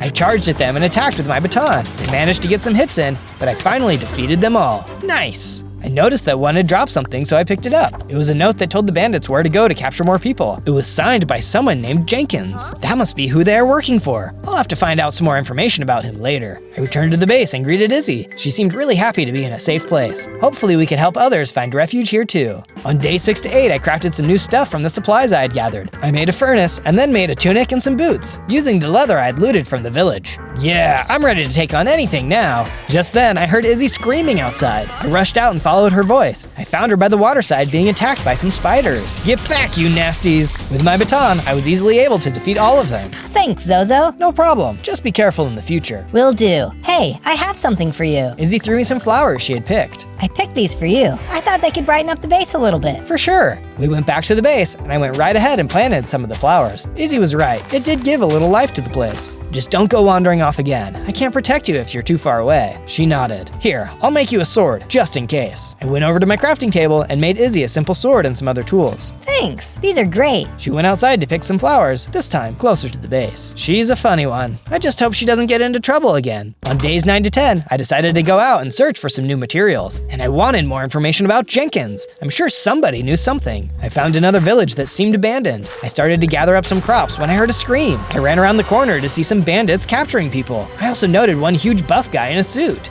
That seems strange. I charged toward the bandits and took out a few. Then the man in the suit laughed. I charged at him, but he sidestepped me. He drew a large sword that seemed to glow red. He smacked me once and nearly took me out. I had to hide so he wouldn't destroy me. The bandits and the man left, taking the villagers with them. I felt so angry that I couldn't do anything. Then I noticed one of the bandits on the ground. I had hit him, but he was still alive. He was trying to crawl away. Hey, I hurried and handcuffed him. He struggled, but he was frozen in place. Where are you taking the people you're capturing? The bandit threw a potato at me. I was about to make my final swing with my baton when he started screaming. Okay, I'll talk. That's what I like to hear. We work for Jenkins, the mob boss. We were taking the prisoners back to his compound. Why is he capturing people? He captures basically everyone he doesn't like. Only the lucky ones get to be his bandits. Sure, lucky. I was captured a long time ago, but Jenkins liked me, so now I work for him. Why didn't you help people instead of capturing them? Jenkins is too powerful. Anyone who tries to fight him is always beaten. I could see why. That sword he had was different somehow. Really powerful too. But he couldn't keep taking people away. It wasn't right. I'm going to defeat him. The bandits seemed intrigued. You really think you can take him on? I wasn't entirely sure, but I knew somebody had to try. It's the right thing to do. The bandits seemed even more intrigued. Can I join you? I was a little suspicious of him, but I decided to let him come with me. If anything, he could give me some valuable information. I'm Lionel. I'm Officer Zozo. Nice to meet you. On days 11 through 12, I took Lionel's cuffs off and we headed back to the base. We started to work on a small house for him. He seemed really happy. I haven't had my own house in so long. Jenkins just keeps us all in small bunks together. Thanks, Zozo. Of course. Lionel actually seemed like a good guy. Maybe we would be friends after all. I introduced him to Izzy, and she seemed a little suspicious of him too. After a while though, she warmed up to him, especially after he offered to help her pick flowers. I decided the base was in good hands, so I went back to the cave to gather some more materials. As I went deeper, I noticed some skeletons were guarding a big deposit of iron. I could really use that. I charged toward the iron, but the skeletons had bows and arrows. Whoa, I didn't notice that. They all shot at me and depleted almost all of my health. I can't do this, I'm gonna die. I ran off and tried to heal for a minute. Oh, that was intense. I need some better weapons, but that iron is what I need to make a better sword. I went down a different tunnel and found a different iron deposit. It wasn't a lot, but it was enough to craft a new sword. Perfect. I creeped back down the tunnel and charged the skeletons again. It was tricky, but I was finally able to defeat them all. They even dropped some nice bows, which I promptly looted. Thank goodness. I mined all the iron and took it back home with me. I was able to make some more tools and even some armor. Yeah, this is amazing. I then called it a day. On days 13 to 15, I woke up to Lionel knocking on my door. Hey Lionel, what's up? Zozo, I need to tell you something about Jenkins. We sat down. I really want to be optimistic, but Jenkins is really powerful. I know, Lionel, but I am getting stronger. But you don't understand, Zozo. Jenkins isn't just a normal guy. He once was, but when he was younger, he was hungry for power. His father was the mob boss, but Jenkins wanted to be in charge. He made a blood oath to some supernatural force, and it gave him his red blinking sword. He destroyed his father as a sacrifice. Jenkins gained power over the people, but the sword gained power over him. It's basically alive, and it feeds on people. That's why Jenkins keeps capturing people, to feed the sword and keep his power. This was a lot to take in. I thought it was just a blinking sword. This was something I wasn't sure I could handle. I wanted to tell you so you know what you're going up against. Thanks, I appreciate it. Lionel left and I sat there for a while. I was way in over my head. On days 16 to 19, I woke up to Lionel yelling my name. I opened the door. What is it, Lionel? It's Izzy. She's missing. But here, there's a note and a map. I took the note and read it. Izzy had gone outside and been captured by some villagers. They told me that if I wanted her back, I would need to pay them in gold. They even drew us a little map to where we needed to go. We don't have any gold. It doesn't matter. We need to go get her. Come on, let's go. We headed out in the direction the map said and reached a desert. Soon, we made it to a small village. It looked like it was in ruins. Hello, we are here to get our friend back. We turned the corner and saw Izzy. She was in a cage and surrounded by a few villagers. One villager with a wooden crown and sword came forward. Give us the gold and we won't hurt you. We don't have any gold. Give us our friend. No, if you don't give me my gold, then I'll take it from you. The villager lunged and attacked me. He was a good fighter, but I was better. After just a minute, I managed to defeat him. I felt another surge of power, and I leveled up into a sergeant. Nice! Izzy ran towards us and cried happily. Thanks for saving me. I won't wander outside at night ever again. A young man stepped forward. Are you really going to save us from Jenkins? That's what Izzy told us. He has a powerful sword that I'm not sure I can go up against. I know it could help. It's a legendary sword, dropped by a knight in a battle long ago. It's been lost somewhere in the desert. That sparked a little hope in me. Maybe I could defeat Jenkins after all. Do you want to come live in our base? It'll be safer there. A few villagers wanted to stay in their homes, but the young man agreed. I'm Nick. Nice to meet you, Nick. I'm Sergeant Zozo. We gathered some supplies and then took off towards the base. On days 20 to 22, we arrived back at the base, but it was on fire. There were some zombies on fire too. What the heck? We hurried and defeated them and then put the fire out in the base. It looks like we have some work to do. Nick and Lionel helped me while Izzy went back in her house to rest. She had had a long day getting kidnapped and all. She deserved to sleep. We made some new improvements to the base, including a better fence, and started building a house for Nick. I was happy to have him around and looked forward to learning more about the sword he was talking about. Hey Zozo, we should build a statue to let people know this is a safe place from Jenkins, and that you're gonna kick his bum. That's a good idea, Lionel. We chatted about the statue with Nick and decided on something simple. Can you guess what it is? Also, hurry and hit subscribe so you can follow me on more adventures. On days 23 to 26, I was gathering some crops from our garden when a bunch of bees started attacking the base. Where did you come from? Everyone got their weapons and we managed to fight them off. As I hit the last one, it dropped something. I picked it up and it was some golden apples. Wow, these look amazing. I should probably save them for later though. I went up to chat with Lionel. Hey, I think it would be really helpful if we scouted Jenkins' base, just to see what we were up against. I think that's a great idea. We just need to be careful. There are guards literally everywhere. Nick and Izzy decided to stay behind and work on the statue while we headed out to the compound. It was a little bit of a journey, but when we arrived, I could see what Lionel meant. It was huge, and there were guards all over the place. Wow, you weren't kidding. I know that there is a guard entrance in the back, but only the higher-ranking guards or bandits can open it. And Jenkins, of course. Just then, we saw a bandit running towards us. We started to run away and thought we had lost him, when suddenly he popped out from behind a tree. Lionel, brother, I knew that was you. Luke? I heard you were dead, but when I saw you from the tower, I knew I had to come and get you. Luke drew his sword and went to attack me. No, don't! This is my friend Zozo. He's going to help us defeat Jenkins. Luke snorted. Yeah, right. He will. He's going to find the legendary sword of the night and defeat him. Luke seemed skeptical. I know it might seem impossible, but I can do it. I'll free everyone, and you won't have to be a slave anymore. Luke looked convinced enough. Okay, I'm in. I don't like the food there anyway. Luke chatted with us about what had happened recently with Jenkins. He had been raiding more and more villages lately, hungry for power. We then made our way back to the base. Once we got back to the base, we cleared out an area and made a house for Luke as well. Even though him and Lionel were brothers, they wanted their own places. I didn't blame them. We also made some improvements to the base, including some towers and a higher fence. Wow, this is actually pretty rad, Sarge. Luke saluted me incorrectly. He was an odd one, but I was glad to be helping people get away from Jenkins. On days 27 to 31, I went to talk to Nick about the legendary sword. He was picking some flowers. Are those for Izzy? He seemed to blush a little bit. Maybe. Her favorite are the blue ones. Hey, thanks. He picked up some blue flowers while we chatted. So, the sword. Yeah, so all I know is that it's buried somewhere deep in the desert. It's super powerful. It sounded like a very interesting weapon. Jenkins needed to be stopped, and this seemed like the only way to do it. Let's go find that sword. All right. We stopped at the base so that Nick could give his flowers to Izzy. She seemed really happy about them and wished us good luck. We gathered some supplies and then headed out into the desert. It was so big and I had no idea where to start. Any idea where it could be? Just somewhere in the desert. We started digging around, looking for some significant formations. It was honestly just a lot of sand. Then out of nowhere, a bunch of snakes came slithering up to us. Nope, none of that. I drew my sword and started fighting them off, but there were too many, and they started biting me. We need to go, Nick. We ran away and made our way back to the base. We felt discouraged, but I would find the sword. I just knew it. On days 32 to 35, we traveled back to the base. On the way there, we ran into a traveling merchant. Hello, lots of items for sale. Anything you could want, really. Name your price. We aren't in need of items, but maybe you have some information. What do you know about the legendary sword that was lost in the desert? The merchant rifled through some items, looking for paper. Yes, here it is. I once encountered a man who said it was buried in the furthest reaches of the desert, never to be found again. Never? Never! He raised his arms dramatically and waved them around. I looked at Nick. This guy was a little bit wacky. Probably not the best source for information. Well, thanks. We'll be going now. Not on my watch. I turned around to see Jenkins with some of his guards. The merchant screamed and hid behind his camel. Yeah, I've met you before. You're that annoying little rookie I swatted back in the village. It's Sergeant Zozo to you. I drew my baton and attacked his guards. I easily took a few of them out, but then I saw Jenkins use his blinking red sword. I was in trouble now. He smacked me and I felt my health start to drop. I still wasn't even close to being strong enough to defeat him. Just then, I looked in the merchant's shulker and saw some TNT. Take this, Jenkins! I placed the TNT and blew up the sand around us. Come on, Nick, we gotta go! Wait for me! The merchant sprinted behind us, cradling an armful of items. We all ran off towards the base, leaving Jenkins in a sandy mess. On days 36 to 39, we all arrived at the base safely. The merchant looked exhausted. Thank you for saving me. Jenkins would have had my head for sure. Of course, we are glad to have found another friend with us. I'm Caleb. Please, let me repay you for your kindness. The merchant handed me a rock he was holding. Thanks.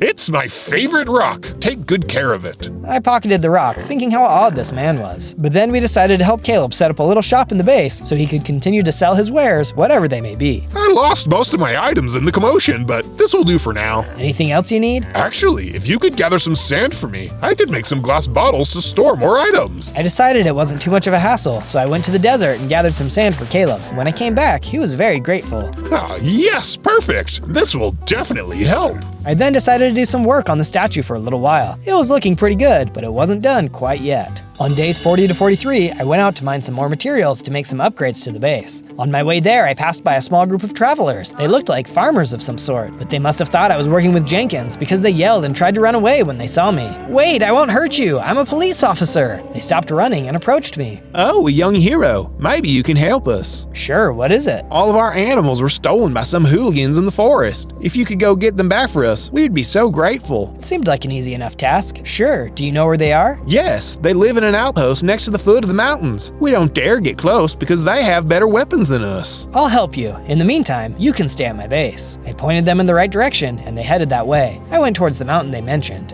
And before long, I saw the outpost. There were a bunch of animals all shoved into a pen nearby. Looky here, boys. We've got a live one. I drew my sword and charged the pillagers. There weren't many of them, and their weapons were very simple. I picked off a few of them easily, but their leader seemed a little more skilled. We exchanged a few more blows, but after a minute, I defeated him. All right, guys, let's get you back to your owners. I grabbed some leads from the house and wrangled up the animals. We were able to make it back to the base safely. When we got there, the farmers were overjoyed. Thank you, Zozo. Please feel free to use as much wool and milk as you'd like.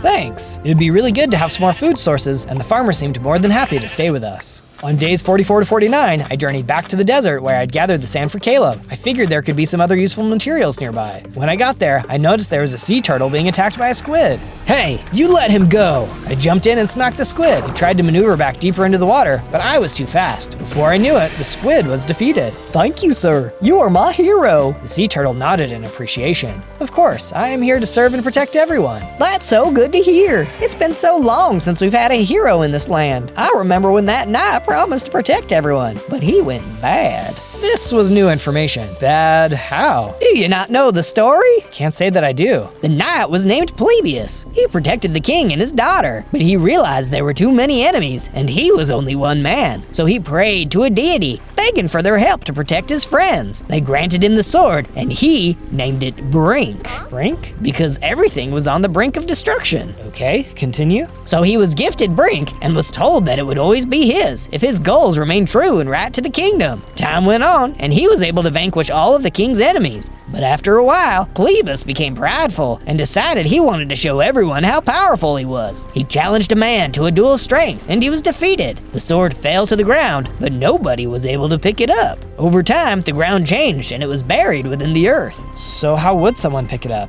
If your goals are true to the kingdom, or I guess now just the land, then you should be able to pick it up. This was good information to have. Even if I did find the sword, would I be worthy enough to retrieve it? Thank you. You've been a lot of help. Of course. Thank you. And with that, the turtle swam off. I gathered some more materials while I thought about what he said. I really hope I can get that sword. It's our only option at this point. On days 50 to 53, I decided to go deeper into the desert to see if I could get any clues as to where the sword might be. While out looking around, I happened upon the group of snakes again. Hey, get out of my way! I had grown stronger since the last time I saw these danger noodles, so I was able to defeat them easily.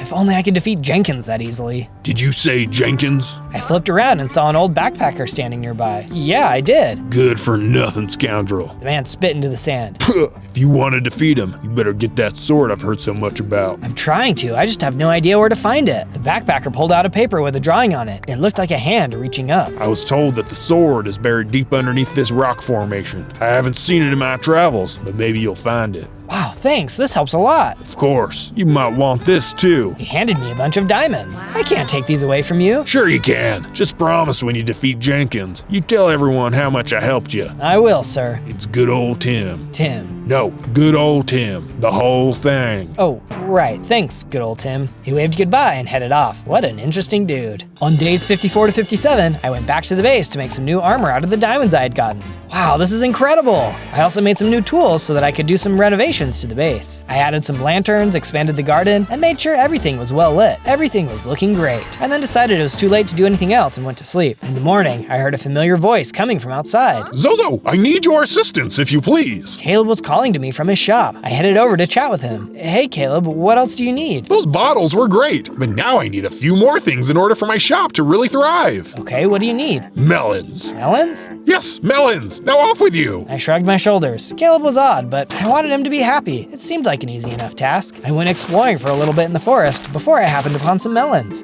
Easy enough. I harvested the melons, gathered some of the seeds, and headed back to the base. I brought them back to Caleb. Perfect. He started mixing some stuff together in the back and then came out a few minutes later with a bottle. Here you are, Sergeant. I looked, and it was a potion of healing. Oh wow, thanks Caleb. This will really come in handy. Of course. Anything for you, good sir. He gave me a half bow with an awkward salute. It was good enough. On days 58 to 62, we worked on the statue for a little while. It was starting to look almost as I had intended. So how was your first guess? Do you think you know what it is still? I was standing on the top when I saw the base being attacked down below. Hey, those look like some of Jenkins' bandits. I hurried and ran down to fight them off. Get out of our home, you good-for-nothing scoundrels. I was starting to sound a little bit like good old Tim. I was able to fight almost all of them off. A few escaped, but I wasn't too worried about them. I was able to head back to my house when I heard Izzy yelling for me. Zozo, come quick, it's Lionel. I ran to Lionel's house and found him hunched over on the floor. He looked really bad. Hey buddy, let's get you some help. No, it's too late for me, Zozo. Just go get Luke for me. Luke? Is he in his house? No, he's the one who stabbed me. I overheard him talking to the bandits. He was in league with them all along. Jenkins wants Brink for himself so that nobody can defeat him. Apparently, they just found out about an old lady who knows exactly where to find the sword. I couldn't believe it. Luke seemed like an okay guy. How could anyone betray their brother like that? Don't worry, Lionel. I'll get him. Hurry, Zozo. He already left out of the back door. Lionel took in one last breath, and then he died.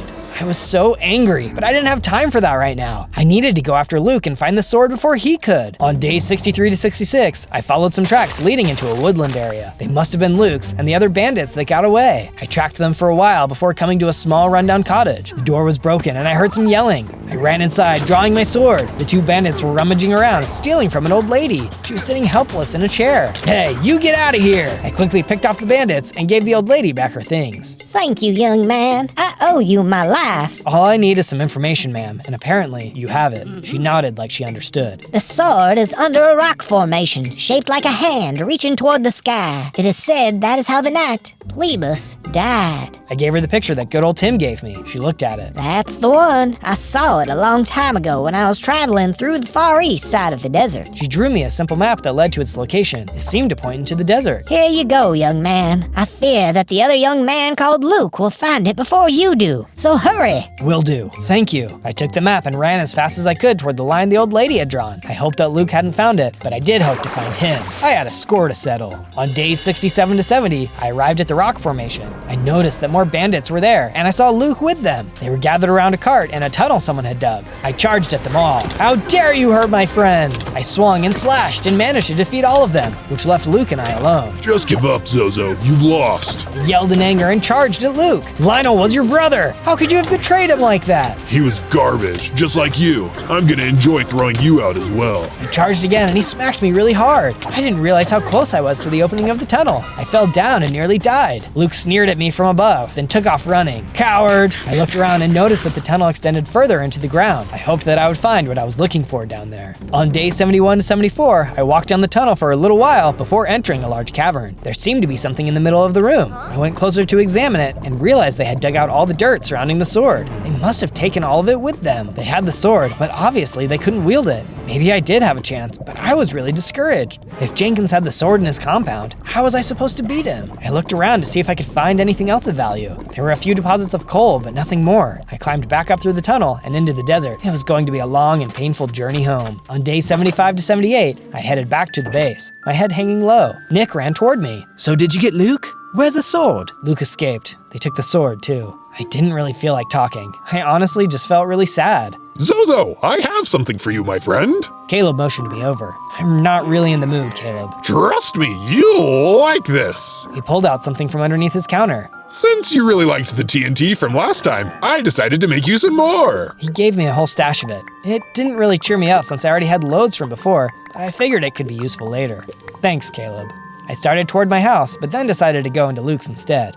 Maybe he left something of use behind. As I entered, I heard some noise. I turned around as Luke stepped into the room. How did you get in here? Like I would tell you. Luke unsheathed his sword and we fought again. This time, I wasn't going to let him escape. We exchanged blows, but I was way stronger than him. After just a few more hits, I was able to defeat him. That's for Lionel. Just then, I noticed that Luke had dropped some stuff. It looked like a key and a map. This key must be to the back door of the compound.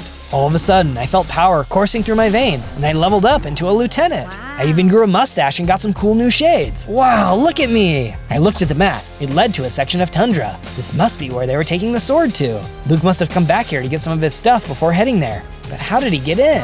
I looked around and found a secret door leading down into the ground. I followed it and it opened up outside the base, hidden behind some bushes. That explains it. I went back and filled the tunnel up, making sure nobody else could get inside. On days 79 to 84, I followed the map to the tundra. It was freezing and I didn't really like it that much, but I passed some different animals, so that was cool. I finally arrived, the freezing air whipping through my hair and mustache. It's freezing. I decided to make myself a little igloo to keep myself warm. I knew Jenkins and his bandits were coming to the tundra. I just didn't know exactly where they would be. I guess the location on the map was incorrect? I went back outside to look around, but then I saw someone running toward me. I hurried to draw my sword, but the person stopped before they could reach me. Wait, you're not Jenkins. No, I'm not. Who are you? I'm Meg. I've been following Jenkins and his crew for a while now. I'm trying to defeat him and save my family. I'm trying to defeat him too. He's captured my friends and destroyed people that I love. I'm sorry. Maybe we can work together. Sounds good to me. How are you going to defeat him? She seemed uneasy. Honestly, I wasn't exactly sure. I know that I'm a good fighter, but he is really powerful. So you've been tracking him. Do you know where he is exactly? Meg shook her head. I followed them, but there was a large snowstorm that came through. I lost my way, so I've been wandering around for a bit. I invited her inside to get warm. I showed her the map and she got really excited. Hey, there's an abandoned mine shaft around here. She took out a pencil and drew a circle on the map. I'll bet that's where they're headed. Perfect, let's go! We gathered in all the warmth we could, and then we headed out to the mine shaft. On days 85 to 89, Meg and I went tromping through the snow to the abandoned mine shaft. It was so cold and snowy. We had been walking for a long time when we realized we were back at the igloo. What? How? We must have gotten turned around in the snowstorm. This was so frustrating. You're wasting your time. Jenkins is long gone. I flipped around and saw good old Tim. Hey, what are you doing here? Ice fishing. He didn't have a fishing pole though, so I was really confused. Okay, did you see Jenkins? Yes, sir. Came around with a cart and headed down the mine shaft. He left though. Still had the cart with him, so whatever it was didn't work. Or did.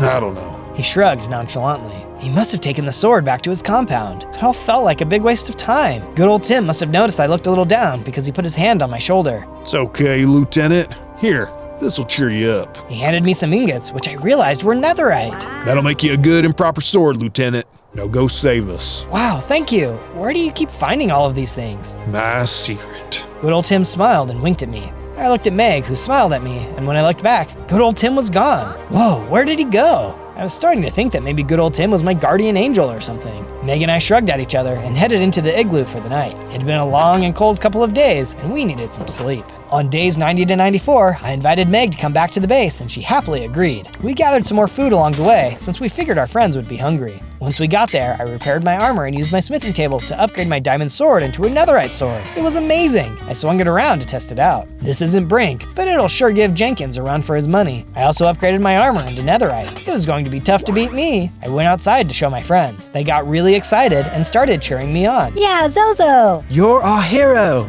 Go beat Jenkins and get our land back! I felt really strong and hopeful, but I knew there were a few things I needed to do before I could go infiltrate Jenkins' compound. On days 95 to 97, I woke up to the farmers I had helped calling out for me. I went outside and they gave me supplies to finish the statue as a thanks. Using everything they had given me, I got right to work. It took a little bit of time, but soon I had finished the statue. Wow, it looks amazing, guys! We did a great job. No, thank you, Zozo. You've brought us all in and protected us. It's been a long time since anyone has had hope, but you've given it to us, so thank you. I looked up at the statue of Brink. I knew that I didn't have the sword with me, but the statue gave me hope that I would find it again. I knew I could beat Jenkins. It was my destiny.